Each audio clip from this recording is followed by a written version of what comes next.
Inside the pressure cooker that is a classroom at Zhangcheng No. 2 High School, the chalkboard is practically screaming that only one day remains until the unified exam, and the homeroom teacher, Chen Fan, is dropping the final, desperate pre-battle speech.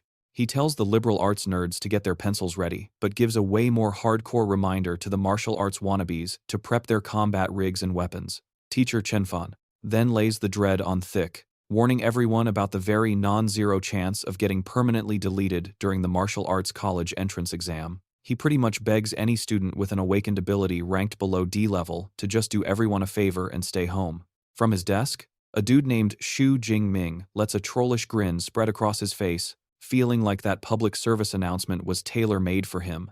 He's thinking, yep, I've definitely been isekai'd into this joint called Blue Star.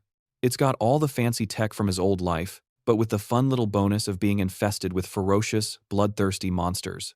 To make things fairish, some humans started popping superpowers.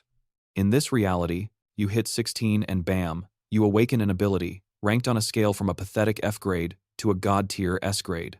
The problem is, the gacha rates are terrible, and most people are lucky to pull a skill somewhere between F and D.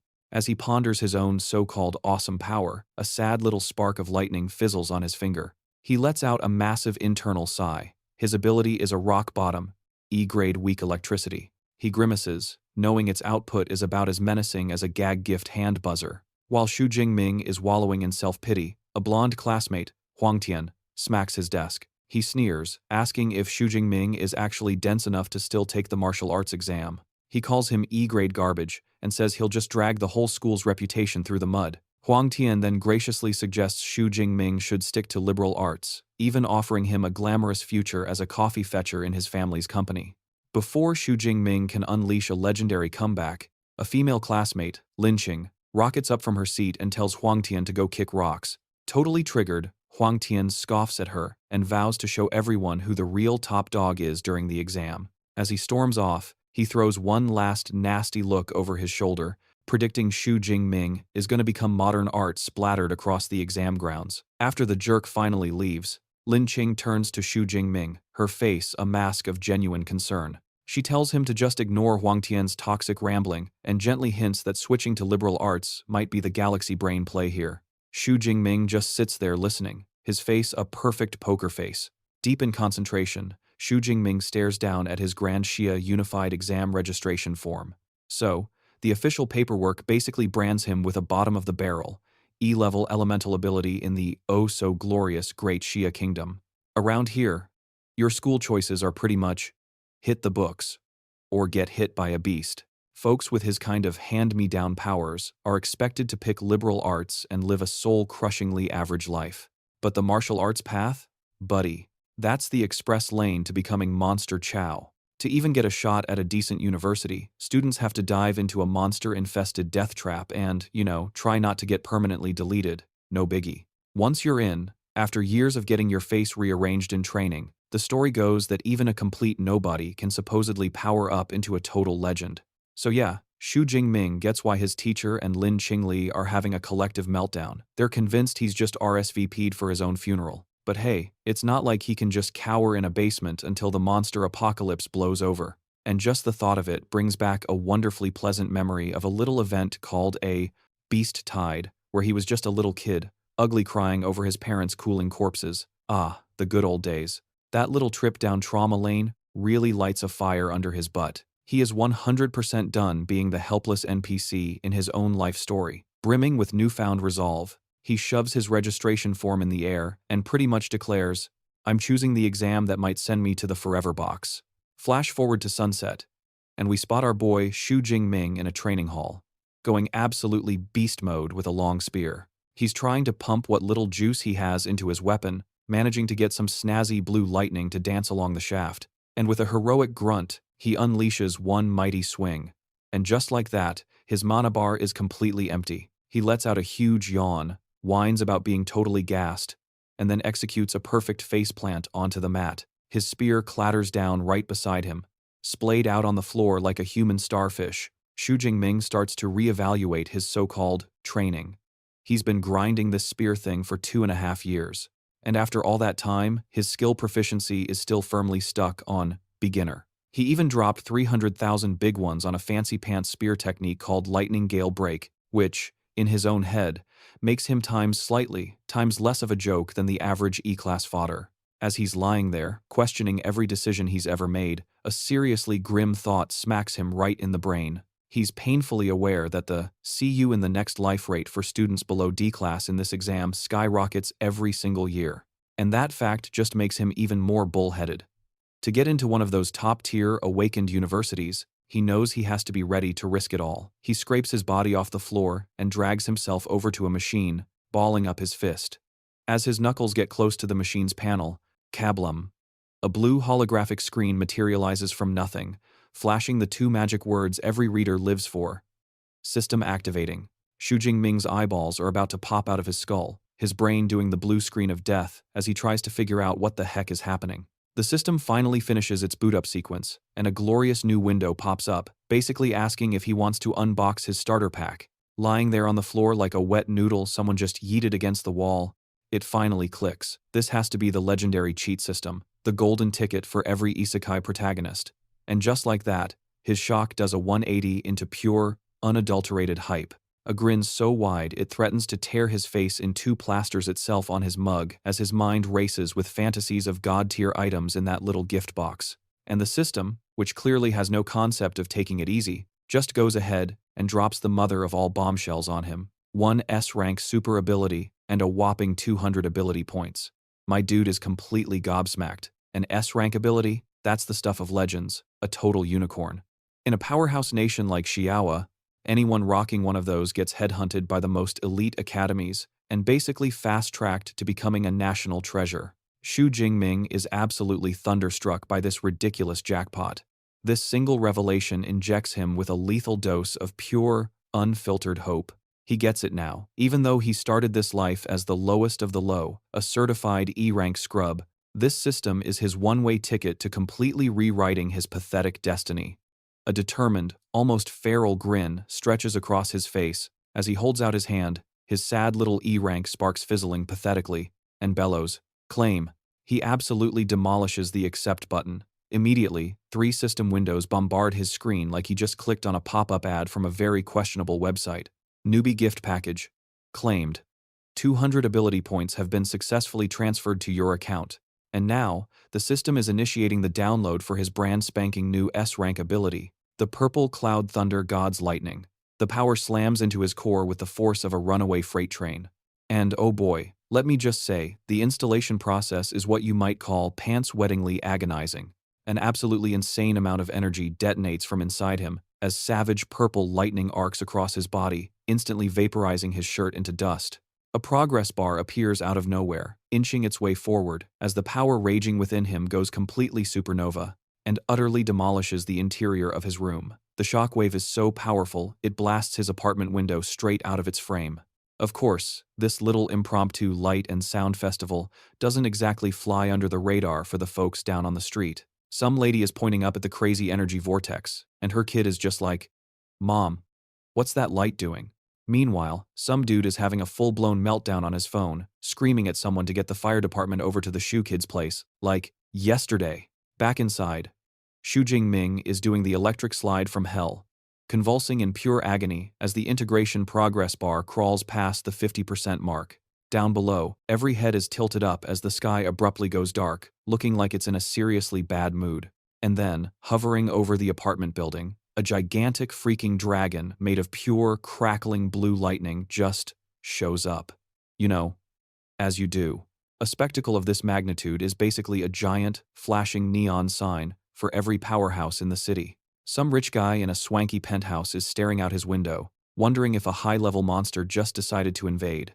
At the same time, a military commander is absolutely losing his mind, screaming orders to put Zhang Cheng's entire 3rd Legion on the highest possible alert. The lightning dragon snakes its way through the heavens, then does a kamikaze dive straight back down, force-feeding every last drop of its ridiculous power right into Shu Jing Ming's body. Shu Jing Ming lets out a final, blood-curdling scream just as the system's progress bar hits 100%. In a blink, the blinding light and mind-numbing pain evaporate, replaced by a ridiculously understated message, "Ability transformation complete." The wild surge of power finally decides to take a chill pill, leaving Shu Jing Ming standing there in his now demolished training room. He slowly, almost dramatically, clenches his hand into a fist, feeling the absolutely absurd amount of juice he's now packing. Sinister blue and purple lightning begins to crackle around his knuckles. A smug, trollish grin practically splits his face in two. He can already tell this new S-rank ability is playing in a completely different league. Seriously, his old power felt like a dollar store taser compared to this monster. But this new setup? It feels like it could vaporize someone with a gentle tap. His victory lap gets cut short, though, when he finally takes a gander at the absolute disaster zone he's created. The windows are completely gone, and the walls look like a spider's art project gone horribly wrong. He's thinking, whoops, that might have been a tad loud, but hey, at least he's proud he managed to keep most of that raw power contained. Then it dawns on him the other part of his prize package. 200 glorious ability points. He mumbles to himself, alright, what's the deal with you guys? As he pokes at the system interface. The system breaks it down for him. You earn ability points by trashing ferocious beasts, and you can cash them in to level up your stats and skills. And just like that, the signature troll grin makes a triumphant return to his face. He is absolutely vibing with this ridiculously OP cheat system, and barks, 8, system panel, let's go. An impressively detailed stat screen materializes out of thin air, flaunting his shiny new profile. And there it is in all its glory. His name, his laughably low rank as an unranked awakened, and his brand spanking new S-rank ability, Purple Heaven Divine Thunder, along with those 200 gorgeous, ready-to-spend ability points.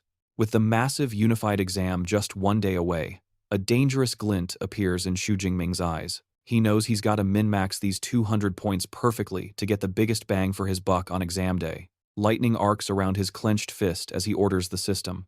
Alright, time to pump up these stats. Shu Jing Ming figures he'll play it smart and allocate his points with some actual logic, and his logic is beautifully simple. All the cool powers come from your body and your spirit, right? So, obviously, he decides to dump everything into those two stats first. As the system gets to work, crunching the numbers and distributing the points, his physique and spirit stats begin to skyrocket. A huge wave of dark purple energy explodes outwards, swirling around him like a vortex. He looks completely spaced out, absolutely floored by the sensation of his life force, and even his thoughts getting a serious upgrade.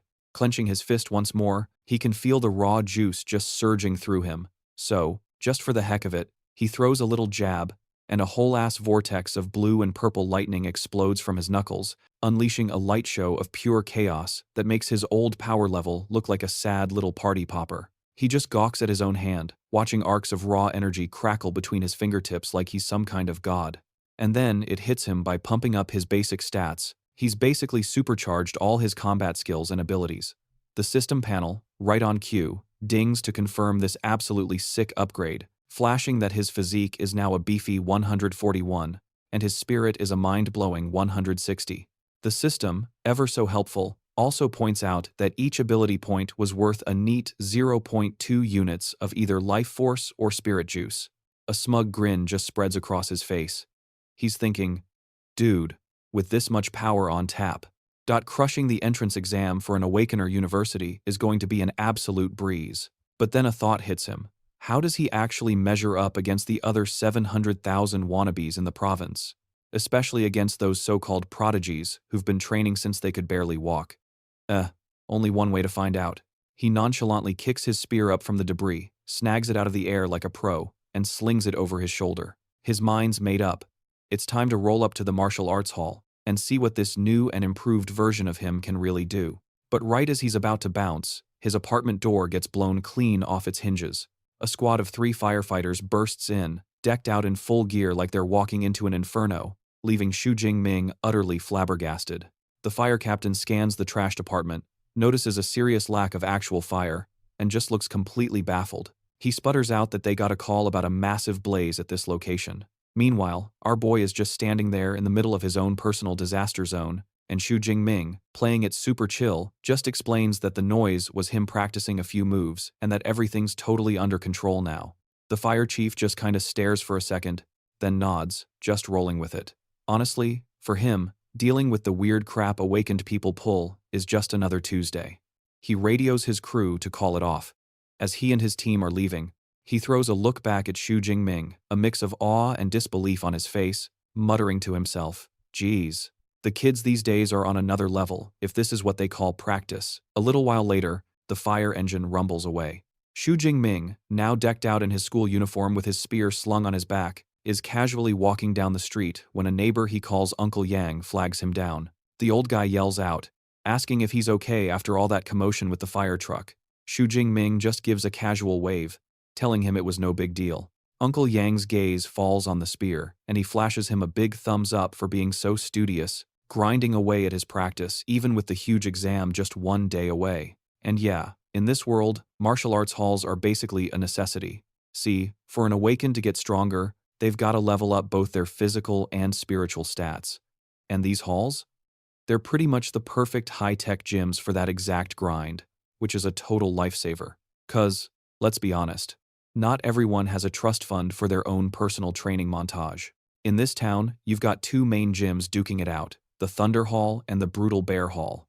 And so, our main character, Shu Jing Ming, decides to bless the Thunder Martial Arts Hall with his glorious arrival. Let me give you a quick system rundown. Brutal Bear Hall is the certified pay-to-win server, exclusively for the rich kids with daddy's credit card. Thunder Hall, meanwhile, is the free-to-play experience for the rest of us commoners still stuck in high school, which, naturally, means the place is packed like a can of sardines. Amidst the chaos of the gym floor, Shu Jing Ming scans the ocean of tryhards and spots a familiar face. The girl with the long black hair and striking red eyes is Tangji, who also happens to be his cousin. He casually wanders over and asks what in the world she's doing, slumming it at the poor people's gym. Completely blindsided, Tangji fumbles for an excuse, sputtering that she's just, hanging out with a friend. Putting on his best nice cousin act, Shu Jing Ming gives them a quick wave and pieces out, telling Tangji and her squad to enjoy the tour while he goes to do some actual training. As he makes his grand exit, Tangji just stares after him, a little question mark popping over her head. He seems different. Meanwhile, her ridiculously cheerful friend, Xiaoya, is immediately crushing hard on Shu Jing Ming's sudden glow-up, fangirling about how hot he is and demanding to know his name. Tangji just deadpans, "That's my cousin, Shu Jing Ming. He's a third year like us, and he's actually taking the big martial arts exam tomorrow."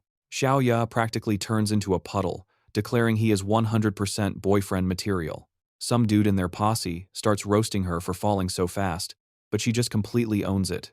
Hearing this shameless display of thirst, Tangji decides it's time to drop a massive reality check on her friend's little daydream. She hits her with the devastating news. Shu Jing's awakened ability is a pathetic E rank. And just like that, Xiaoya's fantasy shatters into a million tiny fragments as she cries out, "Oh, what an absolute waste of a gorgeous face." The same dude from before just smirks, muttering that it's pretty courageous for a bottom-tier E ranker to even attempt the martial arts exam. Tangji's face gets serious, though. As she shoots back, there's a line between being brave and just being stupid. Anyway, shaking off that downer conversation, Tangji reminds everyone they were supposed to be touring the gym. Xiaoya, still nursing her shattered dreams, quickly agrees with the plan, while casually flexing that she spent her entire high school career at the super expensive Brutal Bear Hall, and that relaxing before the exam is a genius move.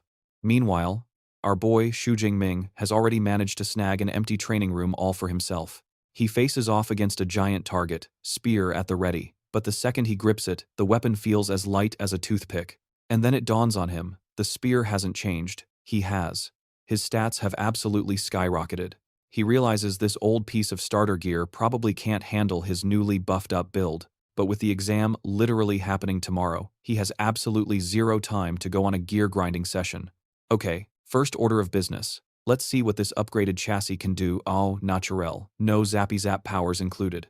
He takes a massive gulp of air, clutches the spear like it owes him money, and then just absolutely lets loose on the poor, unsuspecting target. The spear slams bullseye on the target with enough oomph to make its great-great-grand target shed a tear.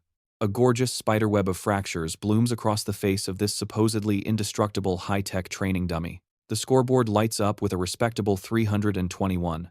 Thank goodness the equipment in here is forged from some highfalutin memory alloy, otherwise, it would have been reduced to a pile of junk. Shu Jing's jaw practically unhinges and clatters on the ground. His pure, unbuffed strength has straight up doubled. No cheats, no hacks, just gains. He's well aware that your typical, garden variety, no-rank newbie maxes out at about 100 calories. This single hit catapults his base power into a completely different stratosphere. He's pleased, but nowhere near done.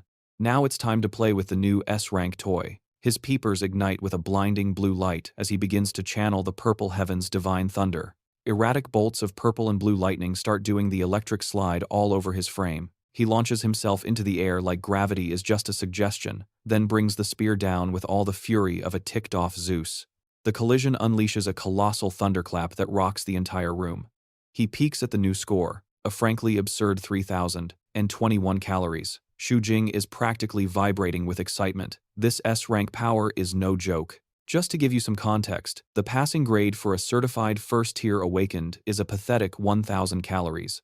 And here's our boy, still technically a fresh-faced rookie, casually dropping stats that would make a mid-level pro blush.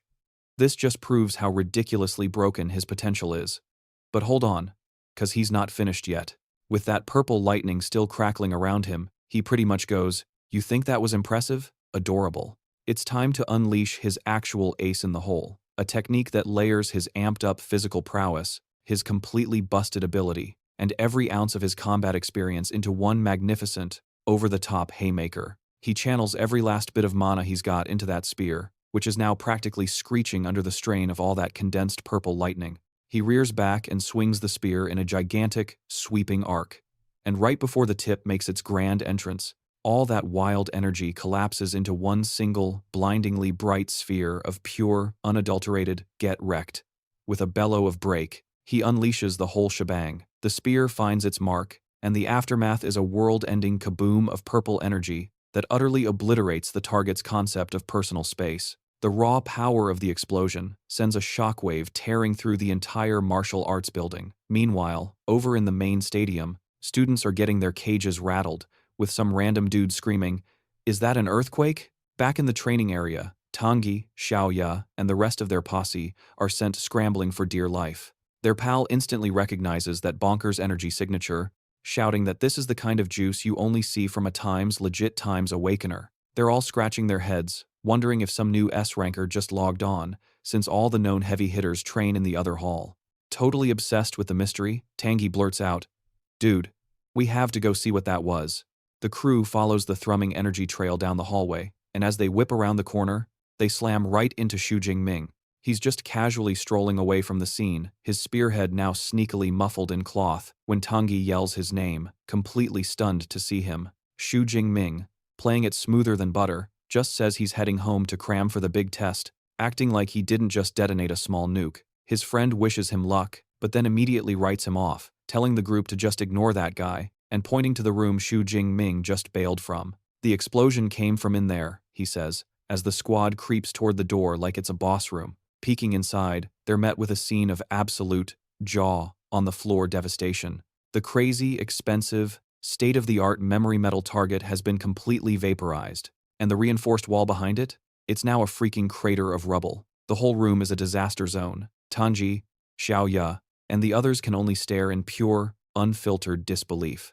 Their brains are literally failing to compute the insane level of raw power that was just unleashed in a high school training room. Staring at the absolute carnage, Xiaoya gasps that it punched straight through the advanced memory metal, which would take a ridiculously overpowered attack to even scratch. She's completely baffled, wondering if any high school kid in their entire city of Zhangchenggan is even remotely capable of that. The brown-haired dude in the group just laughs that idea right out of the room. Touching the edge of the crater, he says the leftover energy signature feels way too savage for any high schooler. He figures it had to be some powerhouse second-order user who took a wrong turn and ended up on the noob floor. Another buddy immediately jumps on that bandwagon. He adds that not even some chosen one prodigy from the provincial capital could cause this much destruction, making it a statistical impossibility for a monster like that to be in their sleepy little town. Xiaoya, though, isn't buying a word of it. She chimes in with a completely different, spicier theory. She points out that the only person they saw anywhere near the crime scene was Shu Jing Ming and excitedly suggests he might be a hidden, system-breaking genius. Her friends practically spit-take, with one asking if she's been binging too many fantasy web novels. The other one scoffs, pointing out that Shu Jing Ming is a well-known E-class scrub who'd be lucky to break an attack power of 300. Her friend then offers up what he thinks is a much more realistic explanation. He suggests the real powerhouse just dipped out through the other corridor. He then turns to Tangi, who's been dead silent this whole time, and asks for her 2 cents. Tangi's like, could be, and decides to go full-on Sherlock Holmes with the rubble. As her fingers caress the absolute masterpiece of destruction on the wall, she clocks some impact marks that practically scream, "Long spear was here." And, what a shocker. An image of her cousin and his favorite pointy stick pops into her brain. The cogs in her brain start grinding, and a seriously heavy suspicion starts brewing as she quietly wonders if Shu Jing Ming joining the martial arts exam is less about being brave and more about having a major unaliving fantasy. The next morning, the sun's out. Birds are chirping, a picture-perfect day for a bunch of teenagers to go fight for their lives in the martial arts exam. A whole fleet of buses rolls up to this absolute fortress, looking like a school field trip to a third-world country's war zone. They're offloading an ocean of students armed to the gills, and strolling through the chaos is none other than our boy, Shu Jing Ming. He's walking in with the swagger of a king, his spear just chilling on his shoulder, without a single care in the world. All the other students are practically glued to this massive fence, their faces a priceless mix of, "Holy crap," and "I'm about to become a snack." Some poor schmuck starts freaking out, whining that the monsters in previous years were basically just glorified petting zoo animals. Yeah, the general consensus is that this year's exam difficulty is cranked up to nightmare mode. Just as the collective panic attack is about to hit its peak, some loudmouth with an ego bigger than the venue decides he needs to be heard. It's some pretty boy with flowing hair and a sword that's clearly compensating for something, and he's literally scoffing at everyone for being scaredy cats. He smugly announces that if you can't even handle a simple unicorn rhinoceros, you're basically worthless trash. This, naturally, makes everyone shut their traps. Nearby, Shu Jing's #1 bro, Lu Ji, leans in and asks, "Who is this clown?" Shu Jing Ming just casually drops his name, Zhou Mingyang. Liu Ji's eyes practically pop out of his skull, explaining that Zhou Mingyang is a local legend, a so-called genius with a B-class ability who's already leveled up to become a first-order ability user, which, is completely bonkers for a high schooler. But Shu Jing Ming just gives this prodigy a little smirk, a competitive fire igniting in his eyes. His inner monologue is basically, "All right, Mr. Fancy Hair, let's see who the real top dog is around here." Suddenly, a booming voice that could probably wake the dead rips through the air, demanding every candidate shut up and listen. A guy who looks like he eats nails for breakfast, rocking a nasty scar and full military drip, introduces himself as Wang Haiyang, a.k.a. the head honcho running this entire circus. Hopping onto a military jeep, he announces he's about to cover the important precautions, which is just code for, "Here's how not to get unalived in the first 5 minutes." Commander Wang Haiyang lays down the law. The exam is a grueling 12-hour marathon, from 9 in the morning to 9 at night. He then gestures dramatically toward the sprawling, post-apocalyptic city that's about to become their personal playground of pain. He breaks it down for them. The whole place is chopped into 4 zones: outer, central, inner, and the core. The rules are easy peasy. You get points for every monster you yeet into oblivion, and the bigger and badder they are, the more points you rack up. And that's the exact moment the commander's face goes from drill sergeant to dead serious. He drops one last PSA, dubbing the core area a bonus stage, exclusively for the S-tier prodigies. His message is simple: know your role and stay in your lane. Don't be a hero and get yourself yeeted from existence just to chase a high score. Taking this in, Shu Jing Ming does a quick self-assessment. Before his epic power-up, he would have been grinding low-level mobs in the noob zone. But now, the dude is absolutely cracked, and he's got his eyes set on speed-running the inner circle, maybe even taking a swing at that supposed bonus round. A voice booms over the intercom, telling all the students to come get their exam goodie bags. So, Shu Jing Ming and his bro mosey on over to their teacher, Chen Fan, who's busy handing out tactical survival kits. Shu Jing Ming snags his, and inside, he finds a smartwatch for tracking his KD ratio, a pack loaded with energy bars, a sports drink, a first aid kit, and the ultimate panic button, a safety orb that blasts out a high-voltage, get-off-me field to ward off monsters. While teacher Chen Fan is passing the gear over to our boy Shu Jing Ming, he lays down one last nugget of wisdom.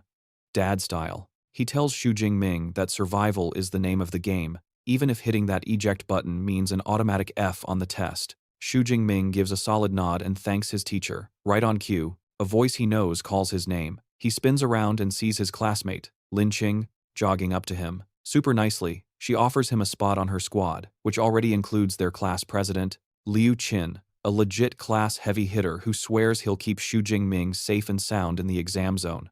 But naturally, some rando on their team just had to start throwing a fit about it, crying about how the exam is a total dog-eat-dog bloodbath. He whines that babysitting an E-rank nobody like Shu Jing Ming is a guaranteed way to torpedo their team's score. Another teammate chimes in, just as salty, accusing Liu Qin of ditching their whole game plan.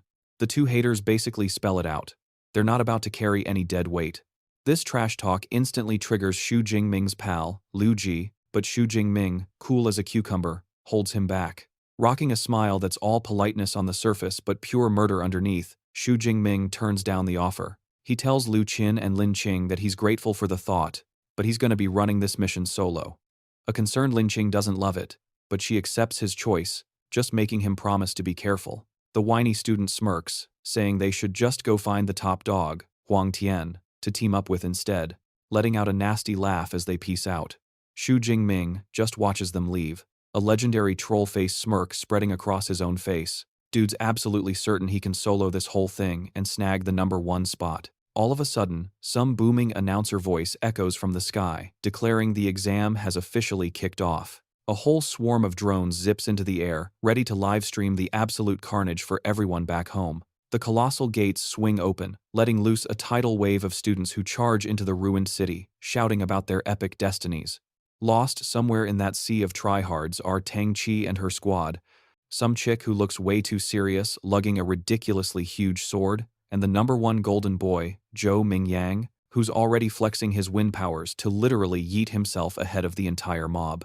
Meanwhile, Shu Jing Ming is playing it cool. He takes a single, casual step, then settles into a smooth, steady jog, spear in hand, thinking, alright, the party's finally started, and it's time for me to crash it.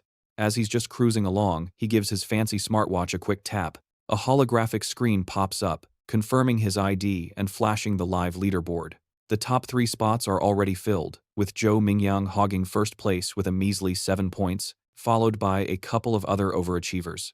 Shu Jing Ming just glances at the rankings with a cocky little grin. He sees that Zhou Mingyang is already out there farming kills, but that pathetic little head start just makes him more excited to play. While all the other noobs are messing around in the starter zones, Shu Jing Ming cooks up a much ballsier strategy. He decides not to waste a single second on small fry and makes a beeline for the high-risk, high-reward core area. But as he pushes deeper into the city's skeleton, he suddenly freezes. Right up ahead, he stumbles upon a pretty grim scene, the motionless body of another student lying in a fresh coat of red paint. Right next to the body is an untouched green safety ball, a silent little trophy proving just how insanely fast the attack was. The sight of it actually manages to wipe the smirk off Shu Jing Ming's face for a second. It hits him that the student never even had a chance to hit their panic button. The brutal reality of this exam finally sinks in, and he gets why his teachers and the commander were so wound up. He thinks to himself that if he hadn't just lucked into his S-class ability yesterday, that could have very easily been him redecorating the pavement. Shaking it off, he hardens his resolve, and just accepts that this test is playing for keeps. He kneels by the fallen student, and uses the kid's own smartwatch to call for a pickup. He thinks to himself, well, you can't get the good loot without a little risk. All of a sudden, he picks up a sound nearby. Peeking out from the shadows of a wrecked building, a huge, clawed paw silently emerges. A split second later, and what pops out but a gnarly shadow cat with glowing purple peepers.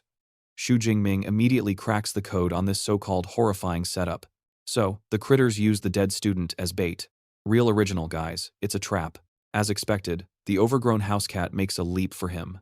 But despite the shadow cat's supposedly terrifying pounce, Shu Jing Ming is looking bored out of his mind. The beast roars like it's the main character as it zips forward with insane speed, its edgy shadow claws prepped and ready for murder.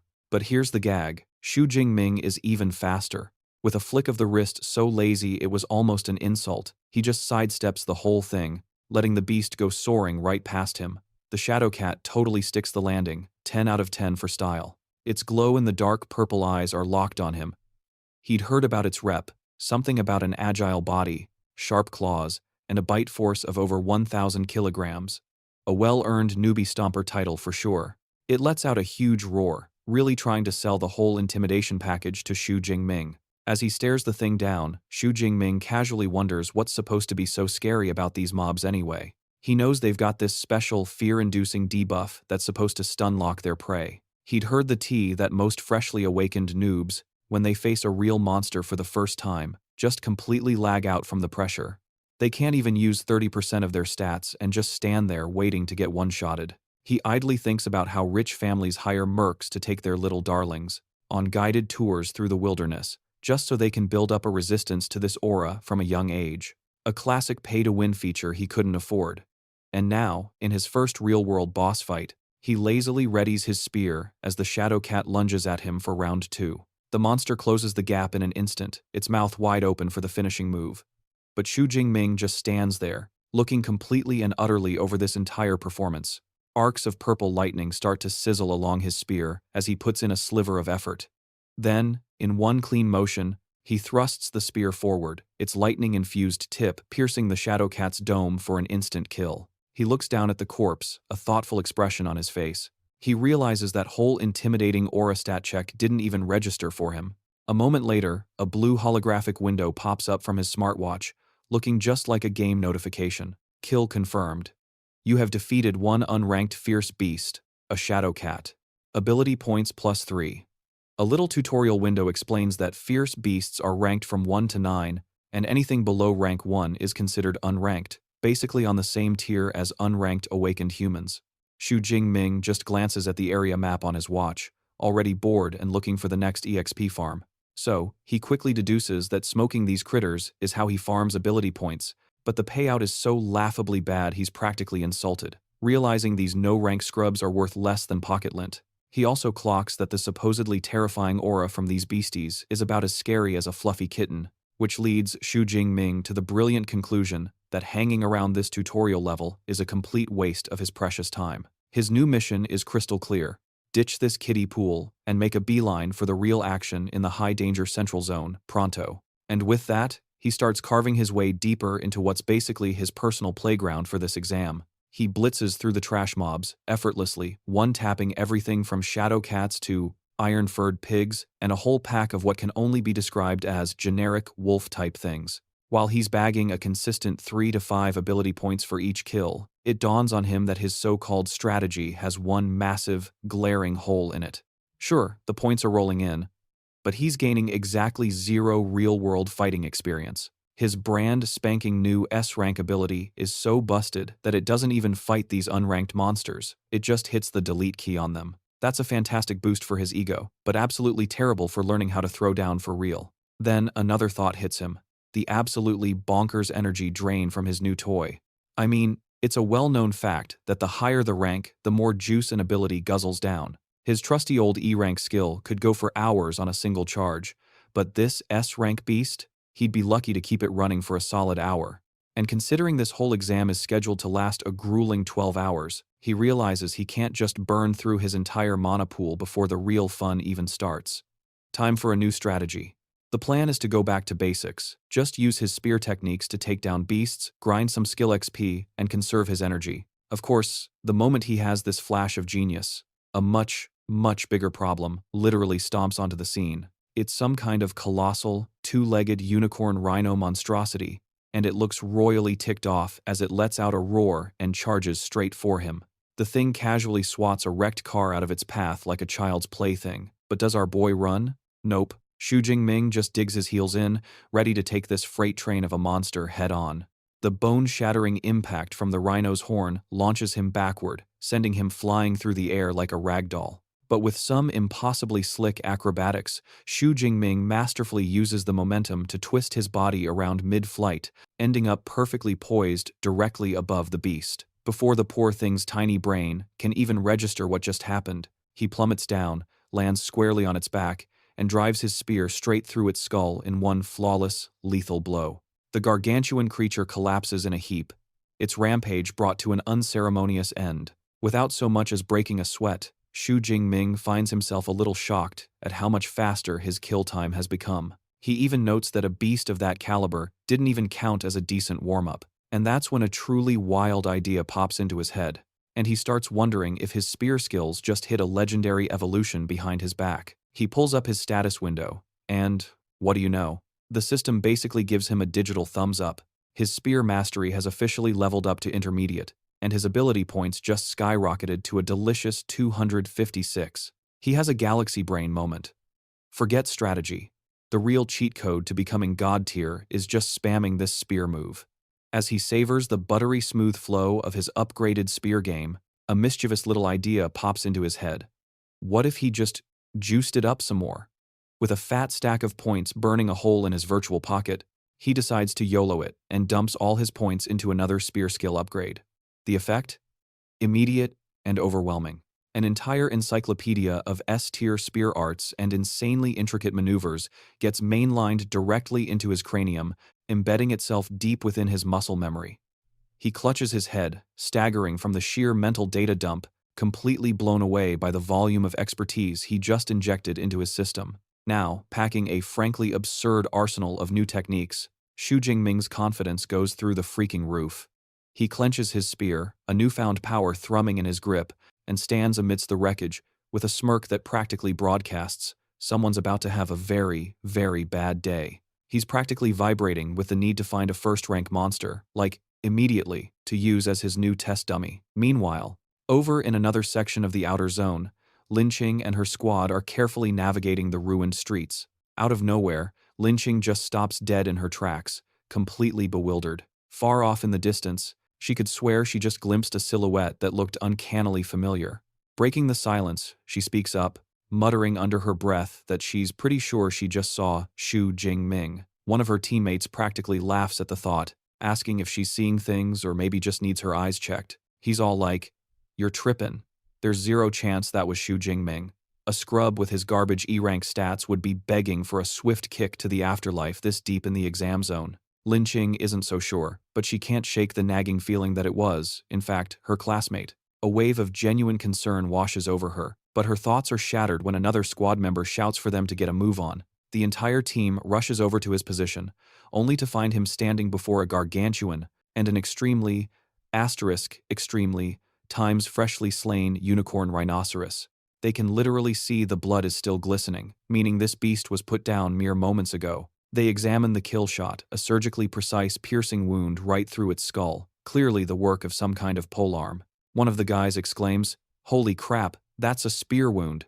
Every single piece of the puzzle suddenly clicks together in Ling Qing's mind. The spear wound, the timing of the kill, and that distant figure she spotted. It all points to a single, mind-boggling conclusion. She breathes, "The person I saw. Could it actually have been Shu Jing Ming?" That same doubtful teammate just scoffs at her again, practically laughing in her face at the very idea. He fires back that a unicorn rhinoceros is a beast that only a C-rank awakened would have a prayer of taking down solo. All right. To finally shut down this absolutely clownish argument, one of her lackeys chimes in, "Yo, just pull up the scoreboard." So, without a moment's hesitation, Lin Qingli flicks her wrist, summoning the live leaderboard on her smartwatch. As the rankings materialize, her jaw unhinges and drops to the dirt, because right there, chilling at a cozy 46th place with 256 points, is the name Shu Jing Ming, second high school. She stammers, "You've got to be kidding me, it's actually him." Her entire crew just freezes, their faces collectively buffering with a look that screamed, "Does not compute, self-destruct sequence initiated." They just couldn't wrap their heads around it. The E-rank nobody they were all roasting is somehow camping in the top 50? Their only way to cope is to assume it's some other loser who just happens to have the same name. Their whole reality was getting absolutely rocked, leaving them completely and utterly bamboozled. Meanwhile, far from the monster-bashing chaos, a room full of stuffed shirts and VIPs are spectating the whole battle royale on giant screens. One guy lets out a massive yawn, complaining about how First High is predictably curb-stomping everyone, seeing as they've basically claimed all the top 10 spots for themselves. They zoom in on Zhou Mingyang, the golden child sitting on his throne at rank 1 with a ridiculous 412 points, who's pretty much already been crowned Zhang Cheng's chosen one. Another suit wonders aloud, "You think he can actually break into the provincial top 100? A legendary achievement no one from their backwater city had managed in forever." And, sitting right in the middle of this snooze fest is Jiang Wenshan, the head honcho of the Jiang Education Bureau himself.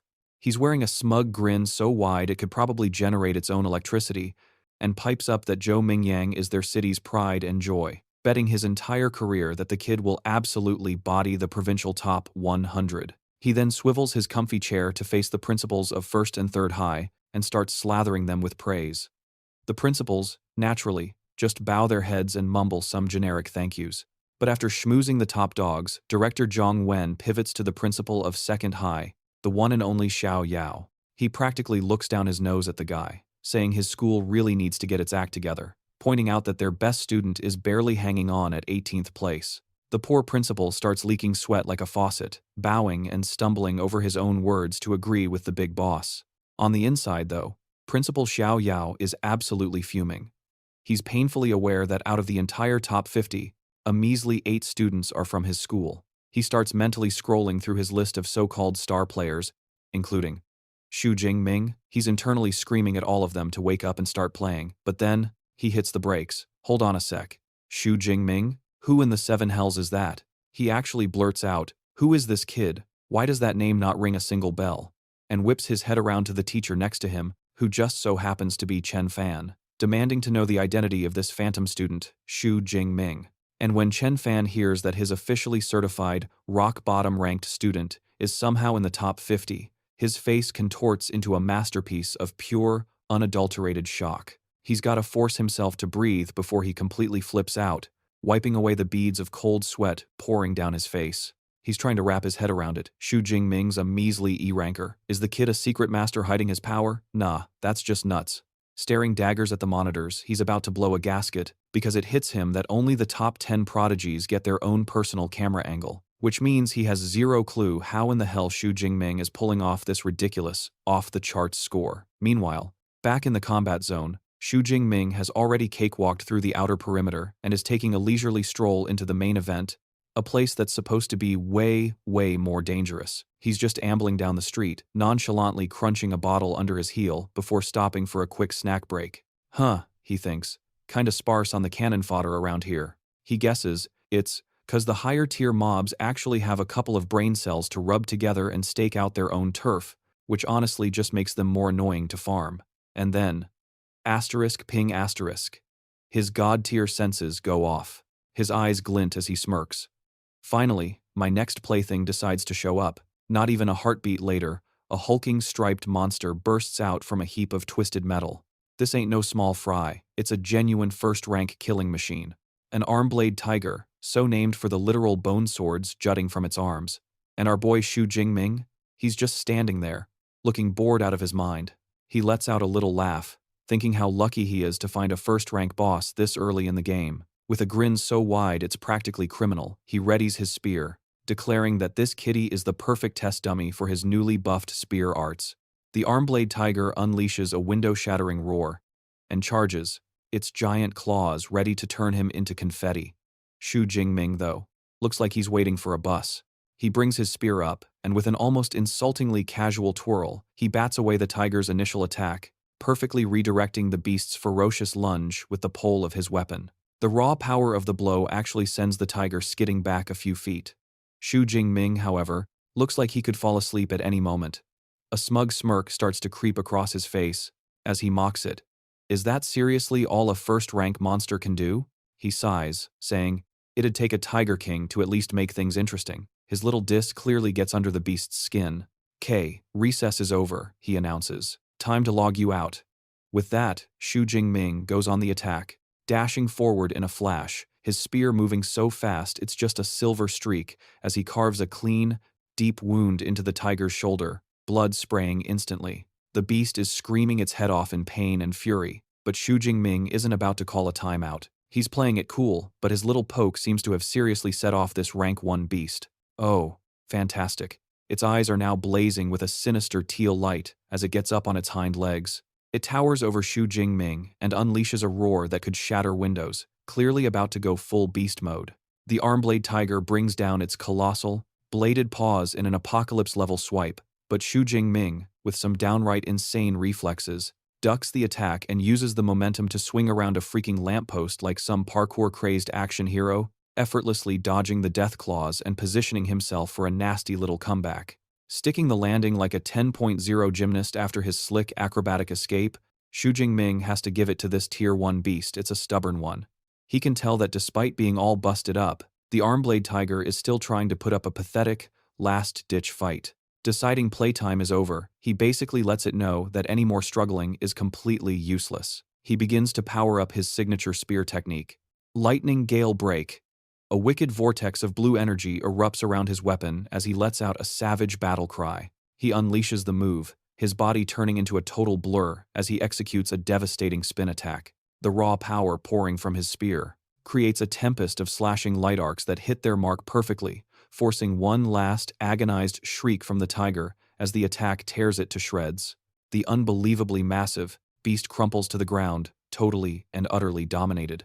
A notification immediately pings on Shu Jing Ming's smartwatch, confirming the kill of a Tier 1 armored tiger and dropping a sweet 14 ability points right into his inventory. He smirks, noting that the loot from a Tier 1 monster is almost double what he gets from some random, unranked scrub. A brand new, deliciously devious idea starts to click in his mind. He realizes that while this exam hall is a death trap for literally everyone else, for him, it's a personal, all-you-can-farm buffet for leveling up.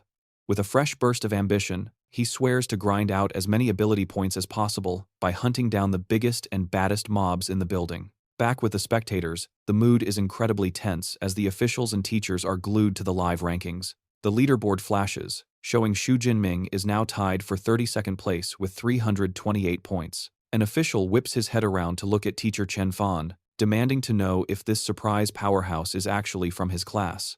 And just like that, Chen Fan becomes the center of attention. The other teachers are practically building a shrine for him, completely losing their minds that only kids from his class managed to crack the top 50 for the entire school. They're all gushing over his genius teaching methods, but a flustered Chen Fan just humbly tries to deflect the praise, insisting it was all the students' elbow grease and had nothing to do with him. But their little love fest gets nuked when someone screams and points at the screen. Shu Jing Ming's ranking just went completely berserk again. He rocketed all the way up to number 25. One of the officials practically screeches, "How in the world did he just bag 44 points at once?" While director Zhang Wenshan starts running the numbers in his head. He recalls that a peak unranked beast is worth a pathetic 6 tier 8 points, while a low-grade, first-tier beast lands you somewhere between 14 to 16 points. Principal Zhao Yao catches the same train of thought, his face draining of all color. It dawns on him that the kill count refreshes every 4 seconds, and a completely bat-crap crazy idea starts to form. And that's the exact moment director Zhang Wenshan finishes the mind-bending calculation. In a measly 4 seconds, Shu Jing Ming must have annihilated either 5 peak unranked beasts or 3 low-grade first-tier beasts. A smug grin spreads across his face as he mutters that it's been ages since they've witnessed a performance this wild. He turns to Principal Xiao Yao and says, "This kid is an absolute monster of a prospect, so why in the world have I never even heard his name before?" The principal, still looking like his eyes were about to pop out of his skull, admits he's just as clueless about Shu Jing Ming and says they need to drag the kid's homeroom teacher over here, stat. Right on cue, he summons a very shaky-looking Chen Fan, telling him to spill all the tea on Shu Jing Ming for the big shots, especially about his talent. So, there he is, standing in front of the city's entire education brass, and a sweating bullets Chen Fan stammers out the absolutely unbelievable truth. Shu Jing Ming awakened an E-grade ability. Weak electricity. The principal looks like his soul just left his body. He's like, "Are you 100% sure you're not having a brain fart?" But Chen Fan swears on his life he's got it right. He even adds that he specifically told Shu Jing Ming not to even waste his time with the exam because his ability was pure, unadulterated garbage. Director Zhang Wenshan is just soaking all this in, his curiosity now officially cranked up to 11. He figures that for a student with a trash-tier E-grade ability to climb this high, the kid must be hiding some kind of ridiculous cheat code. This whole mystery has him completely hooked. He decides to just kick back and enjoy the show, confidently betting that with Shu Jing's current rampage, this dude is seriously about to break into the top 10. And when that happens, they'll finally slap a dedicated camera on him so we can all see what kind of absolute nonsense he's cooking up. But he adds a little disclaimer. If this punk is actually pulling a fast one, heads are gonna roll. And wouldn't you know it, the second he says that, both teacher Chen Fan and principal Zhao Yao look like they've just seen a ghost. A brand new update flashes on the leaderboard. Shu Jing Ming has officially done the impossible, blasting his way into the top 10 and parking himself comfortably in 9th place. And trailing not too far behind at number 12 is his very own cousin, Tongji. Elsewhere in the exam arena, Tongji, now rocking some adorable cat ears and a tail, is just lounging on a monster she just clobbered, staring off into the distance with a wicked little grin. Yeah, she's now 100% convinced her cousin was the gremlin who trashed the martial arts hall. Even the big shot at rank 1, Zhou Ming, can't ignore the new guy who just crashed the leaderboard party. He's a bit bewildered, thinking how with a good 6 hours still left on the clock, some complete rando has clawed his way into the top 10. He's thinking, Shu Jing Ming? Who the heck is that? And since our boy is now playing with the big dogs in the top 10, a personal camera drone is immediately sent out to follow his every move. The live stream pops up, showing him effortlessly one-shotting another first-tier beast with his spear. As the poor creature bites the dust, a little notification chimes in, handing him another 14 points. He mumbles to himself that farming these beasts is way more profitable out here in the central zone. Then he clocks the drone buzzing around him, and the light bulb goes off. Oh, I must have cracked the top 10. Standing over his latest kill, Shu Jing has a moment of clarity about the true purpose of this exam. He finally gets it. This whole thing is just a massive stage to flex your power and potential. The higher your score, the more street cred you get. Realizing this, he decides there's absolutely no point in sandbagging anymore. He basically announces that making the top 10 was just him stretching his legs.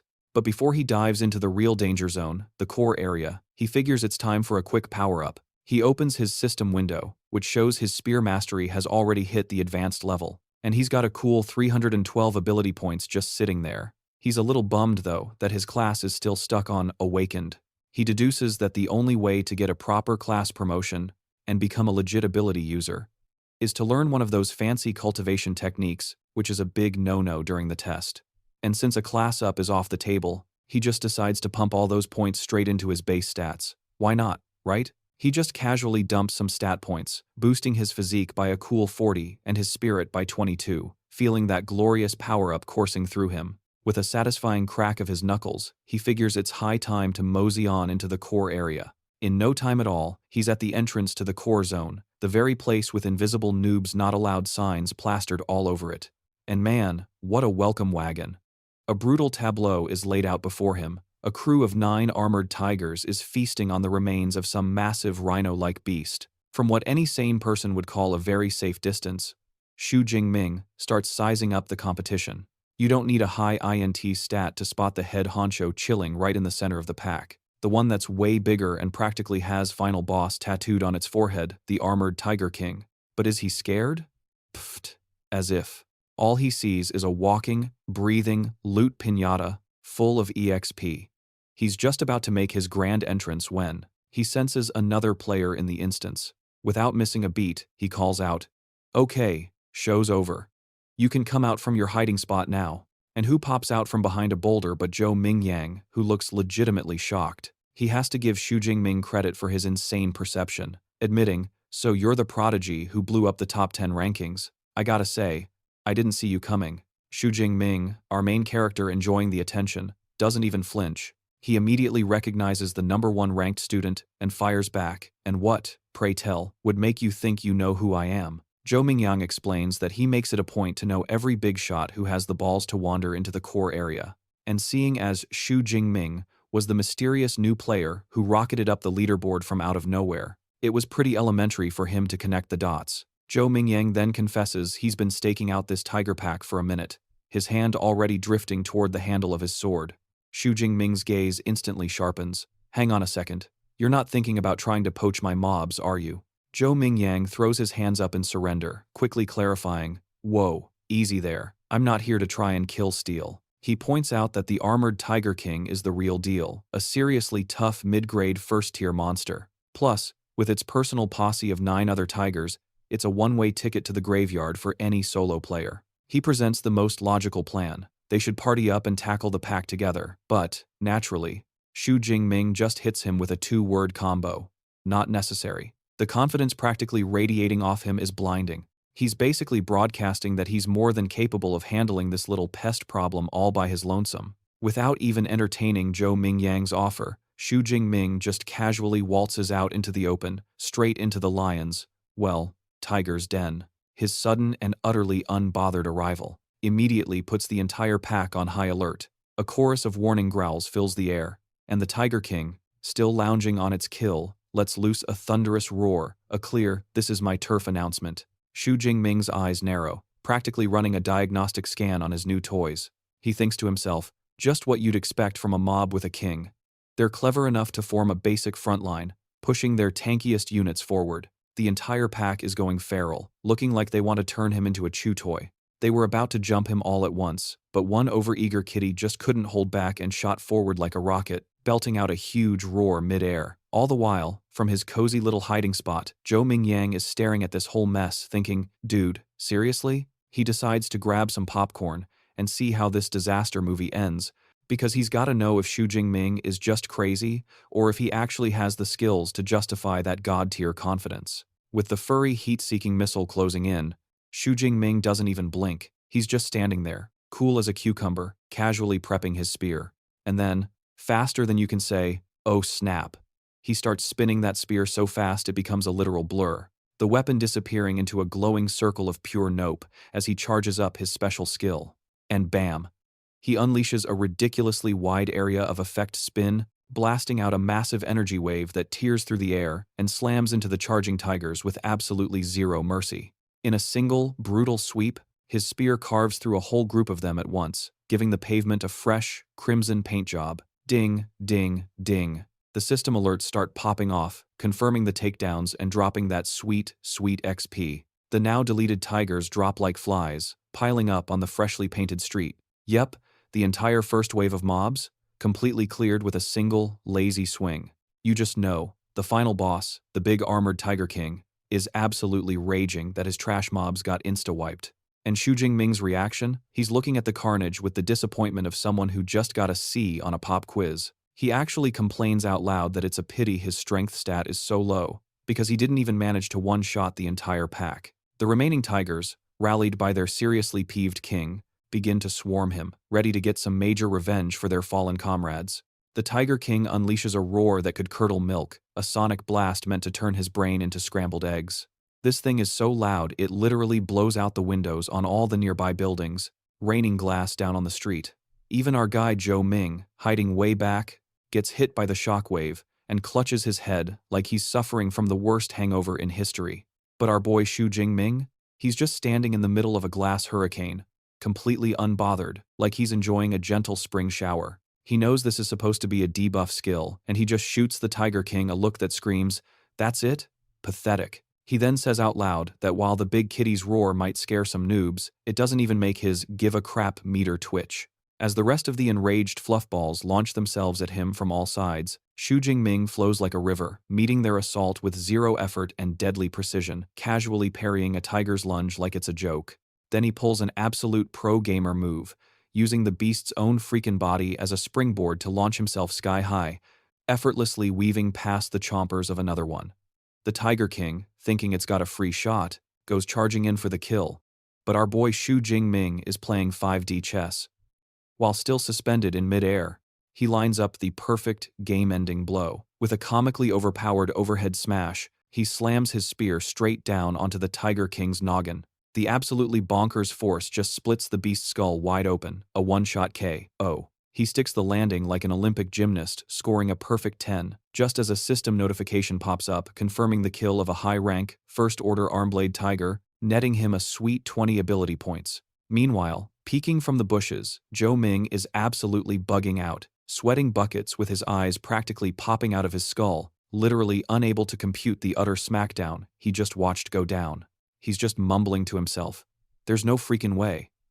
One dude can't just solo the whole mob like that," wondering what kind of hacked character Shu Jing Ming is. Shu Jing Ming, on the other hand, is absolutely vibing. He's totally geeking out over the massive pile of ability points he just farmed from that tiger pack. He's practically vibrating with excitement, thinking about how many more points he can grind out before this 12-hour exam is done. Realizing that more points equal more prizes, he decides it's time to speedrun to the next monster spawn point. But before he can jet, Zhou Ming comes tumbling out of his hiding spot, demanding to know how in the world Shu Jing Ming just bulldozed those tigers with nothing but a pointy stick. He's basically screaming, "Is your ability some kind of reinforcement type or something?" Trying to wrap his head around those busted physical stats. Without missing a beat, Shu Jing Ming just bounces, casually yelling back, "Nah man, I'm a lightning type." Zhou Ming is left absolutely seething, completely buying none of that lame excuse. He's clenching his fists, just radiating pure rage, totally convinced Shu Jing Ming is just clowning on him. Then, a horrifying realization smacks him right in the face. He realizes that with all those fresh kills, Shu Jing's score must be creeping up on his. He frantically yanks up the leaderboard on his smartwatch. And to his utter, soul-destroying horror, he sees that Shu Jing Ming didn't just catch up, he blasted right past him. The leaderboard now shows Shu Jing Ming chilling in first place with 1,122 points, while he's been kicked down to second with a measly 985. The cold, hard reality hits him, and he just lets out this primal scream of pure, unadulterated defeat. Meanwhile, back in the viewing stands, the officials are going absolutely bonkers with excitement. Director Zhang Wen leaps to his feet, yelling that Shu Jing's god-tier spear skills are solid proof that he's a true, one-in-a-million prodigy.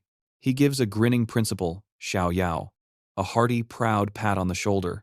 This dude is basically screaming from the mountaintops that with Shu Jing Ming on their team, Zhongcheng is a guaranteed lock for the provincial top 100. He's even promising to bless the second high school with some fancy new facilities after the exam, which has the principal ugly crying with joy. Yeah, Principal Xiao Yao is an absolute mess of happy snot and tears right now. He's just thinking about what an absolute game-changer Shu Jing Ming is, finally letting his humble school get some time in the spotlight. Meanwhile, 3 hours later, deep inside the core zone, Zhou Mingyang is strolling around looking utterly lost and confused. The guy's literally talking to himself, like, where in the world did all the scary monsters go? Then, a voice from behind him pipes up, suggesting he should maybe ask the dude sitting pretty at rank number 1. He whips around and, what do you know, it's his cousin Tangi, chilling with fellow big shots Wu Ha and Meng Di. Tangi just kinda waves a hand at the totally empty streets and explains that some guy named Shu Jing Ming basically speedran the whole area and vacuumed up every single beast. She's like, they couldn't find a single mob to grind, so they had no choice but to team up, leaving poor Zhou Mingyang completely gobsmacked. My man's brain is literally short-circuiting, trying to figure out how one dude could possibly have soloed the entire core zone. Tanji gives Zhou Ming that classic bless your heart look, telling him it's painfully obvious he's a noob in this bracket. And just to rub some salt in the wound, she tells him to get a load of her cousin's score, flashing the leaderboard on her smartwatch. Zhou Mingyang's jaw practically unhinges as he stares at the absolutely bonkers number next to Shu Jing Ming's name. 3,435 points. That's more than 3 times his own score. He's just sputtering in disbelief, while Tangi casually breaks down the ridiculous math like it's nothing. She points out that even if you take away the roughly 700 points Shu Jing Ming farmed back in the central zone, the guy still managed to hoard over 2,500 points just from here, which means he personally yeeted nearly 200 fierce beasts in the core zone, all by himself. A single drop of sweat trickles down Zhou Mingyang's face as the horrifying truth finally hits him. It was never about Shu Jing Ming worrying about kill-stealing. This absolute mad lad was planning to hog the entire zone for himself from the get-go. That's when Wuha chimes in, laying out just how screwed they all are. With only a few hours left on the clock, the rest of the top students have been forced to form a little pity party alliance. Their only Hail Mary play is to YOLO rush the innermost core zone, a place they know is crawling with high-tier beasts and probably even a second-order beast king. He straight up admits that trying to go in solo is basically a one-way ticket to getting deleted. So Meng Di officially invites Zhou Ming to join their squad, and since he's got 0 other options, our boy agrees, screaming, let's get this party started. Before we smash cut to a dead silent, moonlit rooftop. And who do we see? Our boy, Shu Jing Ming, chilling like a villain on a gnarly throne made of monster corpses. His favorite pointy stick is just casually jabbed into the pile beside him. He's all out of pocky, and the exam's about to wrap up. But you know our boy, this absolute EXP-addicted goblin. For him, the grind is eternal. He decides it's the perfect time to push into the high-tier loot zone for some of those delicious stat points, fully aware the inner circle is crawling with nasty second-order baddies. So, what's a guy to do? Obviously cram in one last-minute power-up session before the final buzzer. He pulls up his stat screen, showing off a completely bonkers stash of 2,413 ability points. With a grin that just screams, I'm about to make some very poor, yet incredibly awesome, financial decisions, he decides it's time to spend those points. A few moments later, he's practically buzzing with new, shiny skills, standing over the corpse of some massive, unlucky bear-looking creature. He lets out a deep, satisfied sigh, the kind you make after demolishing a 5-course meal.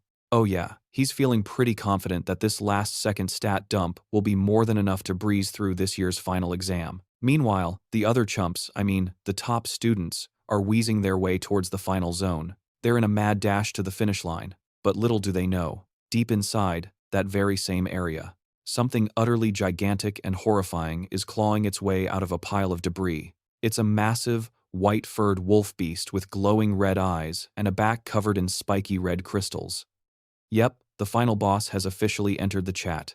And speak of the devil, Shu Jing Ming just saunters into view, looking completely unbothered with his spear slung over his shoulder. He's rocking that signature smug smirk, basically wondering what kind of new punching bag the proctors have prepped for him this time around. Just as our boy is giving his final exam project the once-over, the squad of absolute tryhards finally drags themselves into the central zone. Their gazes immediately lock onto the colossal, crystal-spined monstrosity, which they instantly identify as a bloodthirsty savage bear. Right on schedule, the beast shows off its ridiculous power by casually flattening a wrecked car with a single, lazy swing. The entire team collectively craps their pants as Zhou Mingyang screeches that they are, to put it lightly, completely and utterly boned. Mungi, the team's resident nerd, nervously points out that this rare monster's hide is as tough as E-grade alloy. Yeah, we're talking about metal that basically treats missile strikes like a gentle summer breeze. She adds, looking like she's about to faint, that a single swipe from that paw would turn them all into a thin, red paste. Seeing the overwhelming odds, Tangi, who seems to be the only one with more than 2 brain cells to rub together, suggests that maybe they should just dip. Because that's when it dawns on them, they're not just up against the final boss. Oh no, it brought friends. A whole welcoming party of high-level, first-order beasts, to be exact. Someone points out the grim math. If they rush in, the minions will probably turn them into confetti before the savage bear even has to stand up. Looking at this absolute death trap of a mission, one guy just nopes right out of there, screaming that a high score means jack squat if you end up as monster kibble. Zhou Mingyang tries to be the voice of reason, basically ranting, what good is that handsome mug if he's just gonna let a billion monsters use it as a chew toy? So yeah, team spirit has officially hit rock bottom. But then, Meng Di points down at the compound, yelling for everybody to check it out. Some absolute mad lad is just casually strolling into the death zone. Tangi's jaw practically unhinges when she figures out who it is. It's the man, the myth, the legend himself, Shu Jing Ming, sauntering into the lion's den like he's looking for the VIP lounge. He even pulls off this smooth, elegant leap into the compound, leaving everyone else just gawking, totally dumbfounded. Zhou Ming starts crying about how this test is totally busted, while another dude begins to panic, shouting that Shu Jing Ming's big debut just pulled aggro on the whole horde, and now they're all locked onto him. Completely triggered by this new player, the entire stampede of furious beasts makes a beeline right for him. But our boy Shu Jing Ming, he just stands there in the middle of the chaos, looking completely unbothered. And just like that, he's completely engulfed by a tsunami of teeth and talons. Up on the rooftop, the other students are collectively having a meltdown. Tangi is losing it over her cousin, but Wu Hao just scoffs, saying the moron had it coming. Tangi yells that she has to go save him, but Ming Di snatches her back by the arm, while Wu Hao calls her crazy, saying it's a one-way trip to the great beyond. Tangi shrieks that he's her cousin and she can't just watch him get turned into confetti. But before she can pull a Leroy Jenkins, kablam, a colossal explosion of purple and blue lightning erupts right from the center of the monster mosh pit. The raw power unleashes a flash so blinding, it makes everyone on the roof shield their eyes. Zhou Ming just stares, his mouth wide open, wondering out loud if this is that fancy lightning power Shu Jing Ming was flexing about earlier. When the light dies down, it reveals a masterpiece of total, glorious annihilation. The entire horde of level 1 monsters has been completely atomized, their extra crispy bits scattered around a single, untouched guy.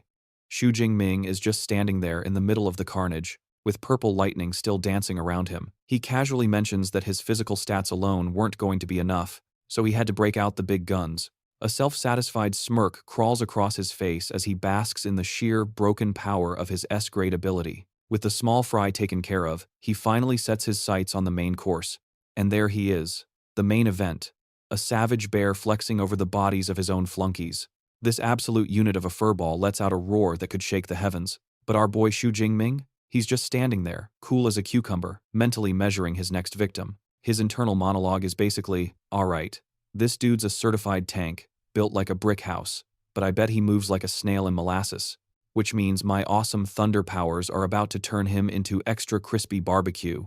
Yeah, this is gonna be a walk in the park. And that's when he sees him.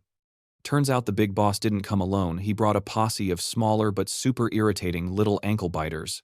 He instantly realizes these little nuisances are just gonna cramp his style, so he decides on the only sensible course of action. His eyes start sparking with raw energy, wearing an expression that just screams, I am about to ruin your entire existence. He declares to the empty air, time to take out the trash, and then vanishes in a flash of pure, unadulterated speed. His entire body is just humming, juiced up on that top-tier, S-grade lightning ability. He's bouncing around like a pinball made of pure electricity, absolutely tearing through the remaining minions, and casually deleting a high-rank shadow cat from existence. His fancy watch chimes, confirming the kill. And just like that, it's 13 points on the board. Ka-ching! He can't help but flash a smug grin, totally impressed with the ridiculous power-up his ability gives him. But even he has to admit, he can't keep this God mode cheat code running forever. Still, it's more than enough juice to completely erase these wannabes from the battlefield. With a single, glorious swing of his spear, the last of the underlings bites the dust. And boom, another 15 points for taking down a high-rank unicorn rhino. Alright, the appetizers have been served. Now it's time for the main dish. The savage bear completely flips its lid, roaring with pure rage, and slamming its massive paws down, sending a shockwave that tears the very ground apart. And here he comes. The entire area shakes as the beast charges forward like an unstoppable freight train. But Shu Jing Ming, wrapped in his crackling lightning cloak, doesn't even bat an eye. He just stands his ground and meets the charge head-on. He executes a ridiculously smooth and powerful leap, dodging the attack like it's in slow motion before swinging his spear around in a vicious arc.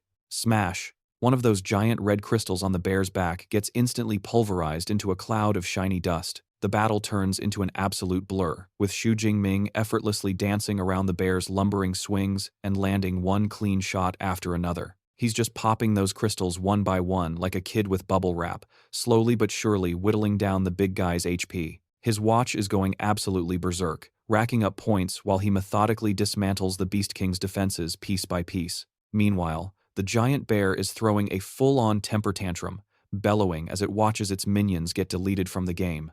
Shu Jing Ming, still looking like a literal god of thunder, figures it's the perfect time to lay down some smack talk. He's basically taunting it, like, "Aw, is the big baby getting angry? Don't you worry, pal, I'll make this quick." As he moves in to clean up the last of the ads, charging the final rhino, the Bear King watches him with a shockingly intelligent glint in its eyes. Just as Shu Jing is about to deliver the final blow, the Bear King suddenly moves with a speed that just shouldn't be possible for something that huge.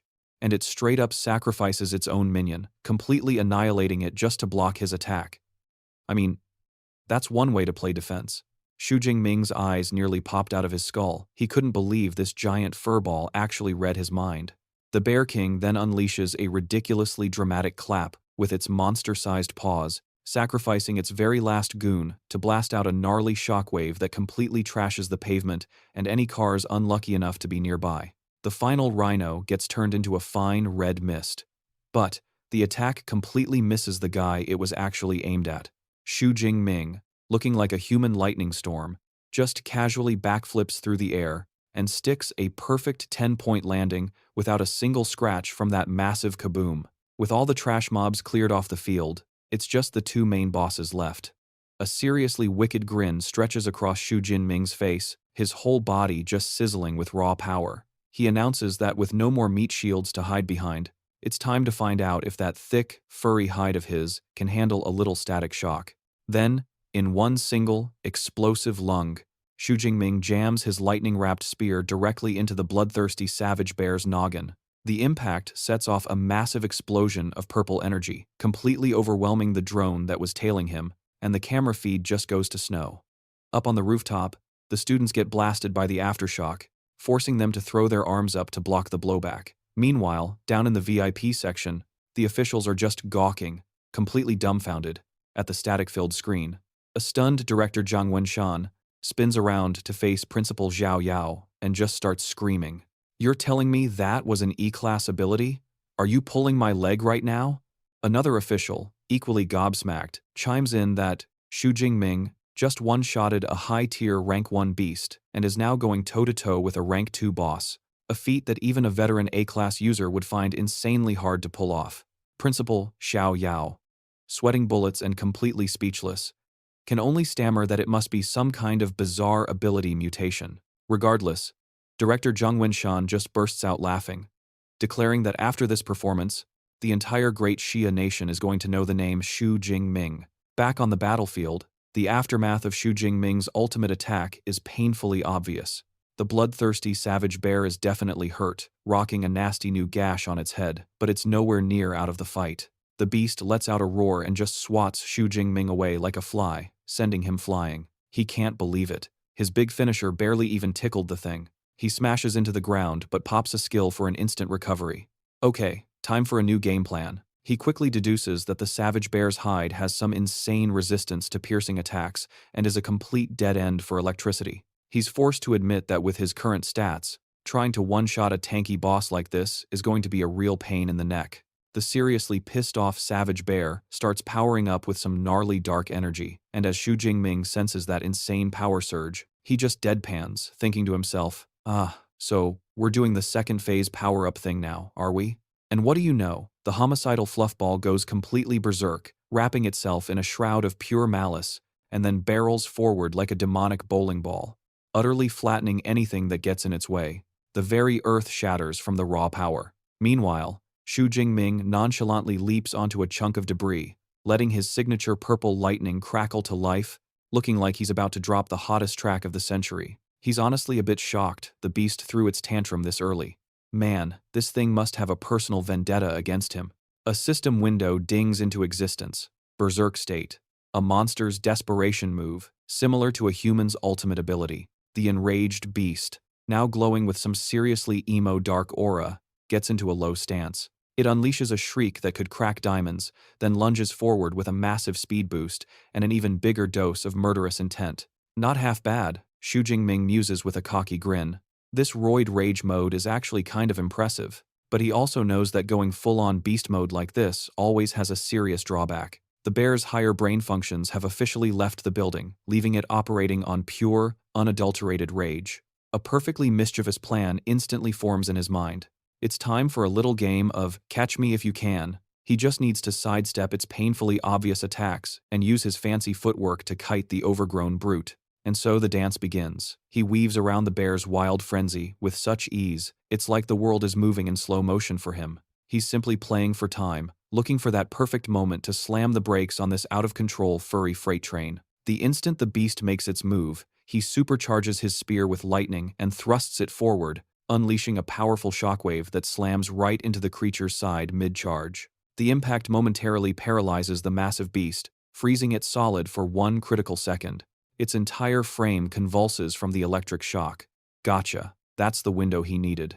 With the bear stuck in place, Shu Jing's eyes start to glow menacingly as he prepares to drop the finishing move. He raises a single hand, and a completely absurd amount of purple and blue energy begins to coalesce into a swirling vortex overhead. He channels the raw, unfiltered might of his S-rank ability and bellows, "9 heavens divine lightning. Get wrecked." And with that, a gargantuan column of sacred lightning arcs down from the sky, slamming down right on top of the totally screwed savage bear. The beast is utterly consumed by the dazzling display, its roars silenced by the sheer sound of overwhelming energy. As the dust settles, the once massive creature is nothing more than a crispy, smoldering pile on the ground. Shu Jingming surveys the scene, a self-satisfied smirk plastered on his face as purple lightning playfully dances across his fingers. He casually remarks that after a full 30 seconds of his purple divine lightning beatdown, not even the most stacked HP bar or the strongest plot armor in the universe could have survived that onslaught. But hold up. This boss encounter is far from over. The creature's eye snaps wide open, blazing with a furious, game-over red. With one last ear-splitting shriek, it lunges, its colossal jaws gaping for a final snack. But psych. The electricity coursing through it triggers a full-body system freeze, locking it up just a few inches from giving him a gnarly new face piercing. Spotting his chance, Shu Jingming just coolly mutters, "Showtime." He then dumps every last bit of mana he has into his spear. His eyes begin to glow, for that extra anime flair, as he charges up his ultimate move, even dramatically calling out its cringy name: lightning, gale, break. And then he just lets the thing fly. A ginormous orb of pure lightning just yeets itself straight down the paralyzed beast's throat. The resulting explosion is just bonkers, a vortex of pure energy that absolutely atomizes the beast from the inside out, leaving a brand spanking new crater smack in the middle of the street. The sheer force of that blast is enough to permanently disconnect the mighty second-order beast from the server of life. Its massive body just slams face first into the pavement. Game over, man, no respawns. A system notification pings, confirming the kill and gifting him a juicy 124 ability points. Kneeling beside the Beast King, Shu Jing Ming lets out a breath, announcing, "And that, my friends, is a wrap on the final boss." He reflects that to even take down this second-order scrub, he had to power level his lightning gale technique, and man, he is definitely not mad about the results. A smug grin stretches across his face. He notes that even though the entire showdown lasted a pathetic 2 minutes, it was the most legendary speedrun he's ever managed to pull off. He then gets lost wondering just how many points he's about to farm after clearing out all the minions in the core zone. As darkness falls, the exam officially comes to a close. Back in the viewing stands, the final leaderboard flashes onto the giant screen, and the entire crowd goes absolutely ballistic. In first place is Shu Jing Ming, with a completely game-breaking score of 10,835 points. In a laughably distant second place is Zhou Mingyang with 1,130 points, followed by Wu Hao with 945. The VIPs are losing their minds. Director Zhang Wenshan, Principal Xiao Yao, and Teacher Chen Fan all shoot to their feet, cheering their heads off. They're freaking out because Shu Jing Ming didn't just smash their city's record, he completely obliterated the all-time record for the entire Jiangnan province. They're hailing him as a god-tier genius. They point out that last year's provincial winner barely scraped by, with just over 8,000 points. With a score this high, they're saying Shu Jing Ming has basically secured this year's championship title with same-day shipping. Standing there, surrounded by the absolute devastation, Shu Jing Ming glances at the sky, sees the timers running low, and cracks a smug grin while admiring his own carnage. The guy's already cleared out every single beast in the inner circle and the core zone. Since he's got time to kill, he figures he might as well wander back to the central area and farm the leftovers. So, as he takes a leisurely stroll back, he cruises past the rooftop where the other so-called top rankers are camping, their jaws hitting the deck. Tangi is absolutely floored that her cousin just soloed a Tier 2 Beast King, while Zhou Mingyang's brain is completely short-circuiting. He's trying to compute why the heck Shu Jing Ming is heading back when he's already guaranteed the #1 spot. Then it clicks for Mengd. She realizes he's making a beeline straight for the central area. The horrifying realization dawns on her as she mutters, "Don't tell me he's going back to full clear the map?" The other students are just stunned, silent by his absolute, unapologetic greed. Then reality hits them like a ton of bricks. Zhou Ming realizes that with Shu Jing's insane speed, he might actually pull it off. And if they don't haul ass right this second, they're not going to get a single damn point in this last hour. He screams, "The alliance is over," and is the first one to bolt. The others instantly follow his lead, desperately scrambling to poach any measly scraps he might have left behind. 1 hour later, a formal announcement echoes across the entire exam grounds. The 2037 Zhongqing Martial Arts College entrance examination has now officially concluded. Points will no longer be awarded for slaying beasts. All candidates are ordered to return. Across the war-torn battlefield, the surviving students finally start to process it.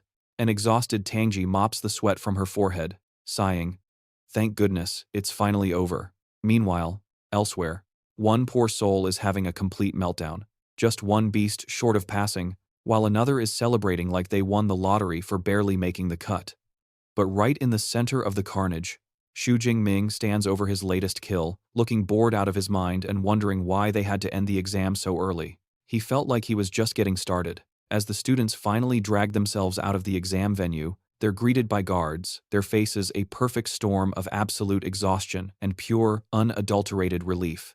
Outside, Tangi's friend Xiaoya is still trying to compute Shu Jing's ridiculously monstrous power level. She's practically glued to Tangi's arm, asking for the third time, "Are you 100% positive that guy is your cousin?" Tangi, looking like she's been through a war, just deadpans a confirmation. And just like that, Xiaoya's crush mode is fully reactivated. Blushing like a tomato, she immediately starts pleading with Tangji for his number. Tangji just gives her the flattest look imaginable and says, "That's hilarious. Considering yesterday you told me he wasn't your type." Xiaoya starts waving her hands around frantically. "That was before he was the #1 ranker. Things are different now, so please, just give me the digits." But their little heart-to-heart gets completely derailed by a massive commotion, as someone starts screaming that the man of the hour, Shu Jing Ming, is making his grand entrance. And just like that, a whole herd of students starts a stampede for the exit, all of them absolutely desperate to catch a glimpse of the new top dog. Shu Jing Ming casually strolls out of the gate, looking like an absolute Chad with that spear slung over his shoulder. Naturally, the crowd completely loses its mind with cheers and backpats. A couple of clowns start yelling at him to spare 100 points for the poor. He just flashes a smirk and hits him with the classic celebrity wave, totally basking in his newfound clout as he moseys on over to the buses. Meanwhile, lurking in the crowd are Wuha and Zhou Mingyang. Wuhao grumbles that Zhou should have been the one soaking up all that glory. But Zhou Ming, ever the class act, just shrugs it off, saying he's totally fine with his score, admitting he had zero idea the second high school could pop out such an absolute monster. Right as Shu Jing Ming is about to hop on the bus, he gets ambushed by none other than Principal Xiao Yao, who's gushing with congratulations before introducing him to the big cheese, Director Zhang Wenshan. The director really butters him up, telling Shu Jing Ming that he'll be his personal driver for the day. Shu Jing Ming glances back at the absolute madhouse of a crowd and figures, yeah, that's probably a good call. He knew the bus ride would just be one long, agonizing interrogation. So, he slides into a slick black car with the suits, and they burn rubber out of there.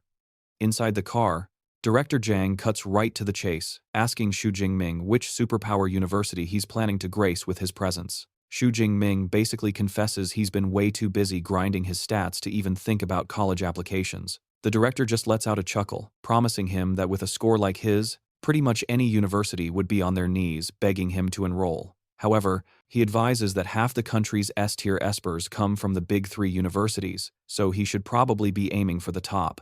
And then Director Zhang Wenshan starts dropping some serious knowledge bombs, breaking down the top 3 schools. First on the list, you've got Qingjing Superpower University, which is basically the government's little pet project. Grads from there get a golden ticket straight into the system to become patriotic little worker bees. Then there's Madu Superpower University, famous for its insane resources and super exclusive bougie clubs. Finally, you have Jinqing Superpower University, the OG powerhouse, with a legendary history and a faculty stacked with absolute masters. The real kicker? All 3 of them have top-tier cultivation methods that are kept on total lockdown, completely unavailable to us common folk.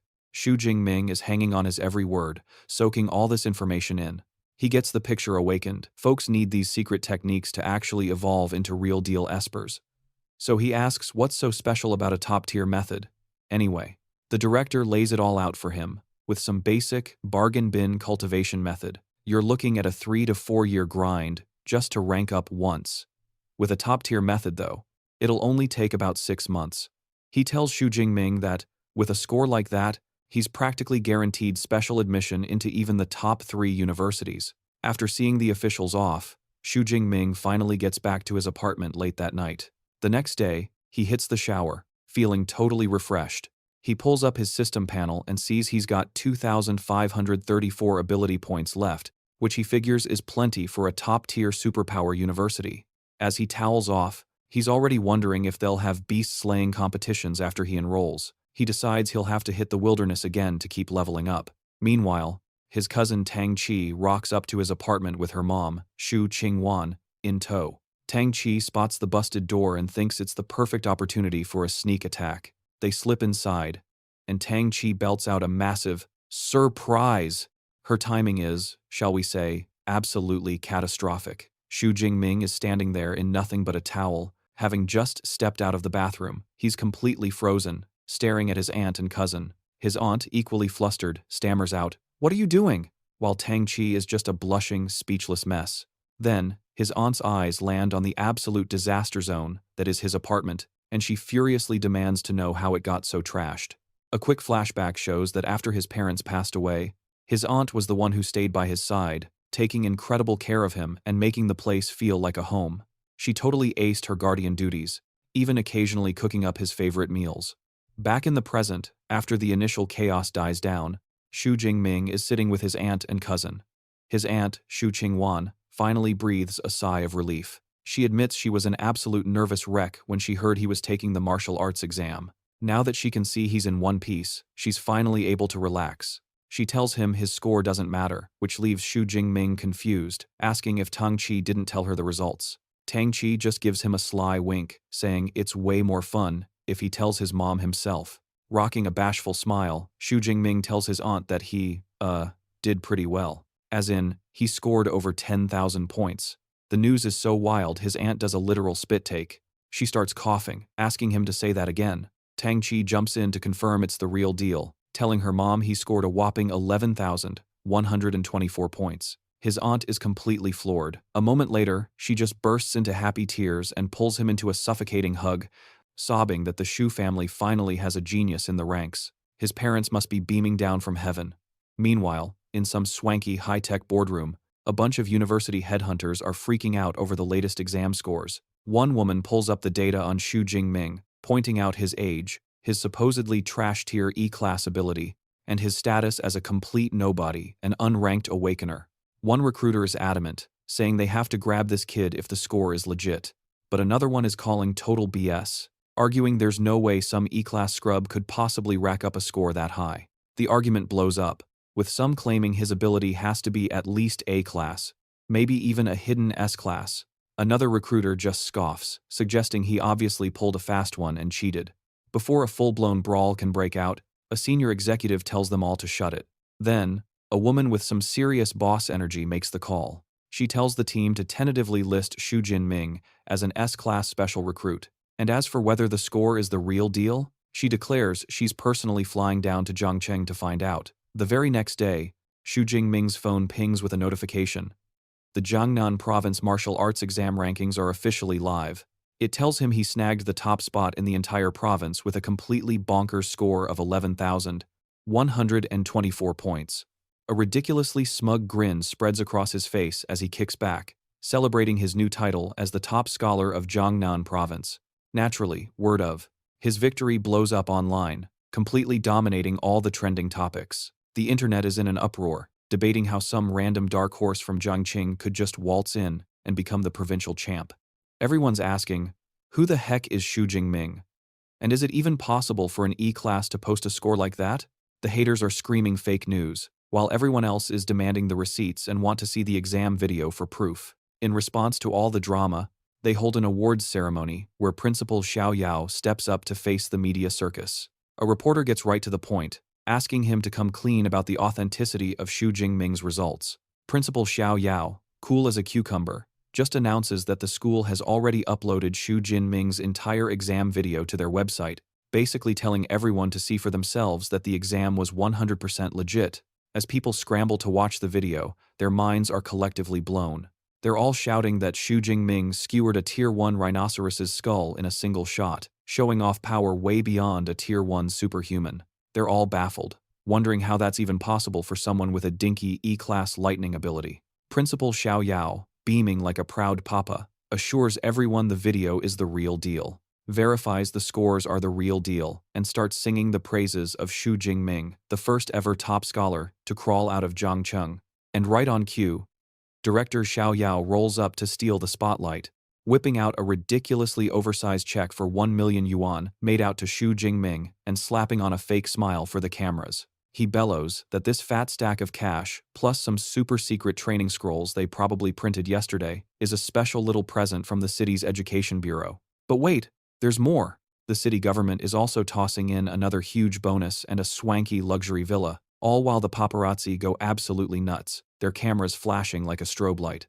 Elsewhere, some serious boss babe, flanked by a couple of meathead bodyguards, is chilling against her ride, pointing out that just because Zhang Cheng dropped some footage doesn't mean a thing. For all they know, Shu Jing Ming was chugging some performance-enhancing juice to get those scores. She's adamant that the only thing that actually matters is checking his real raw power level. Meanwhile, back at the ceremony, the cringe is setting in.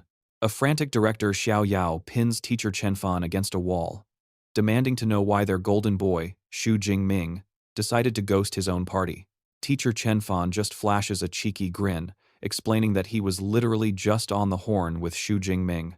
Apparently, the kid is still grinding away at the martial arts gym. The director just loses it, breaking into a fit of laughter. He finds it completely bonkers that the new #1 scholar is already back on the grind right after smashing the exam. So, while everyone waits for the legendary Shu Jing Ming to grace them with his presence, the scene flips to a meeting room where Principal Xiao Yao is practically leaking sweat, playing tea server for 3 terrifying figures he respectfully calls teachers.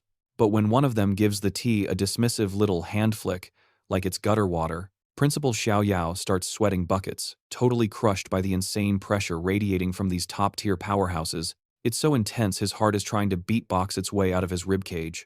Turns out, these 3 are the head honcho recruiters from the absolute S-tier superpower universities in the country, and the air is crackling with so much spiritual pressure you could choke on it. They look like they're about to start a 3-way death match right there. The lady with the chic, grayish-purple bob, Zhang Xiao Yui, who just happens to be the admissions director for Modu Superpower University, is the first one to slice through the tension. She throws a sly look at her rivals and asks who they're planning on trying to snatch up today. Su Yun, a woman in a light blue dress from Qingjing Superpower University, instantly fires back, telling Zhang Xiao Yui to drop the act. She declares with zero hesitation that as long as the kids' numbers are real, Qingjing University has already called dibs. But then, the guy with the long, flowing black hair, Wu Yuan from Jin City Superpower University, just scoffs at her, shot-calling that Jin City University is the one taking him home. Just then, actual sparks of power start arcing between the 3 of them, and Zhang Xiao Yui just sighs internally, thinking how recruiting these god-tier geniuses always devolves into a free-for-all with the usual suspects. Just when the tension in the room was so thick you could cut it with a lightsaber, the door slides open and in waltzes Shu Jing Ming, spear casually slung over his shoulder, greeting the 3 bigwigs as teachers. His epic entrance completely throws the recruiters for a loop. Zhang Xiao sizes him up with a glint in her eye, noticing his energy is practically overflowing and he's still got his weapon in hand. A dead giveaway that this guy hasn't stopped grinding for a single second. Even crazier, she's blown away that he's not even sweating under the soul-crushing pressure of 3 elite-tier superhumans. Principal Xiao Yao quickly scrambles to make the formal introductions for Shu Jing Ming. He kicks things off with director Zhang Xiao Yui from the legendary Modu University, then introduces director Su Yun from Qingjing University, and minister Wu Yuan from Jin City University. Director Zhang Xiao Yua speaks up first, practically gushing over his absolutely insane combat performance in the exam footage. But then, she drops the sugarcoating and gets straight to business. She asks why his power is no longer the laughably weak E-class static shock they had on file, and she demands the full story. Shu Jing Ming, who totally saw this coming, just rolls out his perfectly rehearsed BS. He nonchalantly explains that, while he was just training at home right before the exam, he got zapped by a random bolt of natural lightning.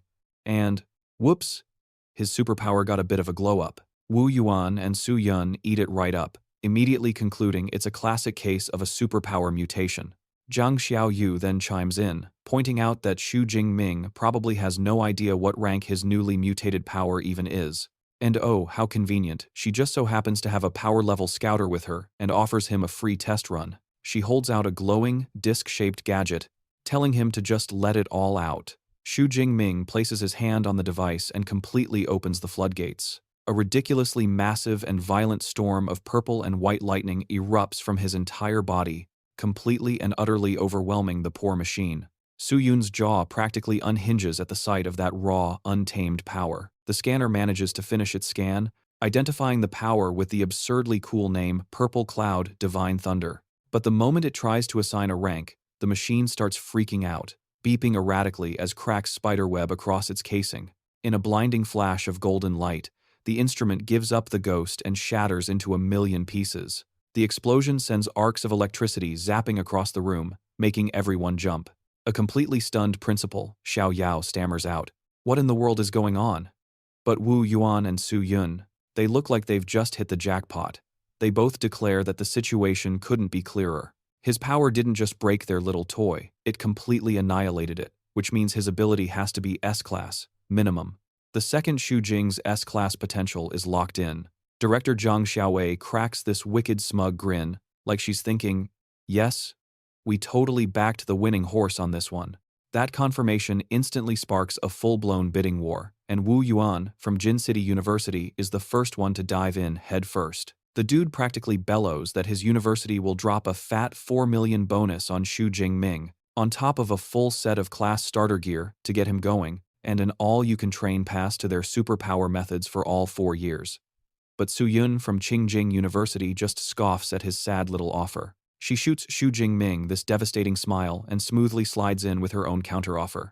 How does a 5 million bonus sound? She coos. Plus, for 4 whole years, you'll get unlimited access to every single one of our S-class training methods and combat techniques. Our boy Shu Jing Ming is just blown away by her absolutely bonkers offer.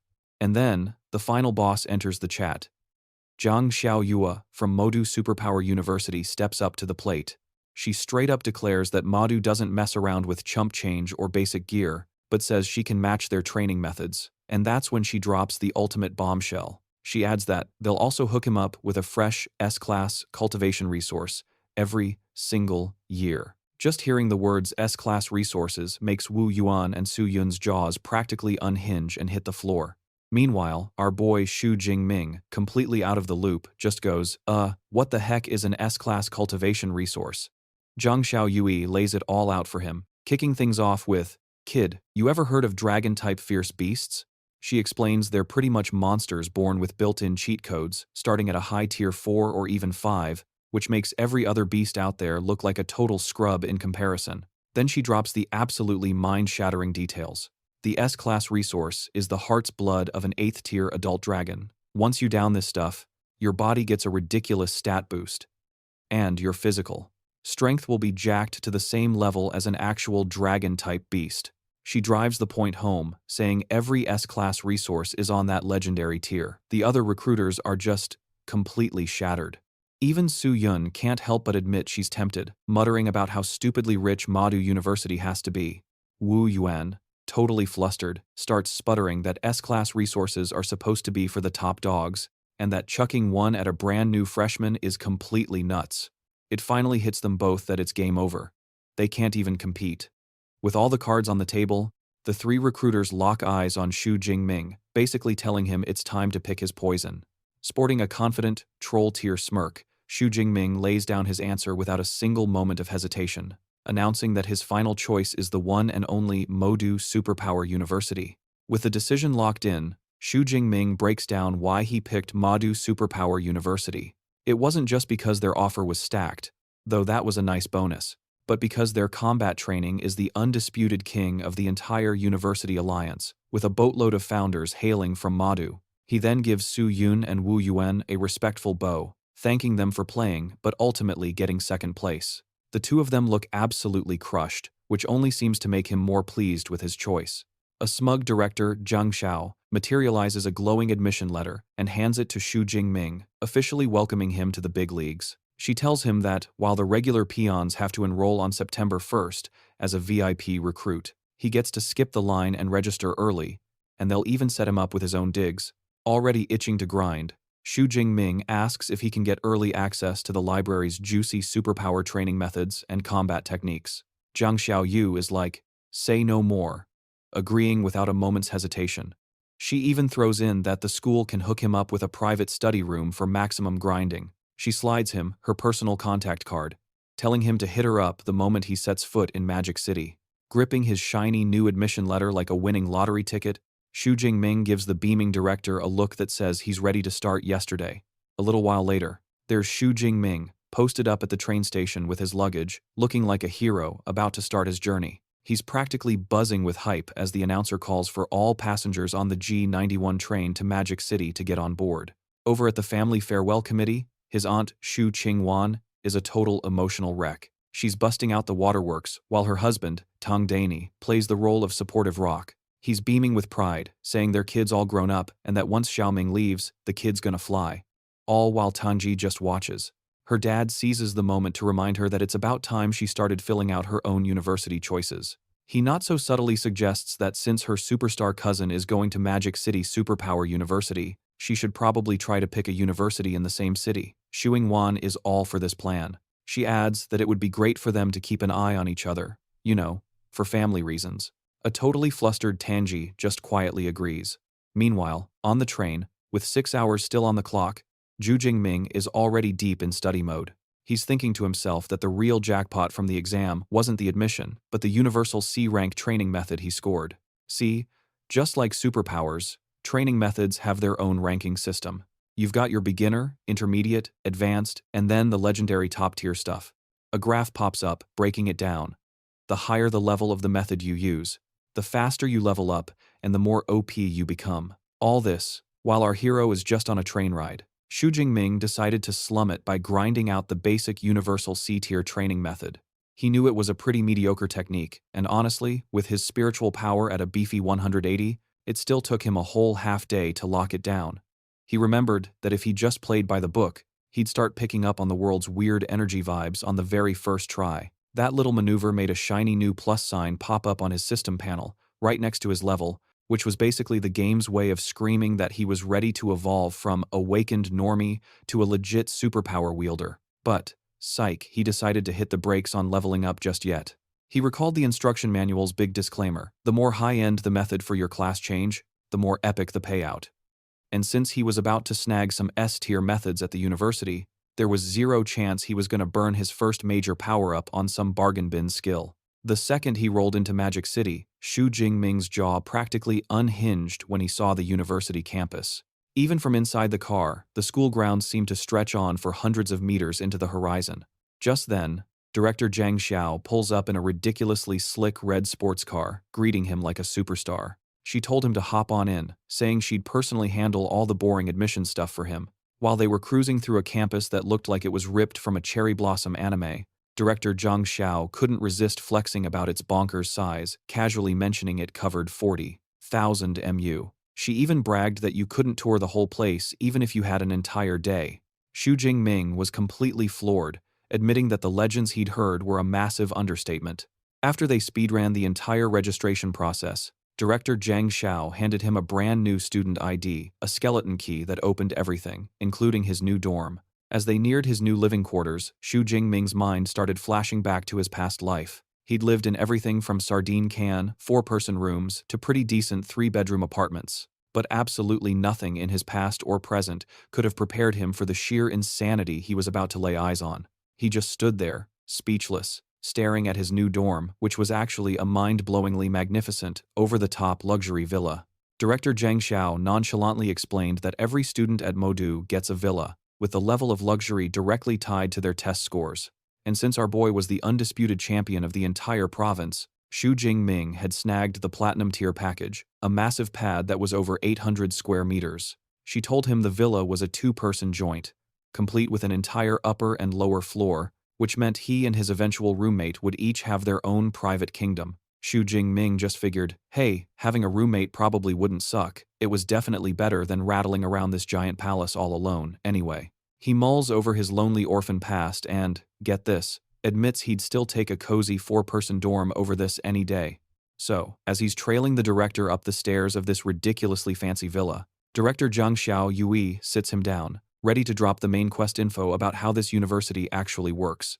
She boils it down to 2 critical things: the credit system and the mentor system. Kicking things off, she explains that at Modu, credits are basically life. They're the in-game currency for everything, from chowing down in the cafeteria to snagging some OP gear. She then drops the bomb that a single credit is worth a whopping 10,000 Daxia currency. Director Zhang Xiao Yui explains there are a bunch of ways to grind for these credits, and one of them is an annual stipend you get based on your student rank. And since our boy is a top-tier S-class student, he gets a fat stack of 100 credits to start the year. To prove it, she summons a little floating robot ball, calling out, "Eva." The gizmo hovers and beams out a message, showing Shu Jing's credit balance is a cool 100. The director casually introduces this high-tech sphere as Eva, the standard-issue AI, for every single dorm. She explains that Eva's main consciousness is the school's central supercomputer, and these little floating orbs are just its mini-mes. But don't let that fool you. She points out that even a mini-me is a level 4 AI that can help with pretty much anything. Shu Jing Ming is totally floored. realizing the AI tech on Blue Star is light years ahead of the junk he was used to in his past life. Alright, with the money talk out of the way, director Zhang Xiao switches to the next big feature, the mentor system. She explains every student gets to pick a master they look up to and beg for training, and it's a big, but the mentor has to actually accept them. Shu Jing Ming's ears perk up, wondering if he can actually score some private lessons. Since he's just a freshman, she gives him a big yes, adding that every single mentor here is a high-level, super-powered beast. Most of them have their own secret, ultimate combat techniques and insane training regimens that they absolutely do not share with just anyone. You can only learn these forbidden arts after becoming their official, bona fide disciple. And considering Shu Jing's own crazy powers, she lets him know the university has a solid 4 mentors who are basically masters of the lightning element. Her number one recommendation for him is a guy named Yang Zhentian, the head honcho of the Weaponry Academy. On her word, Eva zaps up a full profile of the dean. The stats pop up. Yang Zhentian is a 52-year-old, Tier 7 high-rank monster with an A-rank lightning superpower. And to top it off, the dude is a master of pretty much any weapon you can think of. The guy's a total beast with a spear, which is how he scored the legendary title Thunder Spear. The file also mentions he threw down with an 8th-tier demonic whale for 3 straight days and nights before he finally soloed the massive beast. The director also spills the tea on the other 3 potential mentors, but makes it crystal clear to Shu Jing Ming that the final decision is totally on him. After weighing his options, a ridiculously cocky grin just spreads all over Shu Jing Ming's face. He realizes that Dean Yang Zhentian isn't just some lightning-chucking powerhouse, but a spear-wielding master as well. In other words, the absolute perfect mentor for our boy. With his mind locked in, Shu Jing Ming immediately bolts for the mentor's residential zone, which happens to be this ridiculously peaceful compound of old-school buildings hidden away in a thick forest. As he pulls up to the massive gate of Yang Zhentian's crib, he can't help but think that a mentor's digs are on a whole other level compared to the student villas. But before he can even take a single step inside, some guy with brown hair, just chilling against a stone lion like he's the king of the castle, asks if Shu Jing Ming is also trying to score a mentor. The dude does a complete double-take when he realizes Shu Jing Ming is a brand spanking new, awakened, and immediately assumes he must be one of those specially scouted whiz kids. Shu Jing Ming is like, yup. And the other student mentions that in previous years, the special recruits were typically already flexing mid to high-rank Tier 1 power levels. The guy says his name's Tan Ming Yang, a junior over at the Weaponry Academy. Shu Jing Ming introduces himself back, explaining he's a freshman who basically just enrolled. Tan seems legitimately impressed, mumbling that Shu Jing Ming clearly doesn't mess around when it comes to finding a mentor. He lets it slip that most fresh-faced rookies don't even get wind of this opportunity until after the freshman competition, which totally gets Shu Jing Ming's attention. Tan lays out how the whole thing is a university tradition that happens a few days after everyone signs up. From what he says, all the instructors are keeping an eye on things, and any students who absolutely dominate get bombarded with offers, some even getting scouted by mentors right then and there. He makes it clear, saying, hey, it's not like it's impossible for a special recruit like Shu Jing Ming to try his luck early, but aiming to become the dean's personal student straight away? That's pretty much like trying to win the lottery. Shu Jing Ming gives him a casual, appreciate the heads up, and then asks if Tan is also here, trying to get in with Teacher Yang. Letting out a huge sigh, Tan confesses that's precisely why he's posted up here, revealing that he's tried coming here a ton of times over the past 6 months, just to get shot down every single time. He was basically about to give up completely, but decided to give it one final, desperate shot. The second he's done talking, these massive doors fly open, and some middle-aged dude rocking the full-on butler look pops out, which just about sends Tan rocketing into the stratosphere. The butler's stiff upper lip routine melts away as he greets them, saying Teacher Yang is expecting them and to follow him right this way.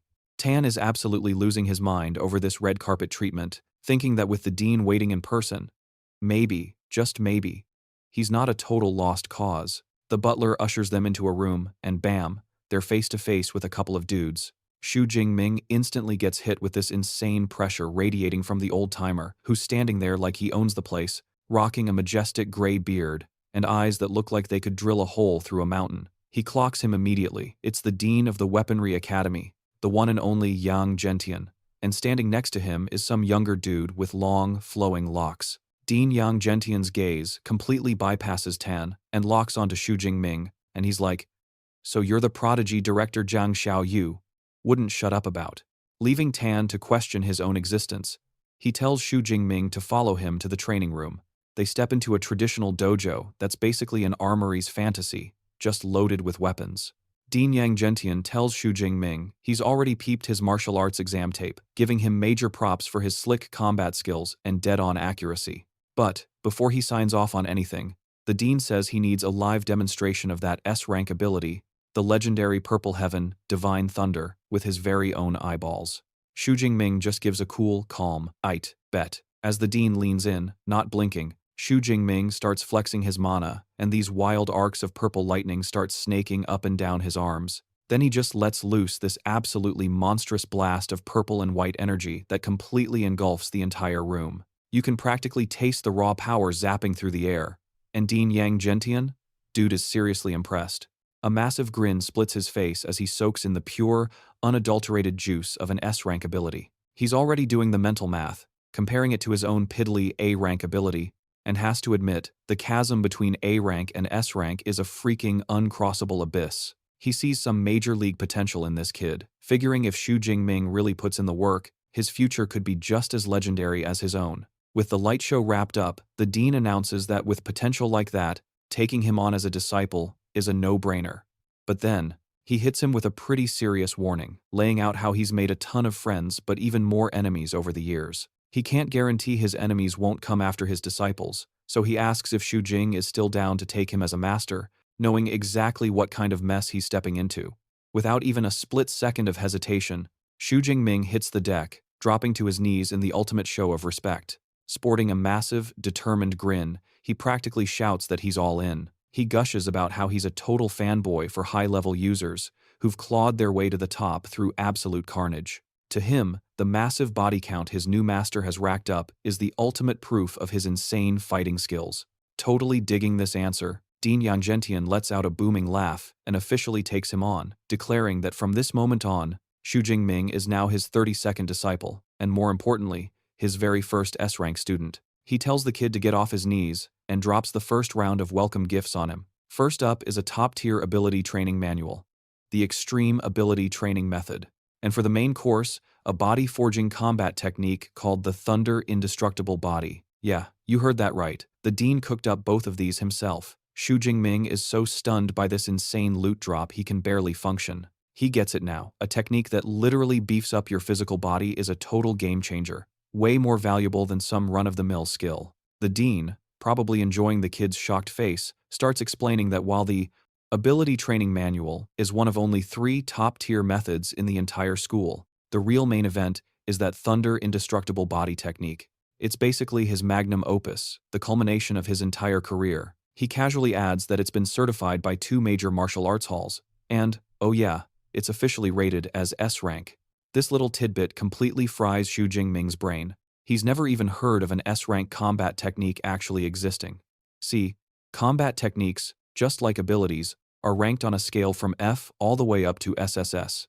The higher you go up the ladder, the bigger the pain it is to master, but the payoff is some seriously broken levels of power.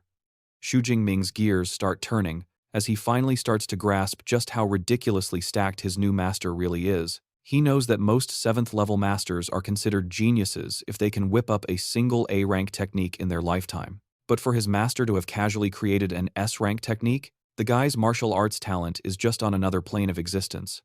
Meanwhile, Dean Yang Gentian starts dropping more deets about his S-rank masterpiece. He explains that the Thunder Indestructible Body is exclusive content for Lightning Element users and has a whopping 13 levels. With every single level up, the user's body gets a complete, revolutionary overhaul. But, of course, there's a pretty major catch he needs to mention. To even start grinding this thing, you first have to evolve from a mere awakened to a true ability user. And just like that, he drops the first official quest on Shu Jing Ming. His mission, should he choose to accept it, is to use that extreme ability training method to finally achieve his breakthrough.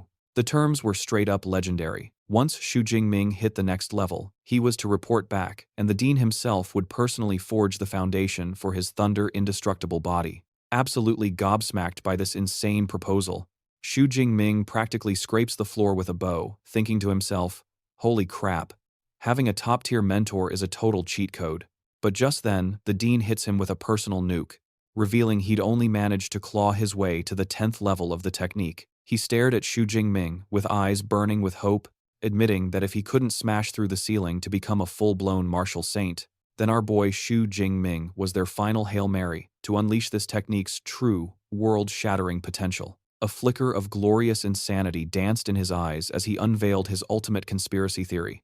If a true prodigy could actually max out this skill, their physical form would achieve absolute immortality, becoming totally unkillable. So, with his mind still reeling, Shu Jing Ming bounced from his new master's crib, gave a quick wave to the butler, and immediately spotted Tan Mingyang sulking on the front steps like a sad, soggy noodle, clutching his head like his world was ending. Shu Jing Ming, cool as a cucumber, sauntered over and asked, "Dude, what's got your panties in a twist?" As it turns out, Tan Mingyang's grand plan to become a disciple had gone down in a glorious blaze of failure. For his entrance exam, they threw him into the ring with one of the dean's senior disciples. The kicker? He had to defeat this senior, who was nerfed down to a pathetic 1/10 of his real fighting strength. A feat Tan Mingyang found utterly impossible, which is why he got his butt handed to him on a silver platter. And that's why he was now decorating the steps with his misery. He glanced up at Shu Jing Ming, clearly thinking they were now brothers in pathetic, soul-crushing failure. "Getting into Dean Yang's inner sanctum is no joke," he whined, before offering, "So, you want me to drop some of my fresh, hard-won knowledge on how to epically fail?" Without even blinking, Shu Jing Ming just deadpanned him, and flat out said, "Nah, I'm straight. I already got in." Those 5 little words slammed into Tan Mingyang like a 10-ton freight train. His already mangled face contorted into a Picasso painting of pure, unfiltered disbelief. He stammered that he'd never in his life heard of a dean-level master grabbing a disciple before the annual rookie tournament even kicked off. Meanwhile, Shu Jing Ming was already strolling away, without a single care in the universe, leaving a completely shell-shocked Tan Mingyang to stare at his back, his brain trying to reboot after that system-crashing revelation. With a new quest accepted, Shu Jing Ming booked it straight back to his dorm's training room and dropped into a cross-legged position. It was time to boot up the extreme ability training method he'd just scored from his new sensei. As he dropped into the zone, he was utterly floored by how ridiculously broken this top-tier technique actually was. He could feel a tidal wave of energy coursing through him, light years beyond that trash-tier intermediate junk he'd been stuck with. A ridiculously smug grin plastered itself across his face. He'd already memorized the user manual, front to back. He figures there's no point in grinding it out the slow way. Instead, he's just going to use his cheat system to get a direct power-up. He pulls up his system panel and commands it to pump his ability points into his level, and the effect is instantaneous and brutal. A wild surge of energy rips through him, forcing a grunt of pain out of his lungs. He grabs his clothes as pure, untamed energy screams through his veins.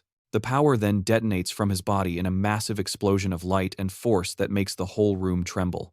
A moment later, the energy finally chills out, leaving him breathing heavily. Shu Jing Ming pushes himself up, thinking, "Heck yeah, breakthrough complete." A system notification pops up, confirming he's now a bona fide first-tier lower-rank ability user. He checks out his hand, where a stable and potent blue lightning now crackles like it's always been there. When he tests his new control, a much larger and more destructive torrent of lightning erupts from his hand, which is a pretty clear sign he got a major buff. He clenches his fist, completely impressed with the upgrade. He can feel the power in his body has been cranked up by at least 4 or 5 times. He confidently thinks that if he had to throw down with that second-tier bloodthirsty tyrant bear again, his thunder ability alone would be more than enough to turn it into a pile of ash. He pulls up his system panel to peep his new stats and finally understands why all ability users simp for higher-level cultivation methods. He does some quick math and realizes that if he'd used the mid-tier method, his vitality and spirit would have only gone up by a measly 30 or 40 points. But with this top-tier method, they skyrocketed by almost 100 points in one shot. The gap in performance is just ridiculous. He notices the whole power-up only cost him 300 ability points, and he decides to be a good little saver with the rest. He knows that learning a busted combat technique like the S-rank Thunder Indestructible Body is way more important. He's fully expecting the ability point cost to master that bad boy will be astronomical. Now that his breakthrough is squared away, Shu Jing Ming is ready for the next part of the quest. A new thought pops into his head. Seeing as he's already at the university, maybe it's time to go check out the school's library for some loot.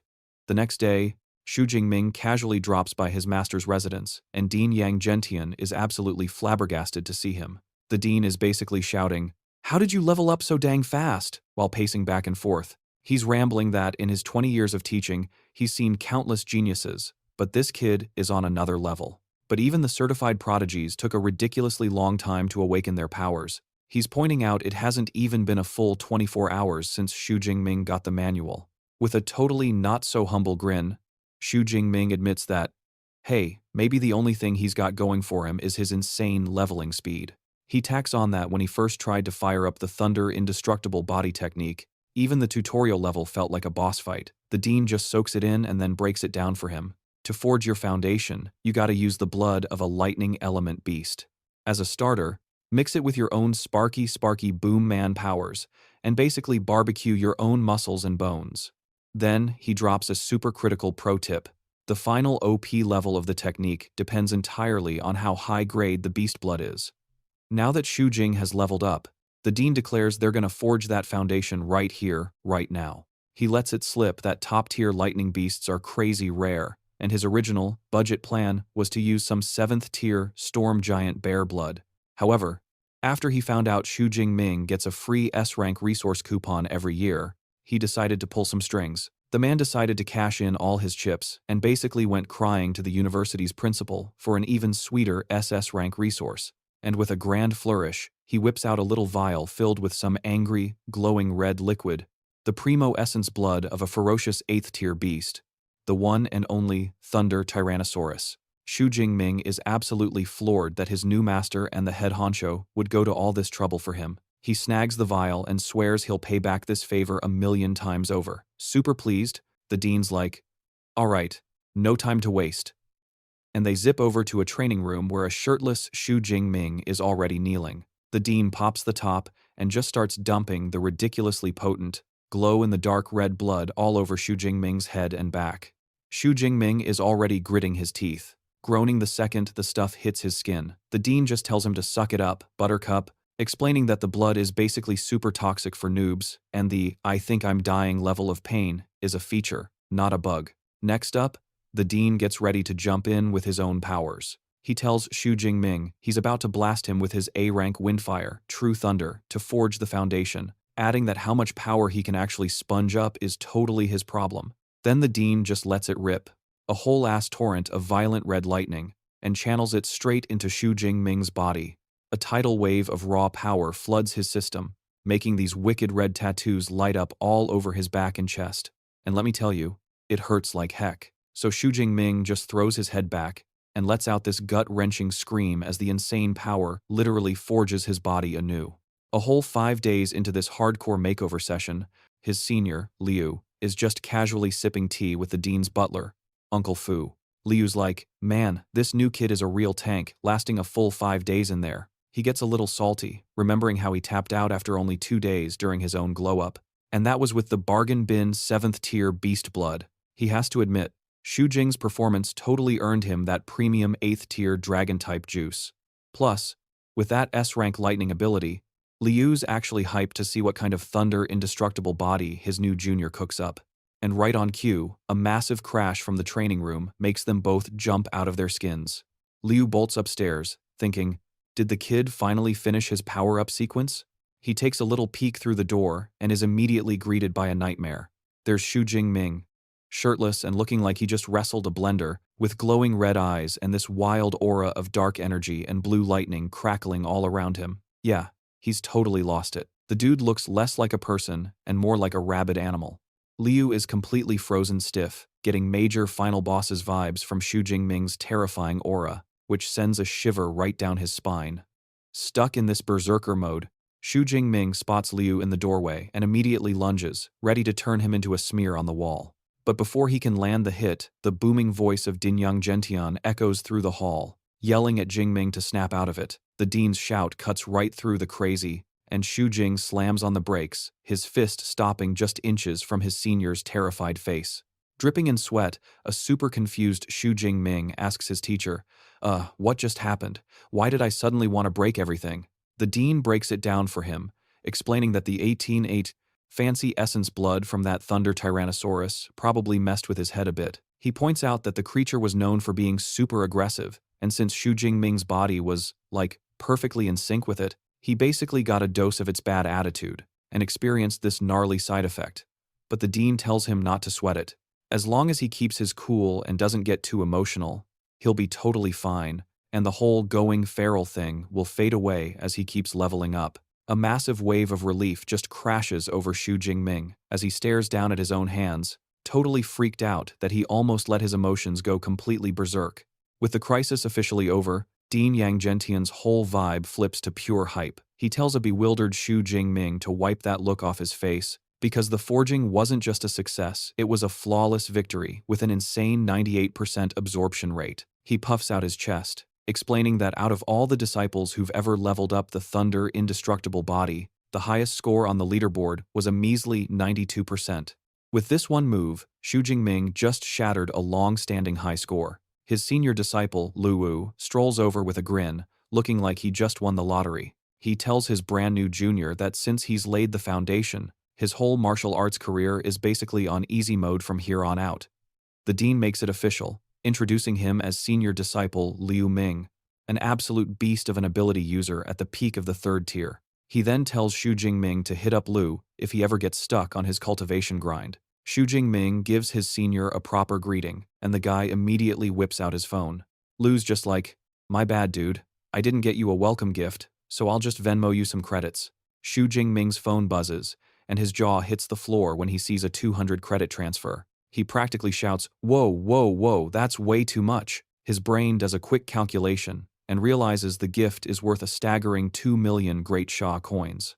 The dean just scoffs at his panic, saying that 200 credits is just pocket change for Liu and that it's a senior's sacred duty to spoil their juniors. He then adds that one day, when Shu Jing Ming has his own underclassmen, he'll be the one expected to make it rain.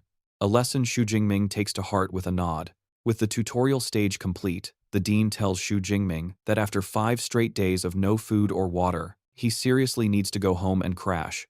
Then he drops the next quest objective. Get back here tomorrow morning. You're gonna learn fist and spear techniques with your senior. Shu Jing Ming throws his teacher a grateful "thanks, coach," and bounces.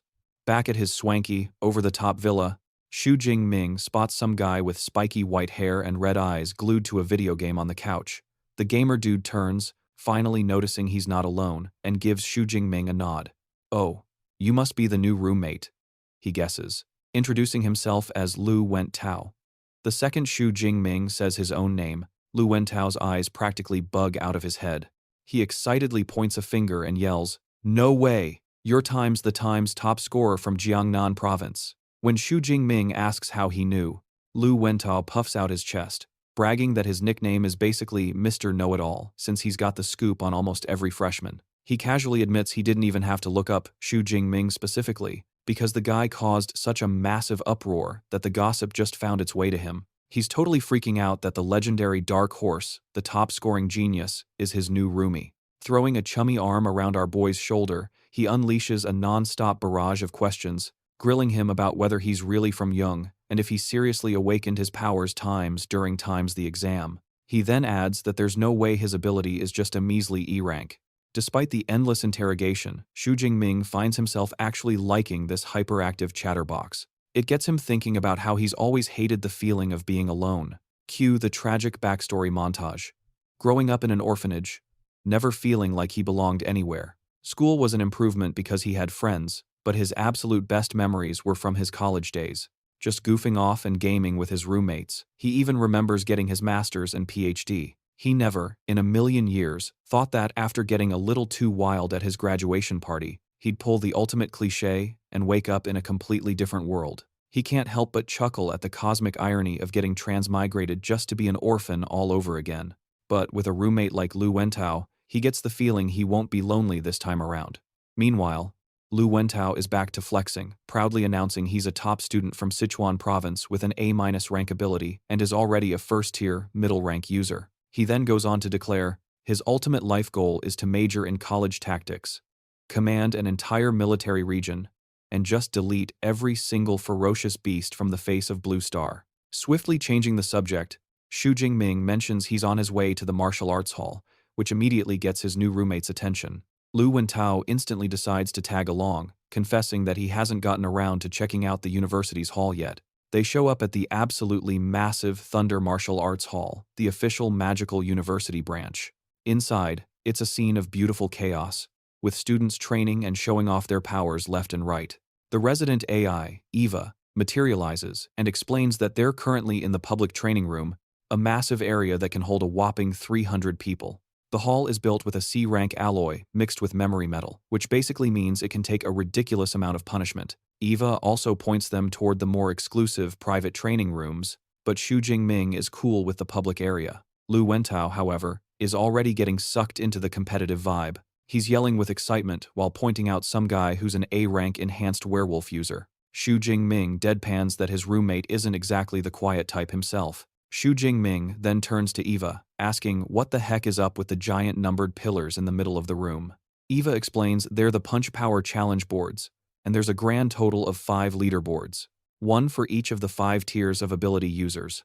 She dangles the carrot. If they can crack the top 3,000 on their board, they'll score a sweet 50 credit reward. Liu Wentao is immediately sold on the challenge, thinking it sounds like an absolute breeze. Eva then casually clarifies that there are just over 4,000 students currently attending the university. With credit signs practically spinning in his eyes, Liu Wentao decides he's gotta give it a shot. Eva tells him to just swipe his student ID to start, adding the one crucial rule: using abilities and combat techniques is a big no-no. Liu Wentao, practically vibrating with excitement, steps up to the pillar and smacks his student ID on the scanner. The AI Eva's voice chimes in, announcing his attempt to the whole room. His little show immediately catches the attention of some upperclassmen, who start snickering that he's just some first-tier, middle-rank freshman. Feeling the heat of every single eye in the room on him, a determined Liu Wentao decides he is not about to get clowned. With a massive roar, he unleashes a monster of a punch, slamming into the pillar with some serious force as the result flashes up on the screen. A punch power of 476 kilograms. Feeling pretty proud, Liu Wentao thinks he didn't look half bad. He figures hitting the top 3,000 should be a piece of cake. His pride lasts for a solid 3 seconds before Eva drops a devastating reality bomb. His rank is way past 100,000. Liu Wentao is completely stunned, screaming in disbelief and yelling about how that's even possible. He argues that there are only about 4,000 students in the entire university, to which Eva coldly clarifies that the leaderboard tracks the scores of every student since the university's founding 100 years ago. The absolutely soul-crushing realization hits Liu Wentao like a ton of bricks. The entire crowd was just there to watch him make a complete and total fool of himself. The upperclassmen absolutely erupt in laughter, with one of them remarking how this classic prank never gets old. As his roommate is drowning in a sea of his own embarrassment, Shu Jing Ming offers a little bit of comfort, reminding him that as a spiritual element user, raw punching power was never his main stat to begin with. A grateful Liu Wentao immediately shoves Shu Jing Ming forward, insisting that he try it. He's positive that Shu Jing Ming will do better. Shu Jing Ming just agrees, admitting he was curious to test his strength anyway. He swipes his ID, and like clockwork, Eva announces the next challenge. The crowd's attention shifts over to him, but this time, they look even less impressed, if that's even possible. Pfft, they're all thinking he looks like some low-rank first-tier scrub. Bet his punch won't even break 400 kilograms. But wait.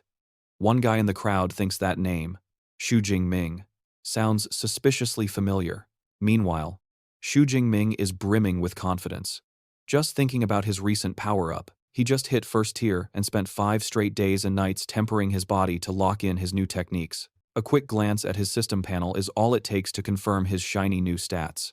We're talking a seriously upgraded physique and his brand new skill, Thunder Indestructible Body. He slowly clenches his fist, a smirk playing on his lips. He's dying to see just how hard he can hit now. With a massive surge of power, he unleashes the punch, and the sheer force creates a shockwave that blasts through the air. The insane shockwave from Shu Jing's punch rips through the hall, leaving the entire crowd completely stunned. Then, the digital screen flashes with the unbelievable result.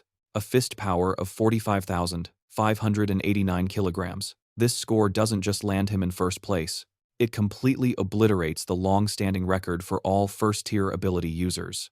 Those upperclassmen who were just talking trash are now standing there with their jaws on the floor. One of them just yells out, "He shattered the record," while another stammers, "How can a low-rank, first-tier nobody have that much power?" A third guy grimly points out that a punch with that kind of kick would turn him into a human smoothie. He just can't believe this monster is a freshman. A couple of girls in the crowd are equally freaking out. One of them gushes. Anyone in the top 1,000 is basically a legend who defines the era. So, can you even imagine how OP this new number one must be? Her friend adds, that record stood for over 10 years. I have to record this legendary moment. His roommate Luenta is going ballistic, grabbing Shu Jing Ming and shouting, "You're my true brother. I'm following you from now on, boss." Shu Jing Ming just flashes a smile and tells him, "Dude, chill, don't exaggerate." Looking down at his fist, Shu Jing Ming thinks to himself, pretty satisfied with the results. He figures the Thunder Tyrannosaurus's essence, blood must be a perfect match for him, and the boost to his strength was pretty much instantaneous. The AI, Eva, floats over and formally congratulates Shu Jing Ming for breaking the record. She then announces that a 400 credit reward has been sent to his account. A curious Shu Jing Ming immediately asks, "Hey, so if I break the record again, do I get more credits?" Eva lays it out straight. The prize is a one-time deal for first-timers only. But hey, he can always go smash the other level pillars to snag some new loot. Shu Jing Ming glances up at the 4 other pillars for the 2nd to 5th tier players and just casually decides, yeah, I'll get to those later. Meanwhile, his roommate has fully embraced his new role as chief hype man, as a whole squad of impressed girls starts crowding around Liu Wento, who's busy pointing over at his absolutely legendary roommate. In a flash, the girls descend upon a completely clueless Shu Jing Ming, some offering to show him the ropes on the equipment and others desperately trying to recruit him for their club. Totally overwhelmed by his sudden fame, Shu Jing Ming gets yanked out of the mob by Liu Wento, who masterminds a tactical retreat to a private training room. Elsewhere, over at his master's place, Dean Yang Genshin is just chilling, sipping some tea, when his senior disciple, Liu Ming, shows up.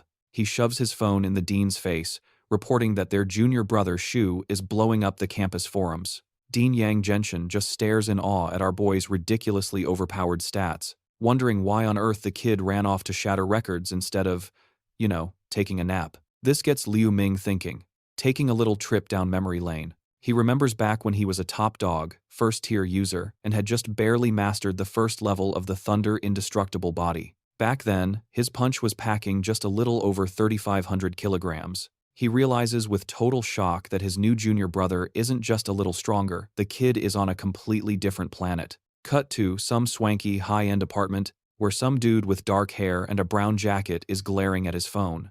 And then, he just completely loses it. He slams his fist down on the marble countertop so hard the glass next to it explodes, his hand now crackling with orange flames and blue lightning. The guy is absolutely seething. He's cursing the fact that Shu Jing Ming had the nerve to show up in Magic Capital too, clenching that fiery fist of his. His entire face twists into a mask of pure, unadulterated rage. He's stewing over how Shu Jing Ming's epic win cost him his shot at being the top scorer in Jiangnan province, basically turning him into the punchline of every joke back in his hometown. He furiously swears that this time, he's taking back every last scrap of glory he thinks he deserves.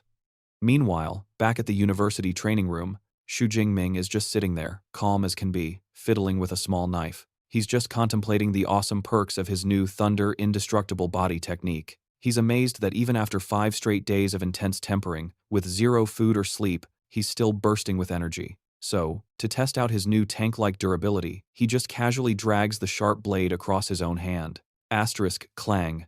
Asterisk. The blade just skids right off his skin without so much as a scratch. All it left was a pathetic little white line. He couldn't help but be impressed. His body was now tougher than an E-grade alloy. Regular knives were basically just toys to him now. Heh. This S-grade body refinement technique was the real deal. Alright. Just then, his roommate, Liu Wentao, barrels into the room, screaming his name like a madman. He shoves his phone in Shu Jing Ming's face, yelling that the campus forum had absolutely blown up over him, shattering the record. Apparently, tons of students were spamming the comment section, all of them saying they wanted a piece of him. But far from being annoyed, a cocky little smirk spread across Shu Jing's face. Looks like the fighting spirit at Magic University is pretty intense, he thought to himself. This could be fun. Seeing all the keyboard warriors throwing down the gauntlet, a fired-up Liu Wentao waved his phone around, offering to digitally demolish those wannabes for underestimating his bro. Shu Jing Ming just calmly pushed his roommate's arm down. Nah, forget it. Don't waste your energy. He explained that he had way more important stuff to deal with, since he was on his way to the battle technique library, and told Liu Wentao to just head back to the dorm. Before long, Shu Jing was standing in front of the absolutely massive, ultra-modern battle technique library. As he neared the entrance, he held his hand up to a scanner, and a crazy, complex, glowing orange security circle materialized. Yeah, this place's security was definitely not messing around. He had to admit, he was pretty blown away by the setup. He remembered hearing a rumor that the university's own vice principal personally stood guard here, a legendary 9th-tier powerhouse. With a monster like that on watch duty, not even the top dog Marshall Saints could dream of swiping the goodies inside. After tapping his student ID card on the reader, he strolled through the gate as the security circle gave him one final scan before letting him pass. Stepping into the grand hall, he was immediately met by a trio of female librarians. The one in the middle greeted him with a warm smile, using his full name. "Welcome, S-grade student Shu Jing Ming. How may we assist you today?" He was a little surprised they knew who he was. "Wait, how did you know my name?" Shu Jing Ming asked. The librarian explained politely that students with S-grade clearance, like him, were VIPs with access to literally every battle technique. Apparently, their system sent out an alert the second his ID was scanned. A peek inside the librarian's mind reveals her true, greedy intentions. She instantly clocked that his SG-level authority meant he was a future big shot, basically a guaranteed grandmaster. And just like that, Operation Become Besties with the future legend was a go. Oblivious to her scheming, Shu Jing Ming just asks where he can find the lightning-based superpower techniques. The librarian, practically tripping over herself to help, explained that the B-grade and lower stuff was on the second and third floors, but the real-time's juicy techniques were stashed away in a special reading room up on the 4th floor. She then casually mentioned that his fancy card was the all-access pass he needed. Next thing you know, she's giving him the 5-star treatment, personally escorting him to this swanky private room on the 4th floor. Floating in the middle of the room was a little AI gadget, just chilling over a table. The AI piped up, explaining that once he picked his skills online, the actual, honest-to-goodness secret manuals would be delivered right to him. It even gave him a friendly warning to, not spill anything on them. Finally left alone, Shu Jing hit the AI with a command, "Show me every lightning technique, B-grade and up." The AI was like, "You got it, boss," and bam. Dozens of glowing blue holographic screens flooded the entire room, each one displaying a different, electrifying technique.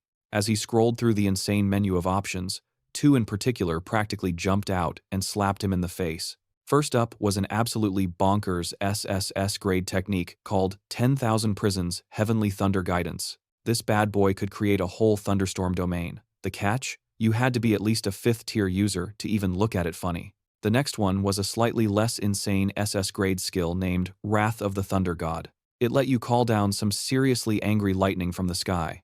And surprise, surprise, this one was locked too, requiring a user to be at least 4th tier. Still, Shu Jingming's jaw was on the floor just looking at the quality on display. I mean, SS grade and even SSS grade options just sitting there for the taking. He couldn't help but marvel at how stacked this university was and wondered if he could actually view them for free.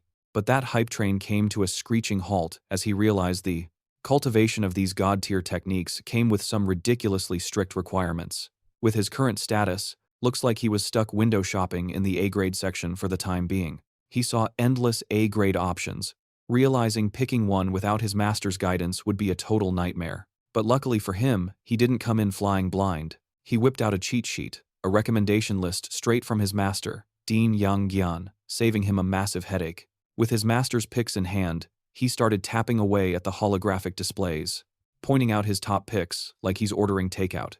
He finally lands on a killer combo of 4 specific A-grade techniques. First on the shopping list is Thunder Spear, for those special moments when you need to absolutely yeet something into oblivion. Next up is Chain Thunder Gun, for that delicious, non-stop DPS. And for skill number 3, we've got Thunder Flash, cause you gotta go fast. And for the grand finale, Thunder Prison, a little something to keep the riff-raff in their place. My man is already running the simulations in his head. Thunder Spear for one-shotting chumps from a mile away, Chain Thunder Gun for unloading a world of pain, and Thunder Flash for Naruto running across the battlefield, and Thunder Prison to put the mobs in timeout. He's thinking, yeah, with these 4 bad boys and my S-rank Thunder indestructible body, His combat style is going to be completely foolproof. Weaknesses? What are those? The system's AI, Eva, decides to chime in and analyze his, let's call it, ambitious selection. She politely informs him that your average Joe takes a solid 6 months just to learn the ABCs of a single A-grade technique. The AI even has the audacity to suggest mixing in some kiddie-level techniques for a more balanced approach. But our boy Shu Jing Ming just scoffs. Advice? That's for NPCs. A bit later, the librarian hobbles back into frame, his arms loaded down with ancient-looking goodies. He presents our hero with the 4 legendary manuals for the chosen skills. As Shu Jing reaches out to snag them, he can't help but drool over how ridiculously bougie they look. His brain immediately goes into Pawn Stars mode, calculating their street value. I mean, come on, even a piddly C-grade manual sells for millions, so these 4 A-grade originals are basically museum-level artifacts. He cracks open the first one, and a legit holy light just erupts from the pages. He's instantly smacked in the face by the sheer artistic genius and overwhelming aura. This is that 4K Ultra HD experience that a pirated copy could never dream of matching. Alright, time for the all-nighter. He hunkers down and starts cramming, and the hours just start to blur together. But pretty soon, his laser focus melts into pure, unadulterated rage, sweats pouring down his face as he clutches his head like his brain is about to explode. This stuff is written in, like, alien moon runes. It makes absolutely zero sense. But does our boy give up? Hell no. He grits his teeth and just brute forces his way through every single page. After what feels like a lifetime, he leans back, having finished all 4 manuals. Then, with a smug grin, he calls on his personal cheat engine. Alright, Deep Blue, you're up. Dump the points. And just like that, the system responds on the dot. Asterisk, ping, ping, ping, ping. Asterisk. 4 notifications pop up, confirming that 200 superpower points have been casually yoinked for each technique. And boom, just like that, all 4 are now mastered at the entry level. Time to admire his handiwork. He pulls up his character sheet to check out the glorious new stats. And there they are in all their shiny new glory. Thunder Spear, Thunder Flash, the A-grade Chain Thunder Gun, and Thunder Prison, all neatly listed at the beginner level. And as for his body buffing technique, the Thunder Indestructible Body is still stuck on Layer 1, and his available superpower points have tanked to 1,434. Getting to his feet, Shu Jing Ming cracks his knuckles, a wicked aura practically crackling around him. Now that he's loaded up on some seriously OP battle techniques, he glances up with a predatory grin, wondering which poor soul is going to be the first guinea pig for his new bag of tricks. Later that night, back at their swanky villa, Liu Wentao, chilling on the couch, gives Shu Jing Ming the rundown on an alert from Eva. Apparently, the freshman assembly is tomorrow at training ground number 1. He also brings up some new freshman group chat, telling Shu Jing Ming he should probably hop in. Shu Jing Ming just plays it cool and agrees. That's when Liu Wentao gets nosy, asking what tier of combat techniques he picked out at the library. Without even blinking, Shu Jing Ming says he just grabbed 4 A-rank combat techniques. Liu Wentao's jaw practically hits the floor. He sputters that mastering 4 A-rank techniques is something you wouldn't expect from anyone until they're a sophomore, or even a junior. The guy realizes his roommate is clearly built different. Liu Wentao's gears start turning.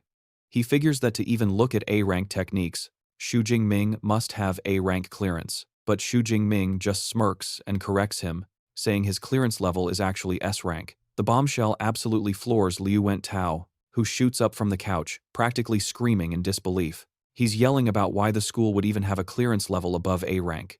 Then, it hits him. He starts stammering that all those online rumors about Shu Jing Ming being some E-rank scrub have to be fake, and asks, completely shell-shocked, if this means Shu Jing Ming has an S-rank superpower. Shu Jing Ming just grins, trolling him with, looks like Mr. Know-It-All just learned something new today, huh? The confirmation just leaves Liu Wentao completely starstruck. He blurts out that he knew Shu Jing's rating was high, but he never in his wildest dreams thought it'd be S-rank, especially when the other provincial top dogs are only A-rank. A massive, goofy grin just takes over his face as he flashes a big thumbs up. He's thinking, yep, hopping on this hype train early was the best decision ever. He's officially an OG fan now. Later on, Shu Jing Ming is up in the second-floor training room. He picks up a practice spear, but it feels like a toothpick. He thinks to himself, alright, I've got the skills. Now I just need the gear to match. He figured that old F-rank obsidian spear collecting dust at home was pretty much a glorified toothpick at this point. Yeah, it was high time for a major gear overhaul. He casually pinged the AI, "Yo Eva, hit me with the school mall's spear selection." Instantly, Eva blasted his vision with a wall of holograms, displaying everything from basic F-rank starter pikes to some seriously slick D-rank lances. Shu Jing Ming saw he could even customize the length and weight. Sweet. Knowing that better gear came with a heavier weight and a fatter price tag, he landed on a solid E-rank spear, clocking in at a beefy 210 kilograms, and threw in a matching E-rank combat suit and boots to complete the set. Didn't even hesitate. He just slammed the "Confirm Purchase" button. A notification popped up. Total damage to the wallet: 237 credits. His balance tanked, leaving him with a pathetic 382.6. Delivery was set for the next day, and he couldn't help but let out a deep sigh as he watched his hard-earned credits vanish into thin air. Just like that, his wallet was nearly cut in half. Big oof. Still, with some sweet new gear on the way, he gripped the flimsy practice spear, a fire of determination blazing in his eyes. He knew he'd have to rock this glorified twig for the time being, a confident smirk already spreading across his face. He declared to the spear, "All right, you and me? We're mastering my 4 new A-rank combat techniques tonight. No excuses." The next morning, all the freshmen at Madu Superpower University were crammed together like sardines for the big welcome assembly. The second Shu Jing Ming casually strolled into the hall, literally every single head in the room snapped in his direction. A wave of whispers rippled through the crowd as they realized he was Times That Times guy, the legend who completely demolished the school's punch power record. Then the murmurs got even louder. He was the #1 scorer from Jiangnan province. They couldn't stop staring at his ridiculous power level and, I mean, come on, the guy's a total pretty boy. But before he could even find a spot to just hang out, some tall dude stepped up and blocked his way. It was this big shot named Lei Zhou who got right up in his grill, pointing a finger and shouting a challenge for the whole world to hear. The rumor mill instantly kicked into high gear. Everyone knew this was the runner-up from Jiangnan province, the dude who pulled in over 9,300 points. And then the real tea started spilling about his super-rich family. Apparently, both of his parents were some kind of ridiculously OP Tier 4 superhumans. Someone in the crowd muttered, "Dude, that sucks. No one ever remembers the guy who gets second place." Which, pretty much explained why the guy had such a massive chip on his shoulder. But even with this public meltdown happening, Shu Jing Ming couldn't have cared less. He just gave him a deadpan look and said, "Nah, I'll pass." That shutdown left his roommate, Liu Wentao, with his jaw on the floor. Lei Zhou, however, just smirked, all smug, and said, "Don't be in such a hurry to turn me down." And that's when he decided to hit below the belt. He started talking about Shu Jing's aunt and her family's business, the one that sells rare plants. Then he leaned in with this slimy grin and dropped the bombshell. His family just so happened to be his aunt's #1 customer. To make matters worse, his aunt is apparently in deep, owing these clowns a massive chunk of change. So this punk, Leiho, decides to drop a not-so-subtle hint, basically saying if the cash doesn't show up on time, his aunt's family might just have a little accident. Yeah, that comment just sucked all the air out of the room. Instantly, Shu Jing Ming's expression goes colder than a polar bear's toenails, and this insane, dark blue aura just erupts from him. In a voice that could curdle milk, he's like, "Are you trying to threaten me, little man?" The raw pressure from his killer intent literally blasts the startled Lei Zhou a step backward. Lei Zhou starts sweating buckets, completely bug-eyed, unable to even comprehend the absolute monster he just poked with a stick. Dude immediately throws it in reverse, stammering that it was totally not a threat, just a, friendly reminder. Point made. Shu Jing Ming's death aura poofs away like it was never there. Cool as a cucumber, he just asks for the time and place for their little playdate.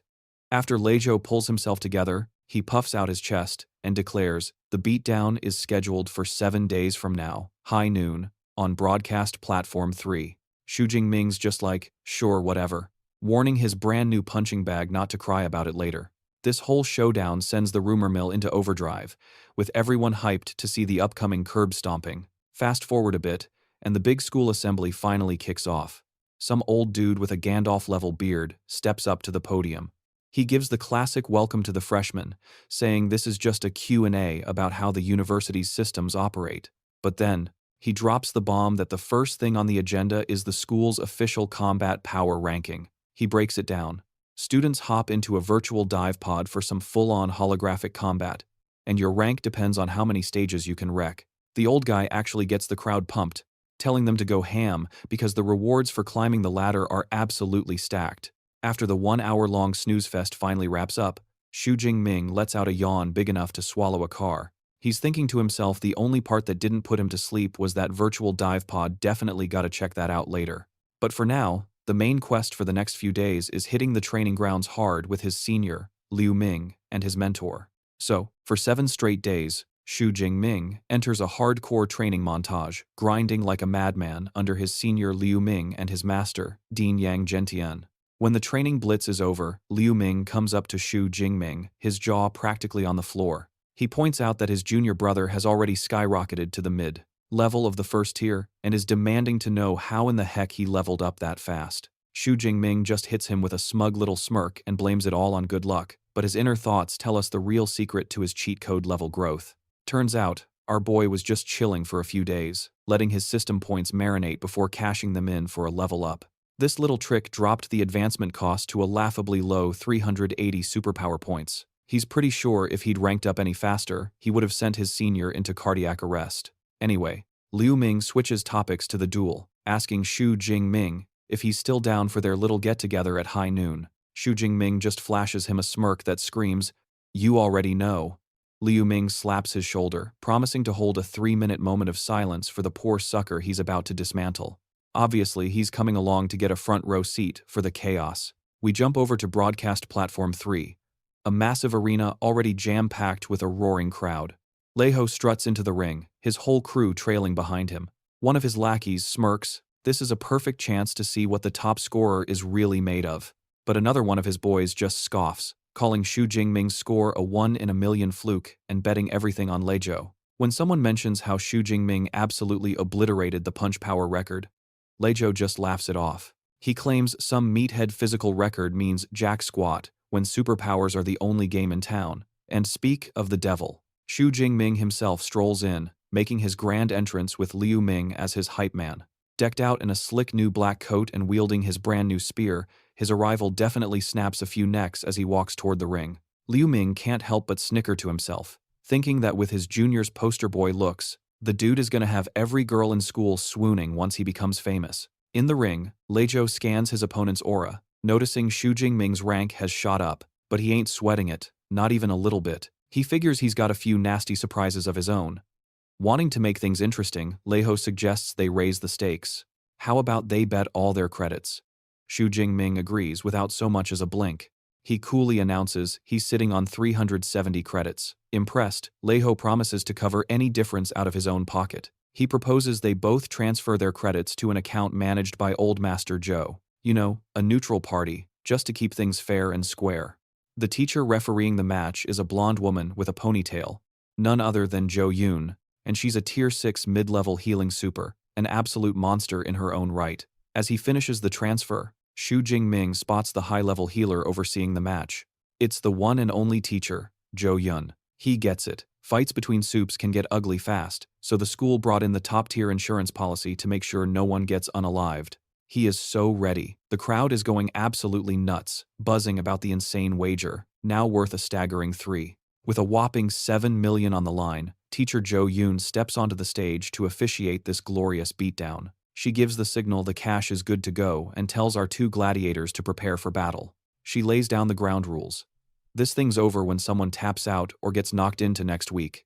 And absolutely no sucker punches after the bell rings. Capice? Shu Jing Ming and Leiho both give a curt nod of understanding, then lock eyes as they face off. Shu Jing Ming just casually rests his spear on his shoulder, looking like he'd rather be taking a nap, while Leiho puts on a whole Broadway show just unsheathing his sword. Rocking a face that screams, "This isn't a phase, Mom," Leijo instantly goes all out, activating his A-rank fire ability. He dramatically announces its name. The Dense Pine Industry Fire. Yeah, you heard that right. A giant tornado of flames erupts around him as he screams about reclaiming the honor that Shu Jing Ming supposedly stole from him. The crowd absolutely loses its mind, their jaws hitting the floor at the sheer, terrifying power of a genuine A-rank fire ability. Now looking like a human-shaped inferno, Leijo makes his move, charging forward like a freight train from hell. He soars into the air, pouring every ounce of his energy into a colossal raging flame slash. But Shu Jing Ming's reaction is to just stand there and give his spear a lazy little flick, like he's batting away a slightly annoying mosquito. And in a scene that completely shatters reality for everyone watching, that ridiculously casual move completely nullifies the giant flaming sword. You could hear a pin drop as the entire arena is plunged into a stunned, deafening silence. Nobody can process what just happened. He didn't even use a skill. He just poked it and somehow parried that insane attack. Impossible. A basic attack just shut down an ultimate skill. Someone screams, as Lejo's own brain seems to have blue-screened. He can only grit his teeth, his face a perfect picture of utter disbelief, as his ultimate trump card was just treated like a party trick. Shu Jing Ming just stares back, his expression as cold and dismissive as if he were looking at something he was about to scrape off his shoe. Sinister purple lightning starts crackling to life around his body as he calmly tells Lejo that impossible is not in his vocabulary. It only feels impossible, he clarifies, because you are pathetically weak. And before Lejo can even register that soul-crushing insult, Shu Jing Ming vanishes in a blur of motion, unleashing a devastating counterattack. Shrouded in a raging tempest of purple lightning, he crosses the arena in a flash and smashes his attack directly into Lejo's chest. The impact launches Lejo backwards like a discarded puppet, while the violet lightning arcs through his body, frying him from the inside. A horrifying, blood-curdling scream is ripped from his lungs as the agony overwhelms him. The pure force of the blow sends his sword flying from his hand, cartwheeling through a spray of his own blood as his body is sent hurtling. He crashes to the ground in a heap, slumping into a motionless pile of defeat as his body literally smokes and sizzles. The crowd is left utterly gobsmacked by the swift and brutally one-sided end to the fight. Lejo's personal fan club is in shambles, one of them shrieking in total disbelief that the entire match was finished after Shu Jing Ming made, 2 moves? Just 2. Some dude in the stands pipes up, "Stronger? You gotta be joking, the guy just got totally smoked in one hit." The whole place starts murmuring, all on the same page that Shu Jing Ming is on a completely different level than the rest of the first years. Meanwhile, Liu Ying, just vibing on the sidelines, looks like he's about to nod off from sheer boredom. He's just thinking, man, what an absolute snorefest. My boy didn't even need to tap into 1/10 of his actual strength. Back in the ring, teacher Zhou Yun steps up to call the match, but wait for it.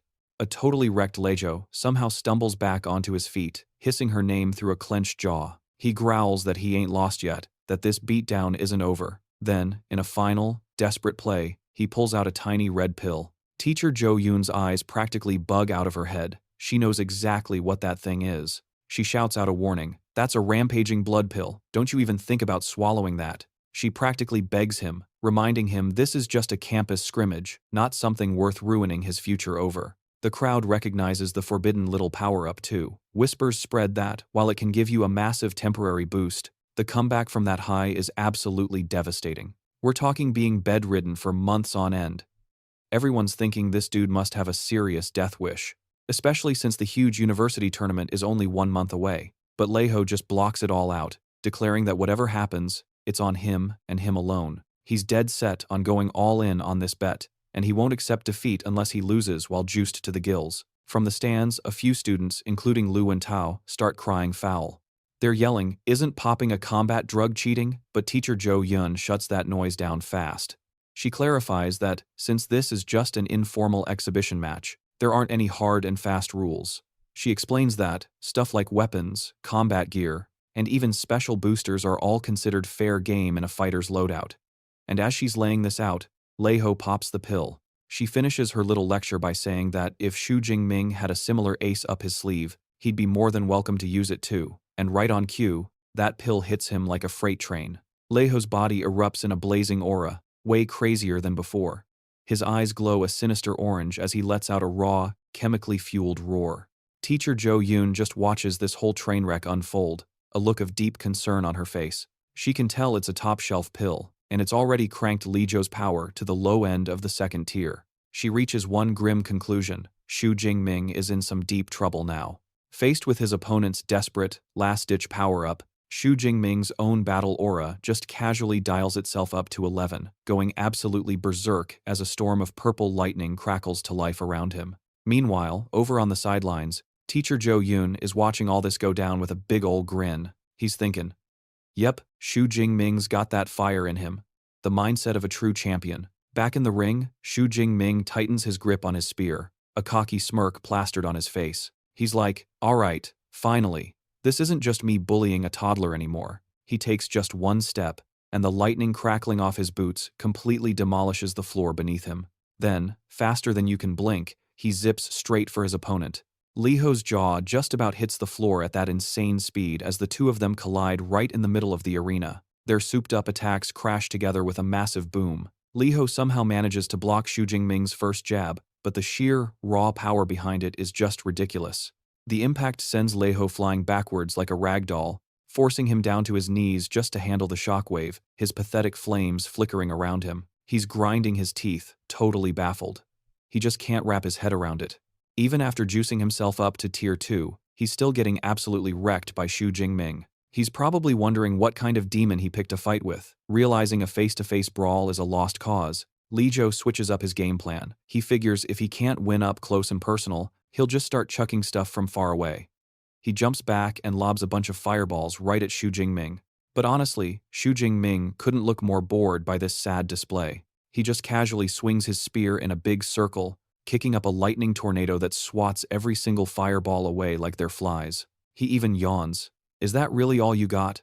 Li Ho, now sweating buckets, starts cursing his opponent's ridiculously OP lightning powers. But our boy Li Zhou desperately clings to a sliver of hope, figuring there's no way in heck he can get close to him again. But hey, if he can just run out Shu Jing Ming's battery before his own roid rage wears off, maybe, just maybe, he's got a shot.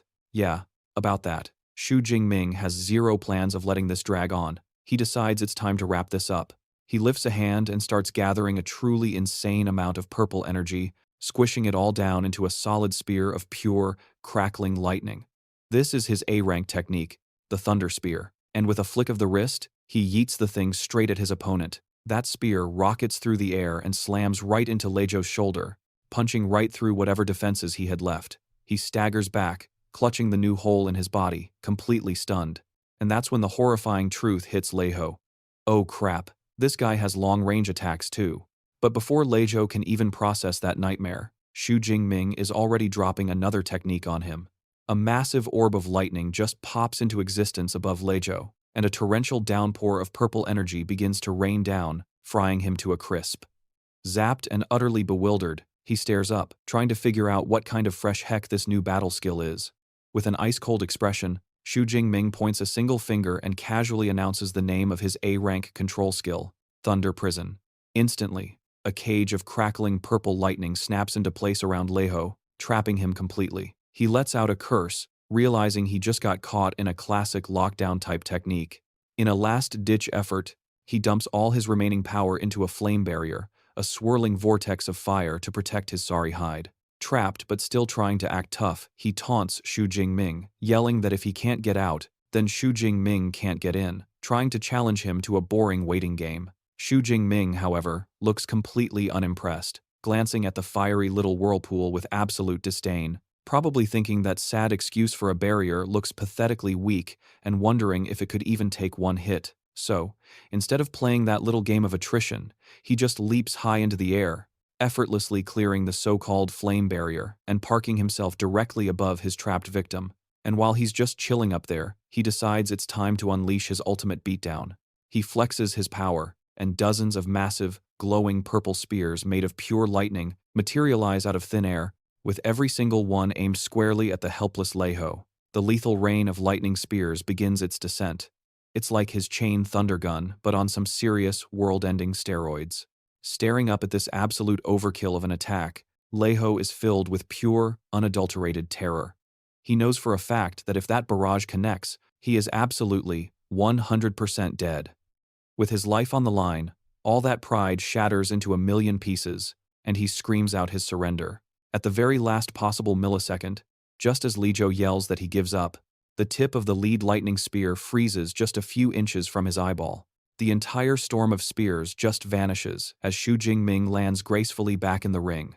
Then, for the final, definitive troll move, he thrusts his actual, physical spear forward, piercing Leizhou's chest and leaving zero doubt about who just won this fight. Shu Jing Ming yanks his spear out, leaving Leizhou kneeling on the floor, utterly defeated and broken. With an aura of absolute, commanding power, with Shu Jing standing triumphantly over his fallen foe, teacher Zhou Yun makes it official: we have a winner. The crowd is absolutely gobsmacked, all whispering about how that wasn't just a loss, it was a total annihilation. They're losing their minds over how Shu Jing Ming perfectly comboed 4 different battle techniques in the span of a few seconds, a move that's way out of league for any normal freshman. A couple of students start breaking down the insane power levels they just witnessed. One of them guesses, "Dude, those skills had to be at least B grade, right?" His friend is totally floored, admitting the best technique he's got is a measly C grade. Watching from the sidelines, Liu Ming overhears their wild speculation and looks seriously stressed out. He thinks to himself, "You guys are lowballing my junior by a mile," because he knows the terrifying truth. Shu Jing Ming, the absolute madman, actually chose 4 A-grade techniques and has already mastered them to a battle-ready state. He starts having a flashback to his own rookie days, remembering how he only had the guts to pick a single A-grade technique, and it still took him over 4 months to get the hang of it. He has to admit, having a junior who's a straight-up monster is putting a ton of pressure on him. Back in the arena, the dust is settling. A thoroughly humbled Leizhou staggers to his feet, genuinely thanking Shu Jing Ming for not ending his career and accepting his complete and utter defeat. He promises the credits and cash they bet are all his for the taking, and he swears he'll make that payment to his aunt's business on time, for real. Teacher Zhou Yun strolls over to Shu Jing Ming to confirm his big payday. A cool 50 credits and 3.2 million in currency have just been wired to his student account. Shu Jing Ming's just thinking, man, these high-stakes duels are a pretty sweet get-rich-quick scheme. The second the duel is over, Liu Wentao comes barreling down to the ring, absolutely losing his mind with excitement. He's screaming congratulations at Brother Ming, telling him he's a rich man now and that they have to hit the city center tonight to celebrate. But Shu Jin Ming starts to decline. He tries to explain that he's got a training session scheduled with his senior, but Liu Ming, who's just chilling nearby, chimes in and tells him to go for it. He drops some sage advice, saying, a good work-life balance is the secret sauce for long-term leveling up. Taking his senior's words to heart, Shu Jing agrees to go party. As they're getting ready to bounce, Liu Wentao suddenly points at Liu Ming like he's just spotted a superstar. He starts fanboying hard, gushing about how he's the vice president of the Ash Club and wields a sick A-rank lightning superpower. As he and Shu Jing Ming stroll away together, Liu Wentao can't stop gushing about how that famous senior is even more of a legend in person as they exit the arena. Liu Wentao tells Shu Jing Ming to just roll with it, assuring him he's got the entire night's agenda locked down. Shu Jing Ming throws him a suspicious side-eye, looking back and asking, what times of agenda are we talking about here? Liu Wentao spins around with a massive, trollish grin, pointing dramatically at his friend as he unveils the master plan. It's the one, the only, the can't-miss college experience. A full-blown mixer with the girls' dorm. Cut to a scene where a table is absolutely overloaded with food, all set for a party. Liu Wentao saunters over to Shu Jing Ming, who's already chilling at the table. He's practically bouncing, telling Shu Jing Ming he's basically become a campus celebrity. He explains that he just dropped a little post about a mixer on the school forum. Liu Wentao brags that over 100 people signed up, and he had the tough job of handpicking the lucky winners. Shu Jing Ming just smirks at his friend's over-the-top effort and asks who actually made the cut. Liu Wentao gets all secretive, telling him it's a surprise for now, but he'll be meeting them any second. And just like that, he spots the guests arriving and shouts for them to come on over. 2 young women walk up. The one in glasses introduces herself as Qi Dongjia, the official guest of honor. Her friend, a girl with dark hair, pipes up that she's her roommate, Song Chuku. Liu Wentao proudly presents them to Shu Jing Ming, immediately starting to hype up their stats. He explains that Qi Dongjia is packing a nasty A-rank beast-type ability, while Song Chuku is a top-tier user with an A-rank light element ability, who also happened to be the #1 scorer in her whole province. Shu Jing Ming, smooth as ever, just politely introduces himself. But the moment his name hits their ears, Song Chuku's expression completely flips to one of pure shock. Without even a second's hesitation, she asks Shu Jing Ming if he's down to throw down in a sparring match. She tells him he can name the time and place. Her friend Qi Dongjia just calls her a total battle junkie for trying to start a fight 2 seconds after meeting someone, reminding her they were literally there to hang out. Song Chuku flat out admits that the only reason she even showed up was for a shot at fighting Shu Jing Ming. Shu Jing Ming, the pro mediator, steps in to cool things down, inviting them to have a seat. Liu Wento quickly jumps in to clarify the plan is just to chill, eat, and maybe hit the stores. With that, the group heads out to spend the night at the ridiculously crowded Hihai commercial street. Song Chuku gawked at the massive skyscrapers, completely floored by how insane the city was. As they strolled on, Cheongjia was already glued to a window display, practically drooling over the clothes. Meanwhile, Shu Jing Ming's attention was snagged by the insane collection of high-end gear for ability users. We're talking A-rank weapons, folks. He scanned a display case full of wicked-looking blades and potent elixirs. He couldn't help but think this place made the item shops back in his hometown of Zhangcheng look like a joke. Yeah, this commercial district was on a whole other level. Their epic quest continued with a pit stop for street food, followed by a raid on a fancy clothing boutique. As the girls unleashed their shopping fury, Shu Jing Ming, ever the gentleman, offered to be Chuku's official bag holder. And boom, the classic hand brush moment as he took the bag. Afterwards, Shu Jing Ming just watched the two girls bounce ahead. Their next target was a jewelry display that sparkled so bright it was a safety hazard. By the end of the night, Shu Jing Ming had been officially demoted to a walking, talking, shopping bag rack. Liu Wentao was stunned they'd casually burned through several million in just a few hours, noting that for a girl with a simple look, Song Chuku sure swiped her card like a pro. He pointed out she was one seriously loaded young lady, and when Shu Jing Ming looked intrigued, Liu Wentao leaned in to drop the real bombshell. Her family's background was also ridiculously powerful. Right on cue, Cheongjia cheerfully yelled for them to come help haul the final boss of their shopping spree, one last bag.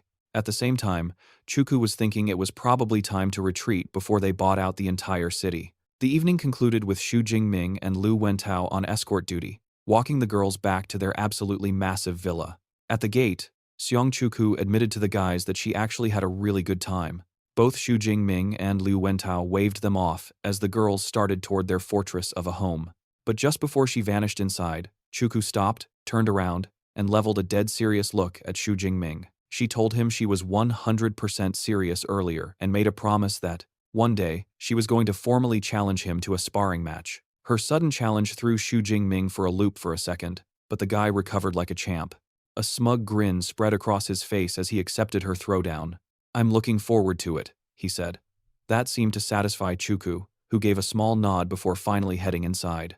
The second that door clicked shut, Cheongjia immediately went into teasing mode. She pointed out that she'd never seen Seong Chuku give a single guy a pleasant look since college started, with Shu Jing Ming being the one and only exception. She then happily declared that it was a brilliant idea to bring her along. That's when Chuku finally explained her usual Ice Queen routine. She revealed that her A-rank light element ability lets her literally hear the inner thoughts of other people. So, she's basically stuck listening to the thirsty, unfiltered thoughts of every guy around her. But get this, she says our boy Shu Jing Ming is built different. Her mind-reading powers showed he's just appreciating the art, you know? Zero sketchy intentions detected.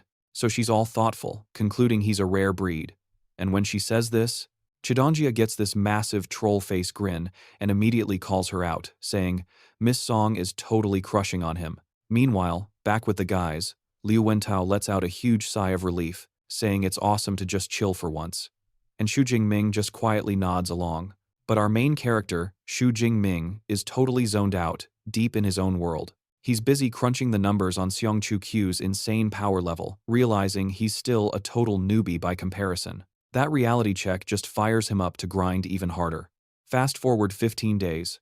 We find Shu Jing Ming in his training room, deep in meditation. He can feel it, the time is now. He decides it's time for a major power-up and tells his personal system, Deep Blue, to get to work. Yo, Deep Blue, dump all my points into an upgrade. And bam! A massive surge of purple lightning explodes from his body. System alerts start popping up, confirming he's pulling off a double whammy advancement. He's jumping from a mid-level to a high-level first-tier user, and leveling up his Thunder Indestructible Body technique to its second stage. Once the epic light show finally dies down, Shu Jing Ming takes a moment to soak in his newfound power. He notes the rank-up gave him a serious stat boost, and the second level of his body technique is all about beefing up his bones and muscles. So, naturally, he whips out the instruction manual, which reveals that once he hits the third level, he'll unlock a crazy special ability. It's called the Thunder Extreme State. which basically gives him a temporary but absolutely insane boost to his power and speed. He immediately pulls up his stat screen to check out the new numbers. And while he's pretty stoked, he's also kind of bummed to see he's only got 62 ability points left. That's nowhere near enough to hit the next level. He figures it's time to ask the boss for some time off to go farm some monsters in the wilderness and rack up more points. A little later, Shu Jing Ming rolls up to his master's place. Dean Yang Gentian's jaw just about hits the floor, completely stunned by his progress, and asks, "Did you seriously break through again?" Shu Jing Ming, cool as a cucumber, just confirms he had a productive evening. He also casually drops that his body tempering technique hit the second level. The dean is absolutely losing his mind on the inside, thinking his student talks about insane breakthroughs like he's just ordering a pizza. The dean figures with an S-rank ability, and that kind of insane grind, there's literally nothing Shu Jing Ming can't pull off. His senior, Liu Ming, just shakes his head, muttering that his junior is a straight-up monster. He's still salty, remembering it took him a whole 6 months to get that far. Dean Gentian then tells Shu Jing Ming that while leveling up is great, he can't forget how to actually throw down. So, to see what this new power can really do, the dean suggests a friendly little beatdown with his senior, Liu Ming, an offer Shu Jing Ming accepts so fast you'd think it was a free power-up. Over in the training room, Liu Ming says he'll nerf himself down to a low-level second tier, just to make it fair. He tells Shu Jing Ming to come at him with everything he's got. After a quick 3-2-1, it's on. Both fighters launch themselves into action, their spears smashing together in the center with a bone-rattling boom. A massive explosion of purple and green energy erupts, and the sheer force of it has Liu Ming's jaw on the floor. He's thinking, holy crap, this kid's power is off the charts. It's nearly as strong as his, even with the power limiter on. Meanwhile, Shu Jing Ming, crackling with purple lightning, is feeling an absolute rush. It finally hits him. For the first time since getting his system, he's actually found someone who can keep up. Time to push the advantage, he decides. Shu Jing Ming gathers a ball of pure lightning in his hand and unleashes his thunder prison technique. This giant freaking meatball of electricity zips across the room, forcing Liu Ming to go on the defensive. But before his senior can even catch a breath, Shu Jing Ming is in the air, already winding up another attack. He unleashes a hail of lightning spears, a move that looks a lot like his chain thunder gun technique. Liu Ming immediately recognizes that 1-2 punch. With a cocky smirk, he points out that this is the same combo that took down Le Zhou, but then declares, "I ain't no rookie." He channels his own energy and unleashes a ridiculously powerful counter. It's a massive wave of teal-colored lightning he calls Jade Pivot True Thunder. 20 minutes later, the epic showdown is finally over. A totally gassed Shu Jing Ming is using his spear as a crutch. He calls it, admitting his divine thunder juice is all tapped out and that he lost fair and square. But Liu Ming just gives him a pat on the back. He explains that Shu Jing Ming didn't lose on skill, he just had a smaller mana pool to work with. Just then, their master, Dean Yang Gentian, strolls on over, hyping up the fight like it was the main event. He even admits Shu Jing Ming's performance was way crazier than he'd ever imagined. Dude totally thought Liu Ming was going to wipe the floor with him, no sweat. But, nope, they were trading blows like a couple of titans, and it all came down to a good old-fashioned slugfest to see who'd run out of juice first. That's when Liu Ming hits his junior brother with a classic question. "Yo, do you even realize what your power level just hit?" Shu Jing Ming just gives him the, "Huh?" face. And that's when Liu Ming drops an absolute bombshell. He's now the undisputed king of Tier 2. That new title hits Shu Jing Ming hard, leaving him looking like he's already planning his next power-up. So, with that epic training arc in the bag, Dean Yang Gentian calls it a day and tells everyone to go chill. Right on cue, the butler, Uncle Fu, rolls up with a tray of premium spirit fruits, saying they're basically top-tier health potions. Seeing his chance, Shu Jing Ming slides up to his master with a big ask. He's about to drop his next big plan. He's getting ready to ditch school for a little vacation in the wilderness. The dean's jaw just about hits the floor and he's like, "For how long, exactly?" Shu Jing Ming casually mentions he'll be gone for, over a month, and he'll pop back in right before the freshman tournament. The thought of this month-long grinding session is clearly giving his master a heart attack. Putting on his serious teacher face, the dean lays it out straight. The wilderness isn't some cushy exam zone, it's the real deal. He's like, there's no army to save your butt, and the beasts out there don't follow a script, meaning you could stumble into a raid boss at any second. He hammers home that staying for over a month is basically asking for trouble. But, seeing that classic protagonist-level determination in his eyes, the dean caves. He figures if Shu Jing Ming is this dead set on his suicide mission, who is he to stop him? He claps a hand on his student's shoulder and gives him the one piece of advice that actually matters. If things go south, you run. Don't think, just book it. The dean says the road to becoming OP is paved with near-death experiences, and since his student has ambition leaking out of his ears, he's not about to be the guy who holds him back. Shu Jing Ming gives a respectful nod, thanking his master for green-lighting his crazy plan. So the dean's like, alright, which high-level zone are you planning to farm? While snagging a spirit fruit from Liu Ming, Shu Jing Ming just casually says he's heading to the wilderness out by Yuani City. Hearing this, the dean let out a sigh of relief, so big it could have blown a house down. He pointed out the area is right next to Magic Capital, where the beasties top out at a measly tier 4 or 5. In his old man book, that made it a relatively safe choice. He told Shu Jing Ming he'd have his senior, Liu Ming, drop some pro tips on him later and hook him up with a little something. Shu Jing Ming was like, "Aight, bet." For one last go-get-'em, tiger moment, the dean explained that, since he couldn't exactly babysit him out in the boonies, he'd at least set him up with some decent gear. A ring on his finger started flaring up with a wicked teal light, and he grabbed Shu Jing Ming's hand, ready to pass on the goods. Back in his dorm, Shu Jing Ming was chilling on his bed, his brand new spear and a go-bag right beside him. He told his AI, Eva, pull up the university's quest board. A bunch of holographic screens instantly popped into existence. He remembered the advice his senior disciple, Liu Ming, had dished out. Before you peace out into the wild, it's a brilliant idea to stack up on some side quests to farm extra credits. So, he scrolled through the list, checking out all the gigs they had on offer. From your basic fetch quests for beast parts and herb-picking chores to some light bounty hunting. The pay scaled with the danger, of course. C and D rank missions offered chump change, while the S and A rank gigs were where the real money was at. Shu Jing Ming noticed a pattern. All the high-paying jobs involved throwing down. He smirked to himself, figuring this was Madu University's whole school of hard knocks philosophy. Just yeet your students into the meat grinder and see who comes out stronger. Classic. It reminded him of that old saying, the real A-listers aren't cooped up in some lecture hall, they're out there, getting their hands dirty. With that fresh in his mind, he casually picked 1 A-rank and 3 B-rank missions for his little field trip. And just like that, prep was done. Shu Jing Ming geared up in his slick new combat attire, threw his backpack on, and was ready to roll. As Ava wished him good luck, he thought to himself, time's a-wastin', let's get this show on the road. His journey brought him to the front door of the Yuanshe City Supply Base, a rowdy town in the mountains that acted as the last pit stop for anyone heading into the wilderness. The streets were crawling with adventurers, all shouting to recruit people for their beast-hunting squads. Then, Shu Jing Ming rolled up, soaking in the chaotic energy with a satisfied smirk. He thought, all right, the real game starts now.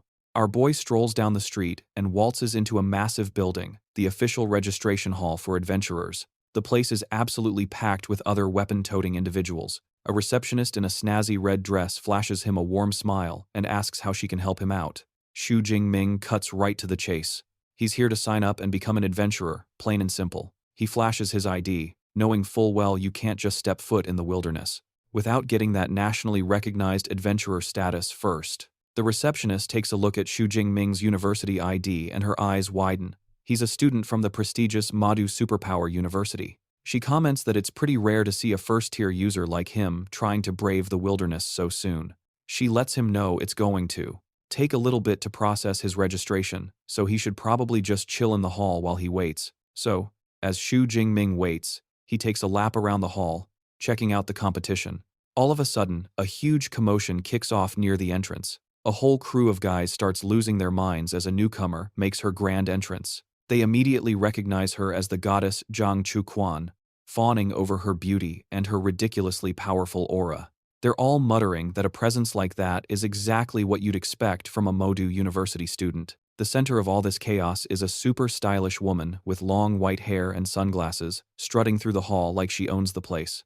She's trailed by 2 beefy bodyguards and her own personal cameraman. This is, of course, Zhang Chuquan.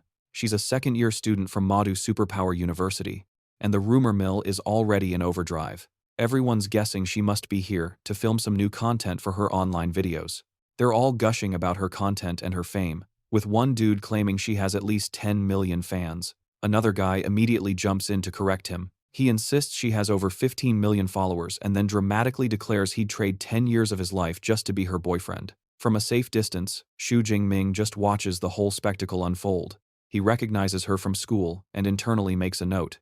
Her beauty is right up there with Song Chuku's. His train of thought is derailed when the receptionist calls him over. She hands him his shiny new adventurer card and a high-tech satellite smartwatch. She explains the watch comes with a map of the wilderness that tracks beast activity and shows all the danger levels. Shu Jing Ming gives her a quick thanks, but as he turns to leave, some shady-looking character steps in his way.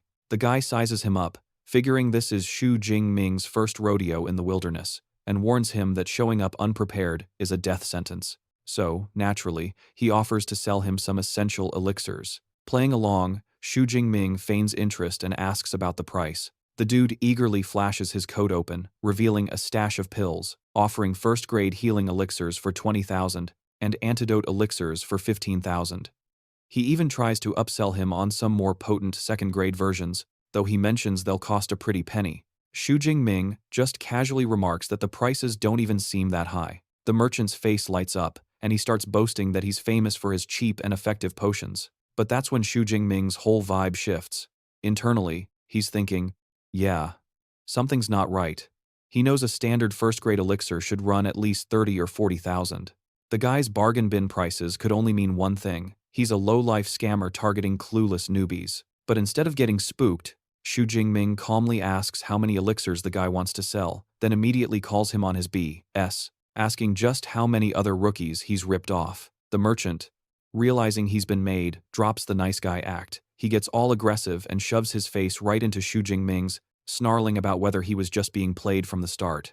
Shu Jing Ming, completely unbothered, just asks, "What do you think?" The merchant's face twists into a nasty grin. He declares that Shu Jing Ming is the first moron to ever dare mess with him inside the supply base. However, before things could really pop off, a young woman with short dark hair jumps in, shouting at the scammer. She calls him out by name, Xiao Chunlin, and accuses him of trying to swindle new adventurers again. The woman starts walking toward them, and looking super annoyed.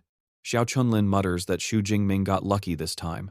Before taking off, he leans in and drops a sinister threat, warning Shu Jing Ming not to step foot outside the supply base for the next few days, or he's gonna be sorry. As Xiao Chunlin storms off in a huff, the other adventurers start gossiping like crazy. They're all whispering that the new guy is in deep trouble for getting targeted by Xiao Chunlin and that he totally provoked the wrong person. One adventurer mentions that the rumor is Xiao Chunlin is a mid-level second-tier user, making him way out of the league for a high-level first-tier guy like Shu Jing Ming. The girl who intervened walks up to Shu Jing Ming and warns him that Xiao Chunlin is a seriously vengeful dude, telling him it's probably a good idea to just lay low inside the base. Shu Jing Ming gives her a polite thanks, but he's gotta ask, why is a known con artist still allowed to operate around here? She spills the tea. Xiao Chunlin's got some serious backup, so nobody dares to mess with him. Her final piece of advice? Stick to the official shops for his gear, and seriously, don't even think about stepping outside. And with that ominous warning, she heads off. Shu Jing Ming watches her leave, thinking to himself, what a nice lady. But, whatever. Shu Jing Ming just shrugs it off and gets back to the mission at hand. First things first, he needs to stock up for the month. He runs through a mental checklist. Health potions, check. Antidote elixirs, check. And all the other usual goodies. With his shopping spree complete, Shu Jing Ming strolls over to an official vendor to cash out his haul. After cramming everything into his inventory, backpack, he's out the door of the adventurer's hall, fully kitted out and ready to rock the wilderness. But of course, the second he steps foot outside, his way is blocked by none other than Xiao Chunling and his crew of wannabes. And oh boy, the scammer looks absolutely livid. He starts running his mouth, calling Shu Jing Ming a defiant little fool for daring to leave after being told to stay put. He's practically screaming, "Are you trying to disrespect me?" But Shu Jing Ming, totally unfazed, just calmly asks what his deal is. That chill attitude just pours gasoline on the fire, and Xiao Chunlin's face contorts into a seriously ugly sneer. He practically spits that since Shu Jing Ming decided to throw shade his way, he's gonna personally snap both of his legs and gift him a lifetime subscription to a wheelchair, shouting that it's the only way he'll feel better. Meanwhile, not too far away, that same kind adventurer from before spots the whole showdown going down. She's like, ugh, I told him so, and decides she has to jump in. But hold on. Her buddy grabs her arm, saying maybe it's for the best if this guy learns his lesson the hard way. Back to the main event. Xiao Chunlin gets ready to follow through on his big, tough guy threat. Some sketchy-looking dark energy starts swirling around his arm as he powers up his skill. He starts bragging about his awesome C-rank, metallic skin superpower, claiming that with his D-rank combat suit on top, our boy Shu Jing Ming won't be able to lay a single scratch on him. Then comes the ultimatum. Fork over 1 million and get on his knees to apologize, or he's getting his legs turned into noodles. Shu Jing's reaction? Instantaneous. A faint crackle of purple lightning arcs across his body as he lets out a single, utterly disdainful word. Absolutely shameless. Xiao Chunlin practically jumps out of his skin as our boy's power level just skyrockets, his eyes bugging out in pure disbelief. But before he or his goon squad can even blink, Shu Jing Ming just vanishes in a blur of purple lightning, pulling a classic, nothing personal, kid move. He materializes right behind the clown and clobbers him with one absolutely devastating hit. The sheer force of that one-hit wonder sends Xiao Chunlin sailing backward like a ragdoll, leaving him looking like a modern art piece made of blood and regret. He gets launched so hard he redecorates a nearby stone wall by, smashing clean through it. The peanut gallery, especially that nice adventurer lady and her crew, are left completely gobsmacked by this sudden and ridiculously brutal flex of power. Meanwhile, Shu Jing Ming just stands there in the newly wrecked courtyard, looking as chill as if he just ordered a coffee. The crowd gives him a wide berth, all of them still trying to reboot their brains after that spectacle. They're all whispering about how Xiao Chunlin got absolutely deleted in the blink of an eye. One guy's like, "Dude, I didn't even see him move. Was that lag?" While another admits they were actually worried for the new guy, not expecting him to be a total raid boss. Yeah, the verdict is in. Xiao Chunlin majorly messed up and picked a fight with the final boss. Back with the adventurer ladies. They're also struggling to process the absolute beatdown they just witnessed. The nice one confesses she couldn't track his movements at all, it was just a blur. Her blonde friend gives a grim diagnosis, guessing Xiao Chunlin's legs and, everything below the belt are probably dust now. She figures that even if by some miracle he pulls through, he's done for. The kind woman notes that Shu Jing Ming isn't just strong, he's absolutely merciless. Totally what you'd expect from a student at the elite Madu Superpower University. And when her buddy asks how she's so sure, she points out his combat suit is primo, exclusive gear straight from the university's catalog. Completely floored by his display of power, the kind woman, who her friend calls Xiao Qian, suggests they should totally try to get him on their team, since they're down one damage dealer. Her teammate immediately hits the brakes on that idea, reminding her about their whole girls-only squad rule. The one where they agreed to a strict no-boys-allowed policy. The other teammates start playfully ribbing Xiao Qian about it, saying she's only interested because he's a looker, though they admit they wouldn't exactly say no either. All the teasing gets Xiao Qian totally flustered, while the cause of the commotion couldn't care less. So, Shu Jing strolls up to the wilderness entry gate like he owns the place, and slaps his adventurer card on the scanner. A little ding confirms he's legit and gives him the green light to go get into trouble. He casually waltzes through this ridiculously huge gate, right into the sprawling expanse of the UNE wilderness area. We're talking a super dense, you'll-get-eaten kind of forest. And naturally, just a few steps in, he has to pause because some big-shot beast lets out a roar that practically shakes the leaves off the trees. Our boy immediately clocks it as some powerful monster's way of saying, "Get off my lawn." Probably a tier 4 at least. But is he scared? Nah. He just kinda shrugs, thinking to himself, "Sorry pal, you're not on my hit list for today." Time to get down to business and plan his farming route. He recalls that the Yuan wilderness has two main flavors, a spooky ruined city and a you'll definitely get lost mountain forest. He figures the city critters are generally the squishier, low-level mobs, making them the perfect punching bags to farm the sweet, sweet ability points he's craving. He whips out the holo map on his high-tech watch and pinpoints a charming little place called Pingan County. The intel says the place is crawling with Tier 2 beasts, a few Tier 1 weaklings sprinkled in, and absolutely zero big bosses.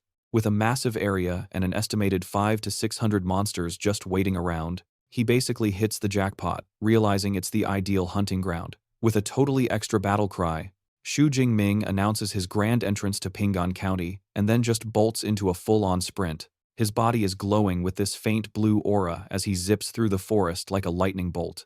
Before you know it, he's tearing through the busted, creepy-looking streets of the county, where his main character energy immediately baits a ferocious wolf thing that lunges at him from the shadows. Cool as a cucumber, Shu Jing Ming identifies his new friend as a Tier 2 shadow cat, basically seeing it as a walking bag of XP, delivered right to his doorstep.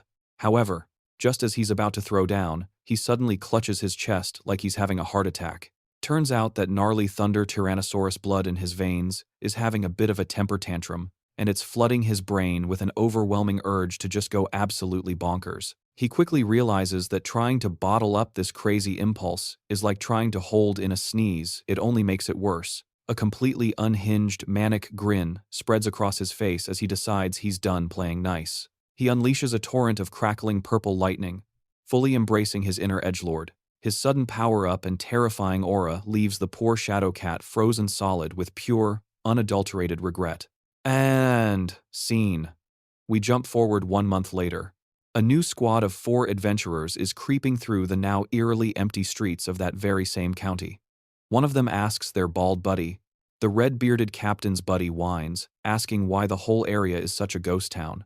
He's totally fed up, griping that they've been wandering all day and haven't spotted a single monster. The captain snaps back that he doesn't have a clue, admitting this whole situation is seriously creeping him out. He mutters that a city this big should be crawling with hundreds of beasts.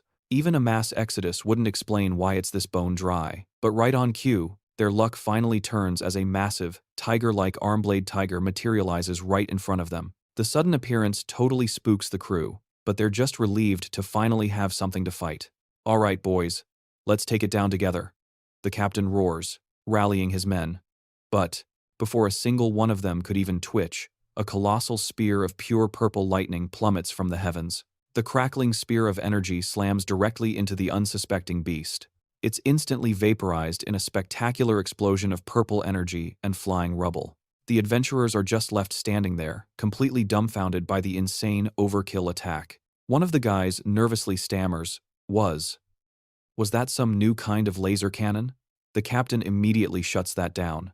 "Nah, a laser would have been way faster," he explains, his voice grim. He correctly figures out that what they just witnessed was an absurdly powerful lightning element combat skill. The cold, hard reality of the situation dawns on the adventurer captain in an instant. He realizes that devastating attack wasn't for the monster, it was a crystal-clear warning shot. Some absolute monster has claimed this entire county as their personal hunting ground.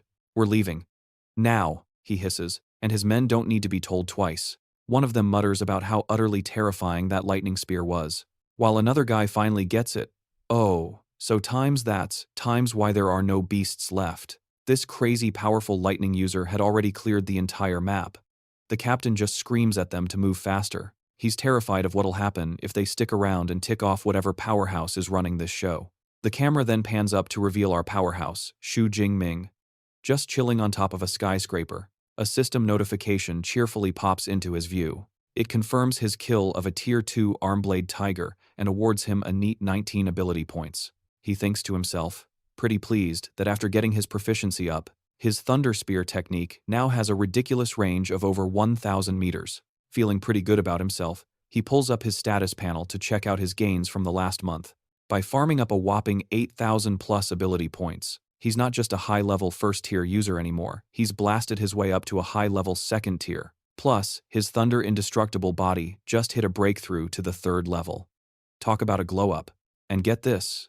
He smugly notes that he's already pushed several of his A-rank combat techniques to the intermediate stage. A ridiculous feat he's pretty sure no other chump could pull off this fast. With the entire county basically wiped clean of monsters, Shu Jing Ming figures it's time to call it a day. The plan? Head back to the supply base for the night, then dive even deeper into the wild tomorrow. So, the next day, back at the Yui supply base, a crowd of adventurers just stares, their jaws on the floor, as Shu Jing Ming casually strolls back in, lugging a backpack so massive and overstuffed it looks like it's about to explode. Naturally, the peanut gallery starts cracking jokes.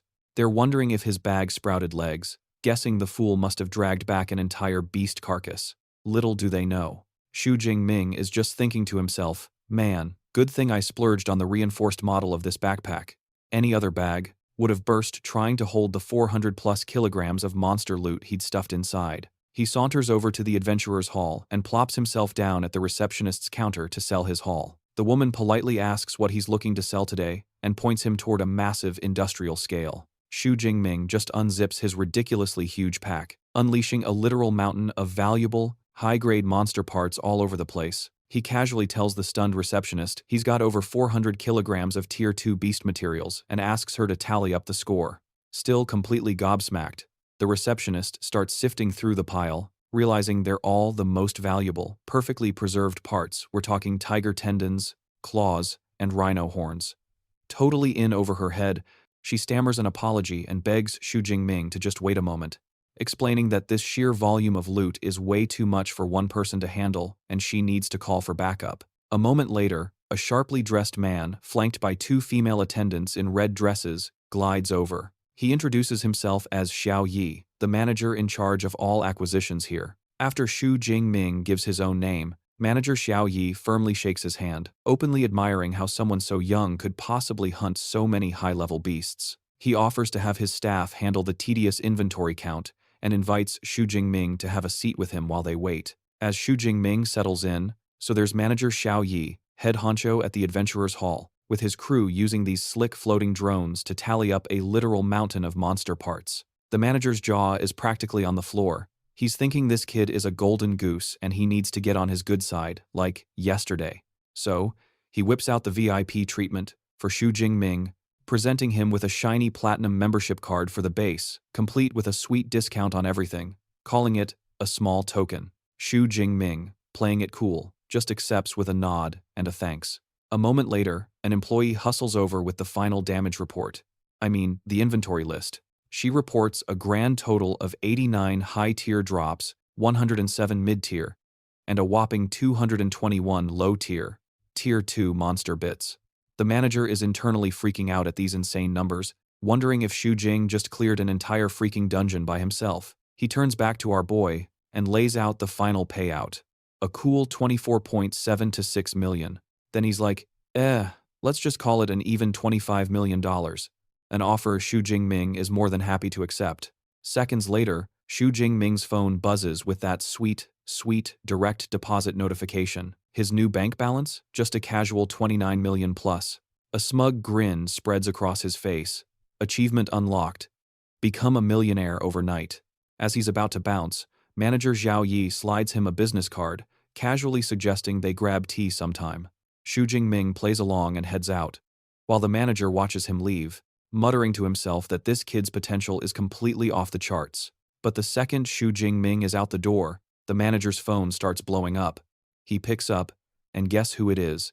Zhao Chunlin, calling from a hospital bed no less. Dude's wrapped up like a mummy and stuck in a wheelchair. The ticked-off merchant is screaming into the phone that he saw the guy who wrecked him waltz right back into the base, and he's demanding the manager help him get some payback. Like, now. And, surprise, surprise. The manager is actually Zhao Chunlin's powerful inside man. He calmly asks if he's talking about that high-level, first-tier user, and inquires just how he wants to play this. Zhao Chunlin, still fuming, demands he send in the Tiger Shark squad to make Shu Jing Ming's life a complete nightmare. The manager actually agrees to loan him the elite squad, but lays down one simple rule. After this little stunt, they are done. Finito. Zhao Chunlin doesn't even hesitate, promising he'll skip town the moment he gets his sweet revenge. The second he hangs up, Manager Xiao Yi gets this nasty feeling in his gut. He tries to write it off, telling himself he's just being paranoid. Come on. The Tiger Shark squad is a crew of elite Tier 2 users. They should totally smoke some random Tier 1 newbie, right? In the meantime, as Shu Jing Ming is strolling through the supply base, he lets out a massive sneeze that practically echoes. He rubs his nose, thinking, whoa, where did that come from? Someone must be seriously trash-talking me right now. Back at the office, Manager Xiao Yi is on the line with the big boss. He's practically gushing about this hotshot new ability user, Shu Jing Ming. Apparently, his haul of beast materials was bigger than what a dozen other teams brought in, combined. The head honcho, Base Chief Manager Wang Chuang, hears that name and pauses. He's all like, let me just pull up his file, as he starts typing away. His eyes practically bug out of his head. Manager Wang Chuang immediately calls back, his voice pure panic. He's screaming at Xiao Yi that this Shu Jing Ming kid is a VIP and to ping him the absolute second he returns. Xiao Yi, completely bewildered, just stammers out an agreement. He's left wondering how one kid could make his boss freak out so hard. He figures Shu Jing Ming must have some crazy connections and breathes a huge sigh of relief that he was nice to him. Meanwhile, manager Wang Chuang is staring at Shu Jing Ming's profile like it's the Holy Grail. He recognizes him as another one of the legendary Yang Zhentian's disciples, and notes his talent seems to blow even Liu Ming's out of the water, who's another one of the dean's star pupils. His final verdict: Shu Jing Ming is a freaking prodigy, a total do-not-touch case. Elsewhere, our boy Shu Jing Ming is casually window shopping in the supply base's commercial district. He spots a shop selling spatial storage rings and nearly has a heart attack when he sees that even the dinky ones, no bigger than a suitcase, cost over 10 million. But even with that insane price tag, he can't deny how sweet a space ring would be and starts wondering how much a bigger one for his spear would set him back. His expensive daydreams are cut short by his phone buzzing. He picks up, and it's his super cheerful roommate, Liu Wento, on the other end. The dude's asking when he's finally dragging himself back to the university. Shu Jing Ming tells him it'll be about half a month and casually asks if something's up. Little does he know, he's got stalkers. Lurking in a shady alley, a very salty Xiao Chunlin is sitting in a wheelchair, flanked by a bunch of mercs. Not just any mercs. The Tiger Shark Squad. And their squad leader, a dude with a blonde buzz cut, sporting a very fashionable arm sling, points out their mark. He gives the grand order: rearrange Shu Jing's limbs, then drag the remains to Xiao Chunlin. A female member of the squad, cool as ice, simply nods in acknowledgement. At the same time, Shu Jing Ming is casually on the phone, listening to Liu Wentao complain about some arrogant new freshman at school. But then, Shu Jing Ming just stops cold. His danger sense is going wild, picking up on some seriously hostile vibes. Liu Wentao asks what's up, but our boy already knows it's ambush o'clock. He just glances over his shoulder and smoothly tells his roommate, "Nah, it's nothing, keep going."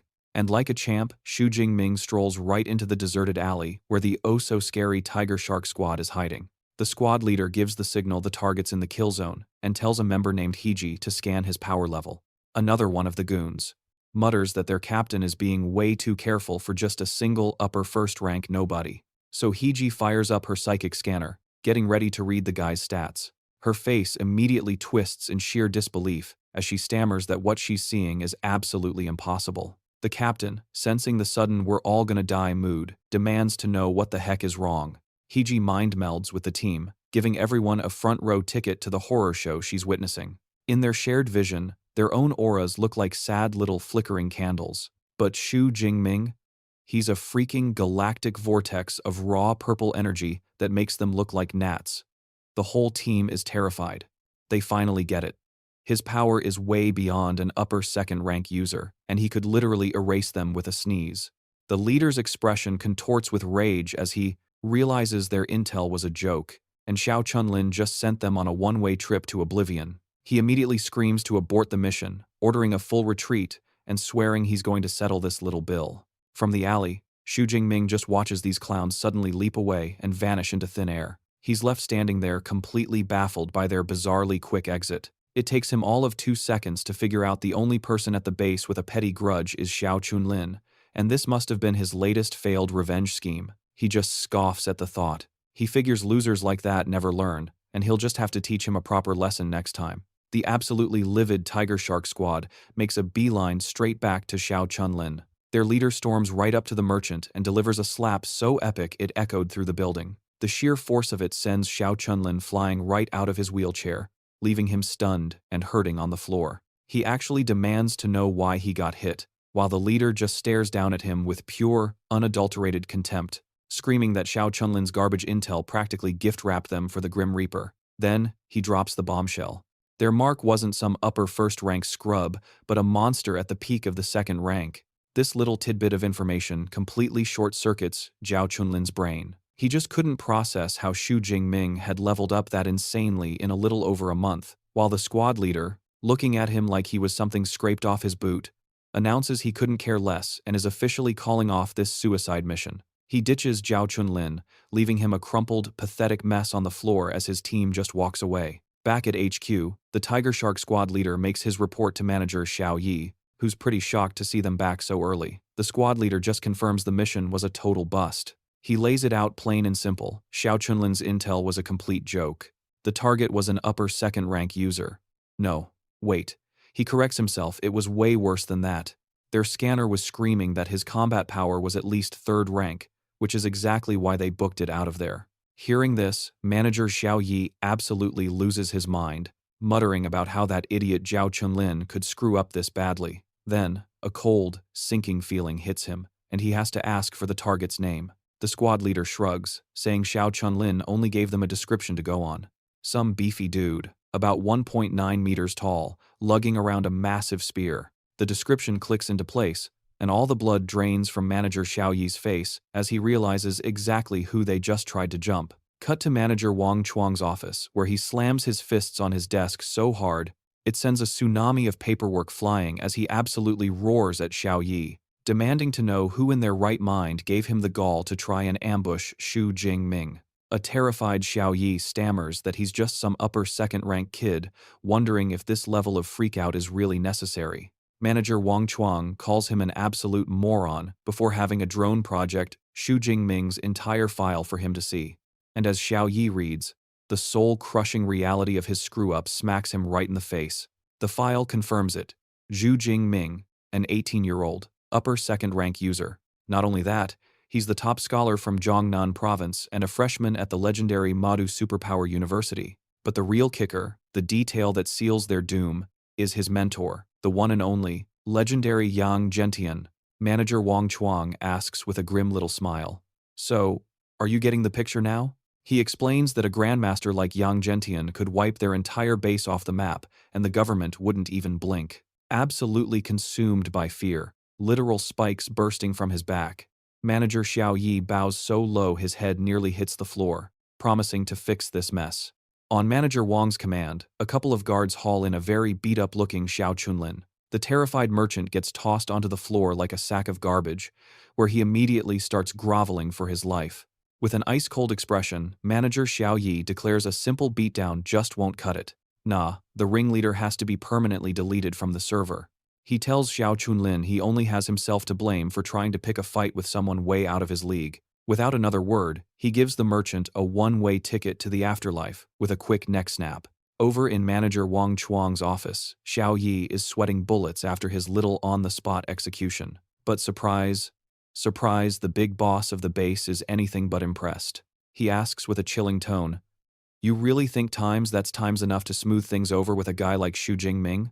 Rocking a look that could kill, he tells Xiao Yi that while he's turned a blind eye to his sketchy side hustles for years, this screw-up is just too massive to ignore. He lays down the law. Everyone involved, and I mean the entire Tiger Shark squad, is getting hit with the hammer, hard. We can't have any whispers getting out. A completely horrified Xiao Yi can only watch in silence. The scene then cuts to the Adventurers' Hall entrance, where the entire top brass of the base is lined up like they're waiting for a royal inspection. A crowd, including our girl Xiao Qian and her crew, is watching the whole spectacle unfold. They immediately spot manager Wang Chuang front and center, and notice every single department head is present. They figure this insane welcome wagon has to be for some mega VIP, and right on cue, Xiao Qian's teammate spots a familiar face, pointing out that young dude from Madu Superpower University. Shu Jing Ming, just strolling back from running some errands, looks on, completely baffled as to why the whole management team is throwing a welcome party at the front door. The man in the lead then steps forward. He gives student Shu a super warm welcome and introduces himself as the base's head honcho.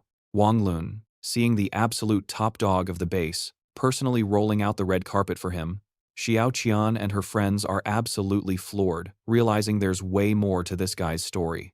Manager Wang Lun then offers a deeply formal apology. He informs Shu Jing Ming that for the incident, Zhao Chunling has already been dealt with.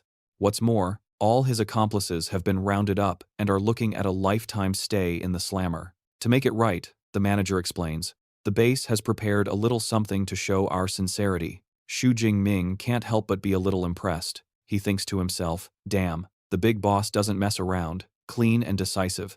Just then, an attendant brings out a fancy box, presenting Shu Jing Ming with the base's legendary, top-tier black gold membership card. Manager Wang Lun explains that this card gets him free room and board, plus a minimum 20% discount on absolutely everything. But wait, there's more.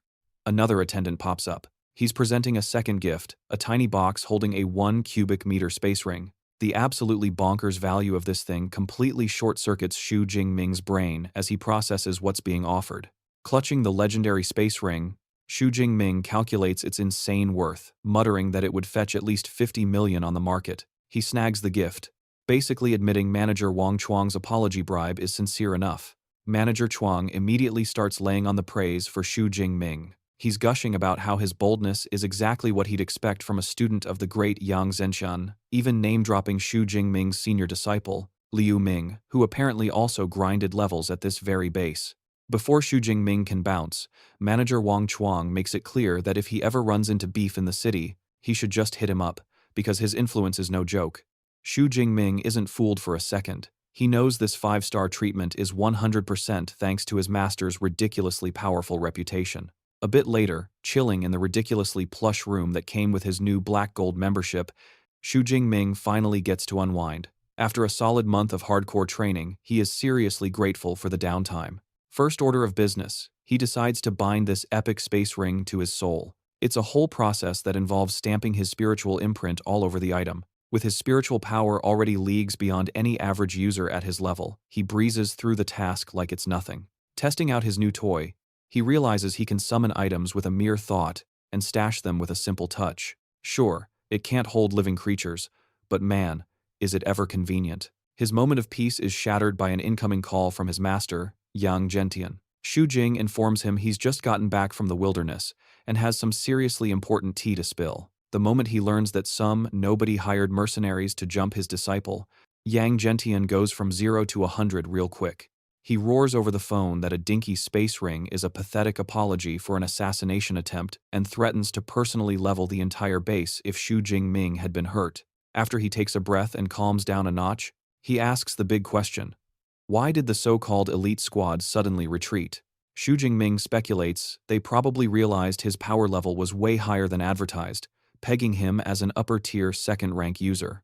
That realization was enough to make them tuck tail and run. The news renders Yang Zhenshan utterly speechless. He's screaming into the phone again, completely floored that Shu Jing Ming managed to power level that high in just one single month. But his master's shock instantly flips into a loud, proud laugh. He's gushing about Shu Jing Ming, claiming his leveling speed is even more cracked than his own was back in the day. Then he's all hyped up, asking when he's coming back so they can throw a party. Shu Jing Ming tells him he'll swing by right before the semester starts. He's planning to use the rest of his break to grind in some much more dangerous zones. His master tells him not to get himself wrecked, and Shu Jing Ming is just like, yeah, I got this. After the call, Yang Zhentian is still grinning like a fool. His butler, Uncle Fu, can't help but comment. He says it's been a hot minute since he's seen the old man this happy. The dean just can't get over how ridiculously fast Shu Jing Ming is climbing the ranks. He muses that for other people, life or death situations are just a little push. But for his star pupil, it's like he's running the game with a high-powered cheat engine. It just skyrockets his growth to an insane degree. Sticking to his plan, Shu Jing Ming heads into the Forest Mountain Range. This place is a definite step up in difficulty from the last zone. As he's taking a stroll, the whole area is just echoing with the roars of some seriously nasty beasts. He can already tell the loot drops and resources here are way better than that busted city he just cleared out. His super senses start screaming at him the exact moment his boot snaps a twig, basically ringing the dinner bell for his enemy. All of a sudden, invisible blades of energy come tearing through the air, aimed right at him. With reflexes that are just plain unfair, Shu Jing Ming effortlessly dodges the whole barrage. The blasts just miss him, shredding the nearby trees instead. Then, the attacker finally shows itself. It's a huge, ferocious Gale Dreadwolf. Shu Jing Ming, calm as ever, starts analyzing his opponent. He figures most third-rank monsters must have some kind of special ability. He quickly identifies the wolf as a wind element type, probably a mid-tier third-rank beast, and he's already wondering how many sweet ability points he'll get for taking it down. Just as Shu Jing Ming is getting ready to fight this thing, he senses another party rolling up. It's none other than the popular streamer Zhangchuk Xuan, complete with her bodyguards and a camera guy. One of her goons points out the Gale Dreadwolf, saying it would be the perfect prop for Miss Zhang to beat on camera. The team leader immediately orders his subordinate to block the wolf's escape route. They're fully intending to snag this monster for themselves. Shu Jing Ming watches this unfold, thinking they're seriously trying to steal his kill. That's a huge no-no out here. Everyone knows the rule is finders keepers in the wilderness. But then, Zhongchuk Xuan actually speaks up against it. She says she's not a fan of poaching someone else's monster just for content. The leader's trying to spin this into some epic rescue mission for his livestream. Pathetic. But Zhang Chuquan wasn't buying any of it, telling him to shove the fake compliments and pointing out that Shu Jing Ming looked like he had things totally under control and definitely didn't need their help. Faced with that, the wannabe hero just grumbles under his breath, but agrees to find some other poor beast to save. He tells his crew to pack it up, and Shu Jing Ming just watches the whole circus leave. For a big-shot streamer, Zhang Chuan is surprisingly not a total tool. That leader, though, seemed like he had all the authority of a wet noodle. Whatever. He shakes his head and gets back to the real reason he's here, the hunt. The Gale Dreadwolf, clearly ticked off that Shu Jing Ming didn't even flinch, throws a hissy fit and lunges forward. Barely even blinking, Shu Jing Ming sidesteps the beast's charge like it's a slow-motion replay. The force of the rush knocks him a little off-kilter, which only infuriates the wolf more. This little human isn't even taking it seriously, but off-kilter for him is still god tier. He instantly regains his footing and decides it's his turn to play. He channels his inner storm god, lightning crackling around his spear, and brings it down with enough force to crack the sky, plunging the electrified point straight through the beast's thick skull. And just like that, the monster face plants into the dirt. A system notification pops up, confirming the kill and dropping a sweet 34 ability points into his lap. Shu Jing Ming takes a moment to admire his handiwork and the reward that came with it. He notes with a smug grin that snagging over 30 points from just one third-rank beast is a pretty sweet deal. With 10 days left on this little trip, he can't wait to see how many more of these walking piggy banks he can crack open. Fast forward 7 days, and Shu Jing Ming's hunting spree is still going strong. He stumbles upon a whole squad of massive ape-like beasts, just in time for them to get a front-row seat to the light show he's about to put on. It's time for a little area of effect mayhem. He unleashes a devastating ranged technique. A colossal spear made of pure energy materializes in the sky and comes crashing down, slamming into the earth with a cataclysmic boom. When the dust settles, there's a massive crater, and smack in the middle lies one seriously messed up ape thing. Shu Jing Ming's a little surprised his thunder spear didn't just turn the big guy into a smoking pile of ash on the spot. Then again, he figures, you gotta give the third-rank boss some credit. It's a tough cookie. A wicked grin spreads across his face. Purple lightning starts arcing around his body.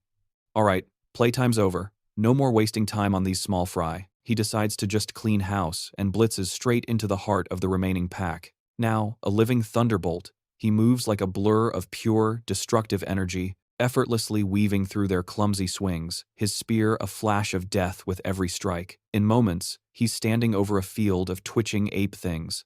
Shu Jing Ming's little hunting trip was a massive success. He pulls up his system panel, a smug grin spreading across his face as he eyes the sweet 3,000+ ability points. He's thinking this fat stack of points should be just enough to finally unlock those juicy S-rank combat skills he's been drooling over. Right as he's about to peace out and find the next thing to farm, his smartwatch goes off, flashing a holographic SOS signal. Meanwhile, somewhere else, Zhang Chuan is running for her dear life, bouncing through the trees like a pinball. Hot on her tail is some kind of massive, armored dragon freak. As her mind races in full-on panic mode, she recalls her whole team getting wrecked and scattered by a heavy-hitting 4th-rank beast. And in all that chaos, she just had to run into another problem. A low-tier, 3rd-rank, ground-digging dragon. She knows anything with dragon in the name is bad news, and as a measly mid-tier 2nd-rank user, she's painfully aware she stands 0 chance of winning, even if she popped a power-up pill. Her only play is to pray some other soupy sees her distress signal and comes to the rescue. Just when she thought things couldn't get worse, she bursts out of the dense forest and into a wide-open clearing. A wave of dread washes over her, without any cover. That thing is definitely going to catch her, and, just as she predicted, the monster closes the distance, trapping her completely. Right as it's about to deliver the final blow, a colossal spear of pure purple lightning comes crashing down from the heavens, slamming down right in front of the beast and stopping it dead in its tracks. And in a flash of lightning, Shu Jing Ming materializes, standing like a badass between her and the stunned monster. Zhang Chuan's jaw hits the floor. She's in total shock, instantly recognizing the guy who just saved her. Seeing him just standing there, Zhang Chuan frantically yells at him to run for it, screaming that it's a low-tier third-rank ground-digging dragon and there's no way he can beat it. But Shu Jing Ming completely blows off her warning, casually planting his spear in the dirt as he faces the beast, leaving her absolutely speechless. Totally frustrated that this guy won't listen, she starts feeling responsible for him. She thinks, hey, if I bite the dust alone, that's one thing, but I can't live with myself if this clueless guy gets taken out because of me.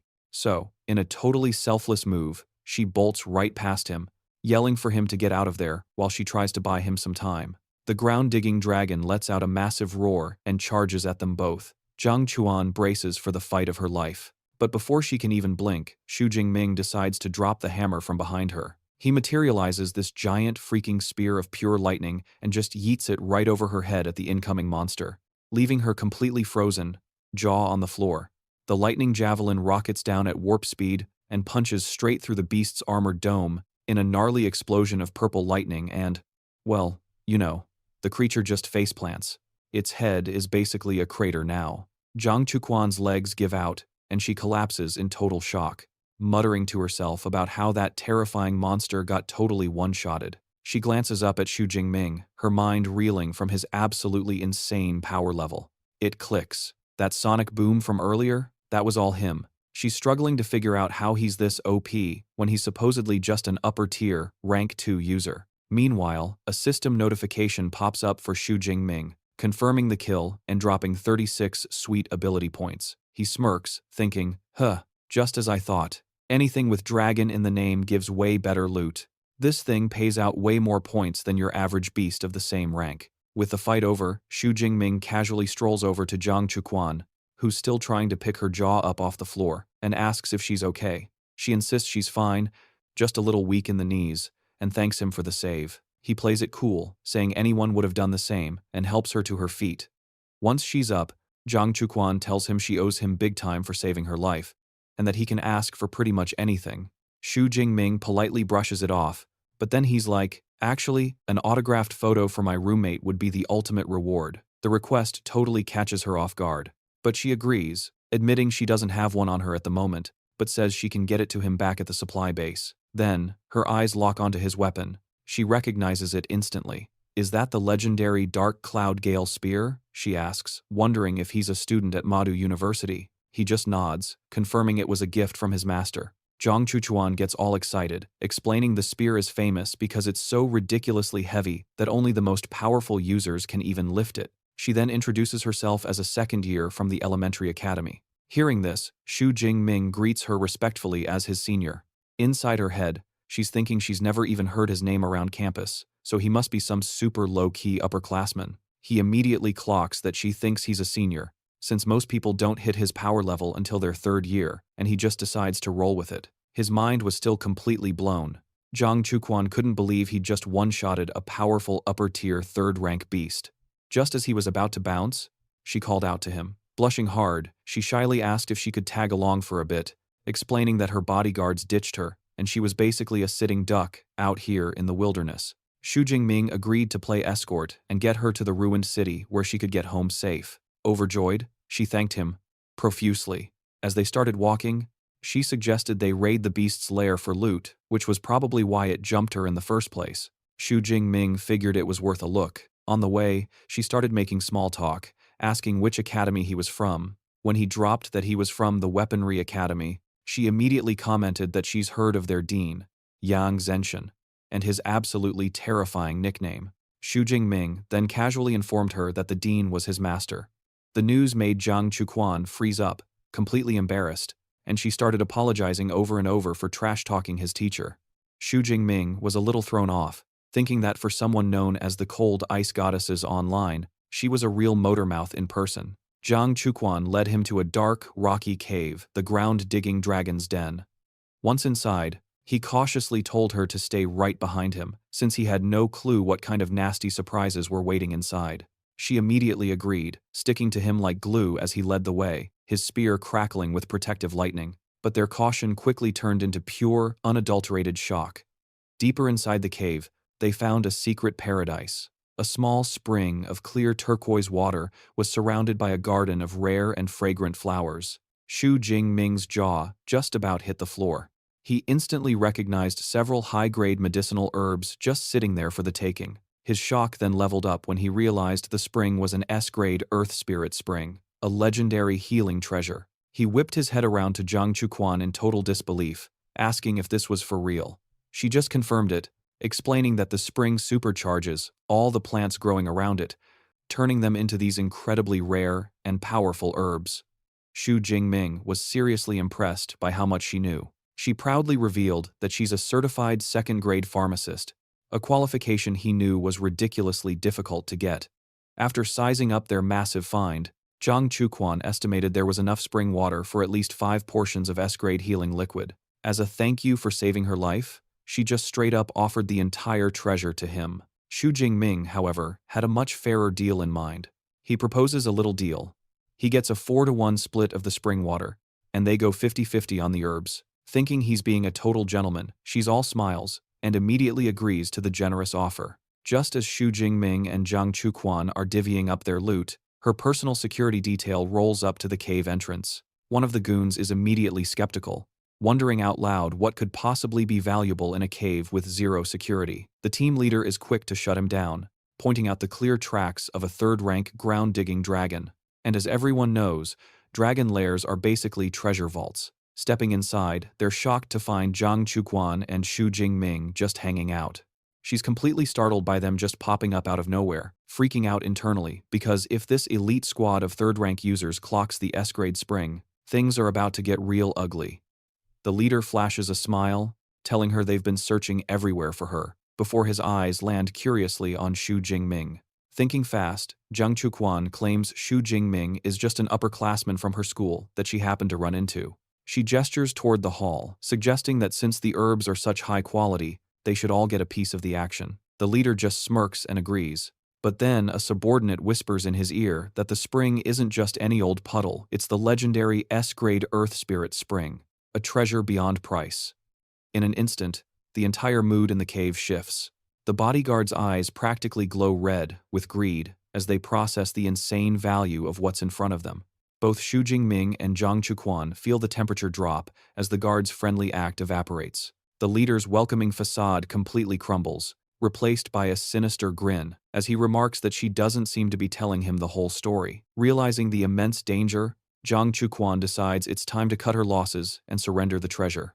She announces the team can have everything and tries to pull Shu Jing Ming away, but he doesn't even flinch. She frantically whispers that the bodyguards are all peak third-rank users and that they don't stand a chance. However, Shu Jing Ming calmly replies that he really doesn't think of himself as being weaker than them. He then adds the cold, hard truth that even if they forked over the treasure, this crew had no intention of leaving any witnesses. A chilling realization she knows is absolutely correct. The team leader lets out a huge laugh, confirming every word Shu Jing just said. He admits that while the kids got a seriously arrogant tone, his analysis is spot on, before explaining their grim logic. Zhang Chuquan is a big name. If they let her go, she could blast them all over the internet and completely wreck their careers. And for that reason, he concludes, they'll have to make sure this little discovery stays quiet, permanently. The smart play was to silence them both, leaving the secret buried deep within the cave. But refusing to be dead weight, Zhang Chuquan makes the ultimate gamble, popping a little red power-up known as a bloodburst pill. She's not going down without a fight, ready to throw down beside the guy who saved her. That little candy kicks in instantly, cranking her A-rank ice powers up to 11 and sending them into a total frenzy. Without a second thought, she lets it all rip, blasting a wave of frost across the floor that gives these goons a serious case of cold feet, literally. The head honcho, completely unfazed, starts barking orders, pointing at one of his lackeys, a fella named Zhou Chong. He tells him to handle Shu Jing Ming first, sarcastically calling him Zhang Chuquan's little boyfriend. The rest of the goon squad is ordered to lock down the cave entrance. With the brilliant plan set, the leader finally turns his attention to Zhang Chuquan, and his body begins to warp and twist. His C-rank ability activates, transforming him into a massive, ticked-off, saber-toothed tiger. He growls that her story ends today, while his scumbag crew starts spewing some seriously nasty garbage, suggesting they should get it all on camera before they put her down for good. Yeah, these guys are real charmers, revealing their true monstrous colors. Zhang Chuquan's heart just sinks. She's horrified, staring down actual demons in human skin, and she just can't stomach the thought of dying like this. But her biggest regret? Dragging Shu Jing Ming into this absolute nightmare with her. She spins around to shout a warning, only to be completely stunned by the scene. In a flash, the entire game board flips. The tiger dude's eyes go wide as he senses a sudden movement. Before anyone can even twitch, bam! Shu Jing Ming is standing right behind Zhou Chong, his spear already punched clean through the guy's chest. The bodyguard just crumples to the floor, deleted in a single instant. Shu Jing Ming glances down at the fresh corpse, unimpressed. He casually remarks that even a third-tier scrub like this is barely a warm-up. The tiger boss is absolutely floored by Shu Jing's insane speed. Unable to process how his mid-tier, third-rank underling got taken off the board so ridiculously fast. His face gets real serious as it finally dawns on him. He royally screwed up. Shu Jing Ming is the real threat here. Letting out a furious roar, the Tiger Man unleashes his own trump card, swinging his giant axe in a devastating tiger roar slash. But Shu Jing Ming effortlessly sidesteps the telegraphed blow.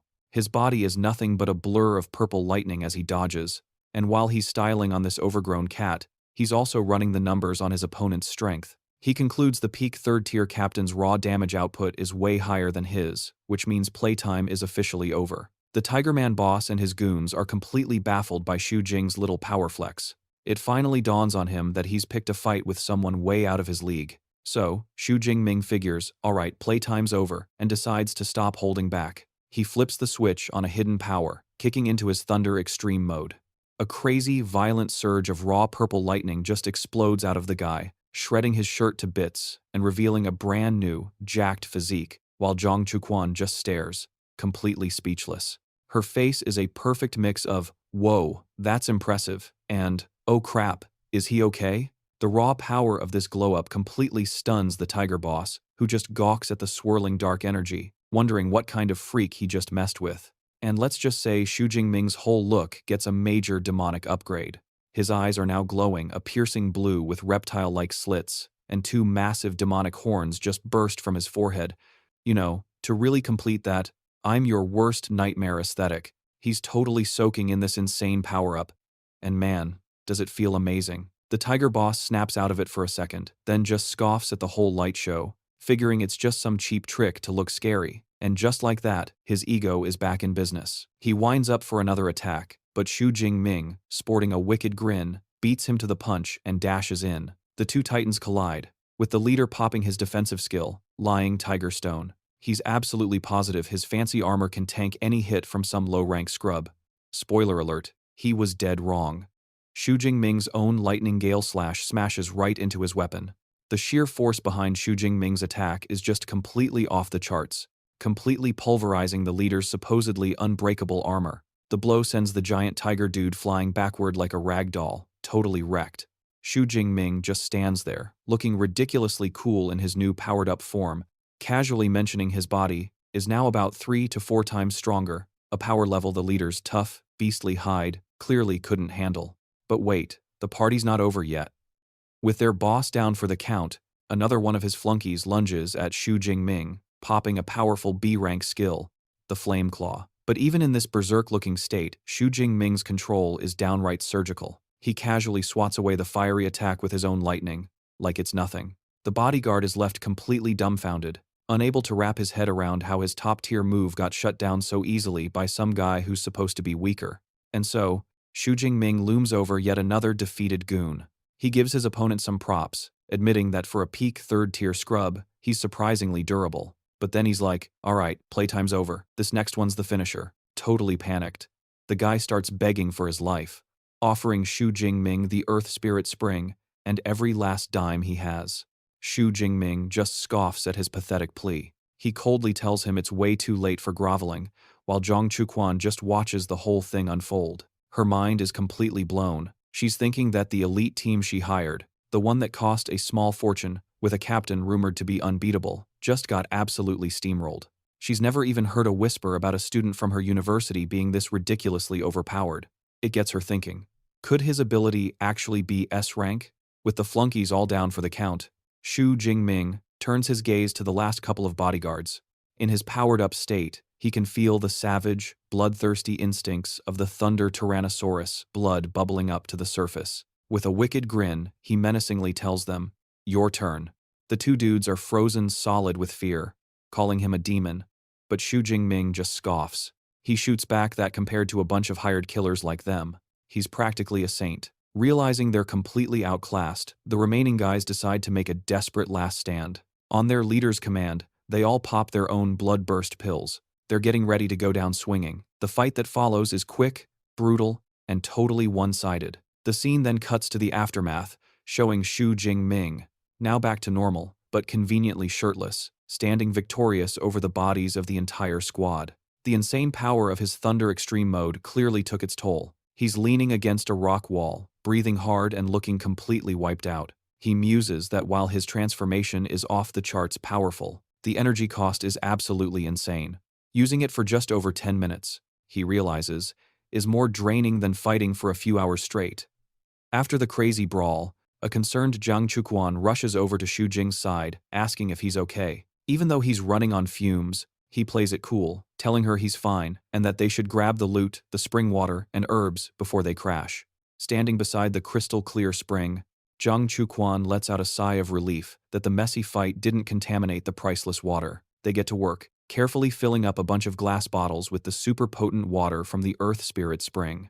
Once the dust settles, Shu Jing Ming checks the haul and realizes they've scored way more than he planned.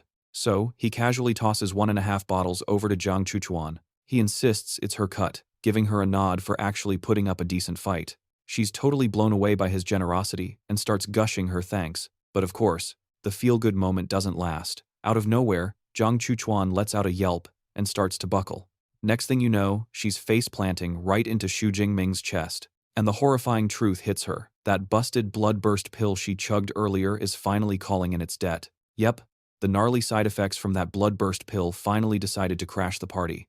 She lets out a pained cry and crumples right into Shu Jing Ming, who, despite being caught off guard, snags her before she hits the dirt. Lying there, all she can think is how completely useless she is. Her energy's totally zapped, and she's so weak she can't even summon some clothes from her space ring. Shaking and blushing like crazy, she's dying of embarrassment, convinced she's looking like a total disaster in front of him. Shu Jing Ming takes one look at her sorry state, and deadpans. Yikes. Those side effects are no joke. Guess I'll haul you somewhere to crash. And without even waiting for an answer, he just scoops her up, leaving her completely stunned and flustered. As he's carrying her, her heart starts going a mile a minute. She's freaking out, wondering if this is what happens when you get this close to a guy for the very first time. Shu Jing Ming finds a nice little grassy spot and gently places her down like it's no big deal. He tells her to chill out while he goes to grab the rest of the herbs, but before he bounces, he whips off his own black shirt and tosses it to her so she can, cover up. Jiang Chuquan snags it, her mind completely blown by how surprisingly decent this guy is. While she's having her moment, Shu Jing Ming gets back to business, looting the bodies. He yanks a space ring off one of the losers and starts rummaging through the goods. He's thinking, man, for an elite team, this loot is straight up garbage, finding only some pocket change, some beast parts, a few herbs, and a lame C-grade combat manual. Juggling the two rings, he figures he can probably trade them in for one bigger one. Seriously, lugging that giant spear around is a total pain. Just then, from the ground, Jiang Chuquan pipes up and calls his name. She explains that the Earth Spirit Spring could help with her, condition, and shyly asks if she could maybe have a little sip. Shu Jing Ming just hands over a vial of the spring water, and she chugs it down like her life depends on it. Instantly, letting out a huge sigh of relief, she feels her power flowing back. Jiang Chuquan tells Shu Jing Ming she's already feeling way better, though she figures it'll take another 3 to 4 hours before she's back at 100%.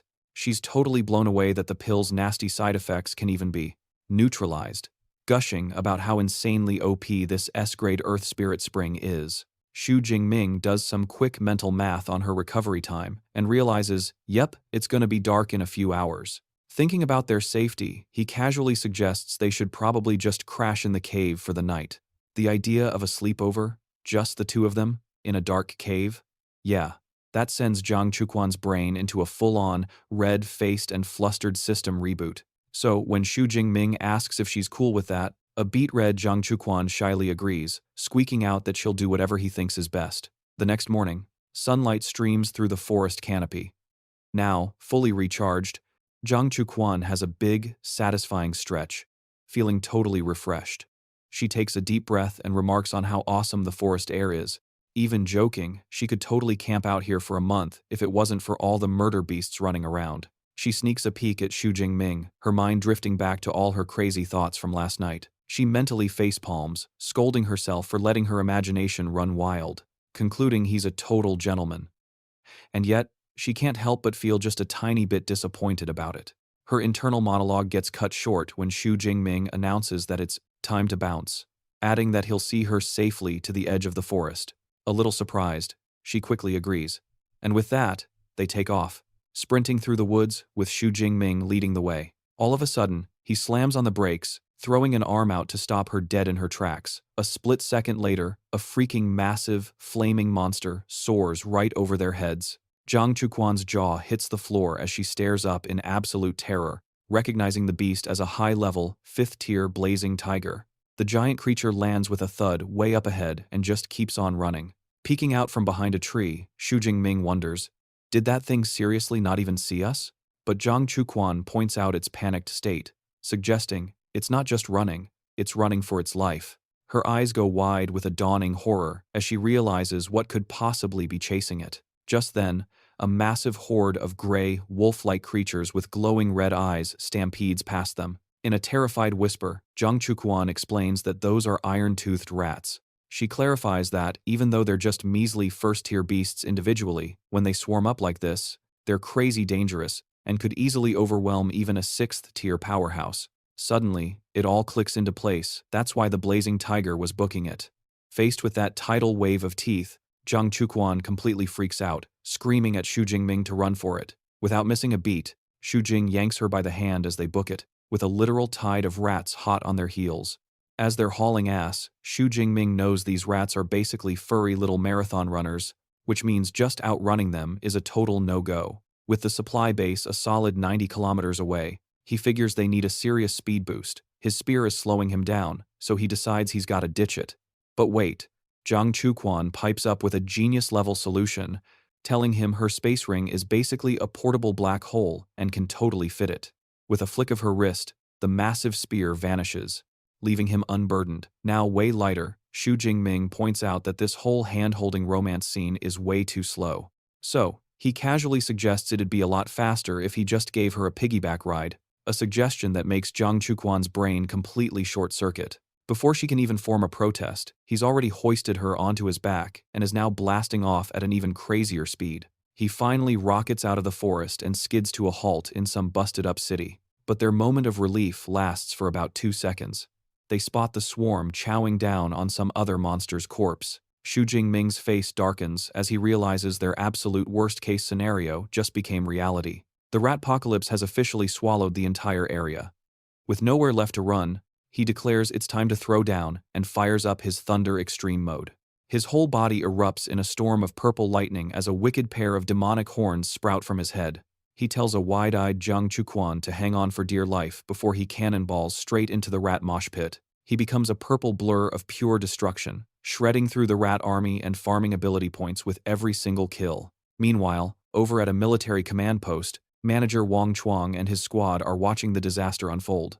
An officer reports the rat tide is over 300,000 strong. Wang Chuang, looking grim, grumbles that this is going to absolutely wreck the ecosystem.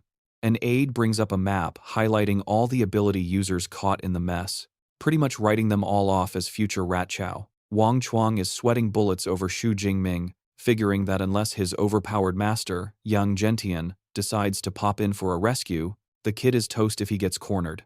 Just then, a soldier screams, pointing at a massive ball of purple lightning on the monitors. Wang Chuang immediately barks at his troops to get ready to engage whatever that thing is. A report crackles over the comms that the target is moving at a blistering 80 meters per second. The soldiers open fire, but their bullets ping harmlessly off the insane energy shield, with Shu Jing Ming, still in his full-on demon mode, unleashing his absolute max power. With Zhang Chuquan in tow, he launches himself into the sky, clearing the entire military blockade like it's a freaking puddle. He touches down with the grace of a cat among the shell-shocked soldiers, just as his epic transformation fizzles out. The grunts are just standing there, jaws on the floor, completely speechless. One guy finally blurts out that he was prepping for a lightning beast, not some dude falling out of the sky. His buddy is freaking out about the guy's insane aura, while a third trooper squints, thinking the girl's silhouette looks oddly familiar. Now, he's back to his regular, totally ripped but shirtless and gassed out self. Shu Jing Ming pants to Zhang Chuquan that they've made it to the supply base and they're finally in the clear. A super relieved Zhang Chuquan clings to his arm, thanking him profusely. Right on cue, manager Wang Chuang comes sprinting over. He instantly recognizes Shu Jing Ming and asks what he needs after his daring escape. Shu Jing Ming, barely standing, explains he just booked it for over 40 minutes straight from the mountains and just needs a room to crash. On the inside, Wang Chuang's mind is completely blown. He knows for a fact the mountains are over 90 kilometers away, and he's thinking even a fourth-tier powerhouse would have a hell of a time punching through that monster horde from that far out. Super eager to help, Wang Chuang offers to get him a room, but Zhang Chuquan swoops in. She declares that she's got this and will take care of him, propping up the weary Shu Jing Ming. Of course, the nearby soldiers immediately start whispering amongst themselves. They totally recognize her as the goddess Jiang and are all muttering about how lucky this random dude is. The gossip mill is in full swing trying to figure out their deal, with one poor grunt sobbing that his goddess has been snatched. A full 2 days and nights pass by, and Shu Jing Ming finally rouses from his power nap in a seriously comfy bed. He opens his eyes to find Zhang Chuquan sitting right there, beaming at him with a cheerful smile. She tells him he's been out for ages, and she was just about to give him a dose of Earth Spirit Spring to get him back on his feet. Shocked he was out for that long, Shu Jing Ming immediately asks about the situation in the wilderness. Zhang Chuquan fills him in, saying the rat tide is still raging out there. Because of that, the whole area is on lockdown. She adds that once this mess is over, the beast population is going to be seriously thinned out. Figuring there's no point in sticking around, Shu Jing Ming decides he's heading back to the university since the semester is kicking off soon. Hearing this, Zhang Chuquan pipes up, saying she's heading back too and they should totally travel together. Shu Jing Ming is like, heck yeah, and agrees instantly. While they're sorting out the details, Zhang Chuquan suddenly remembers a promise she made and whips out the autographed picture he'd asked for earlier, and Shu Jing Ming is, to put it mildly, completely gobsmacked. The snapshot showed her striking a pose in some, let's just say, asterisk very times high defense but low coverage armor, which was a plot twist he absolutely did not see coming.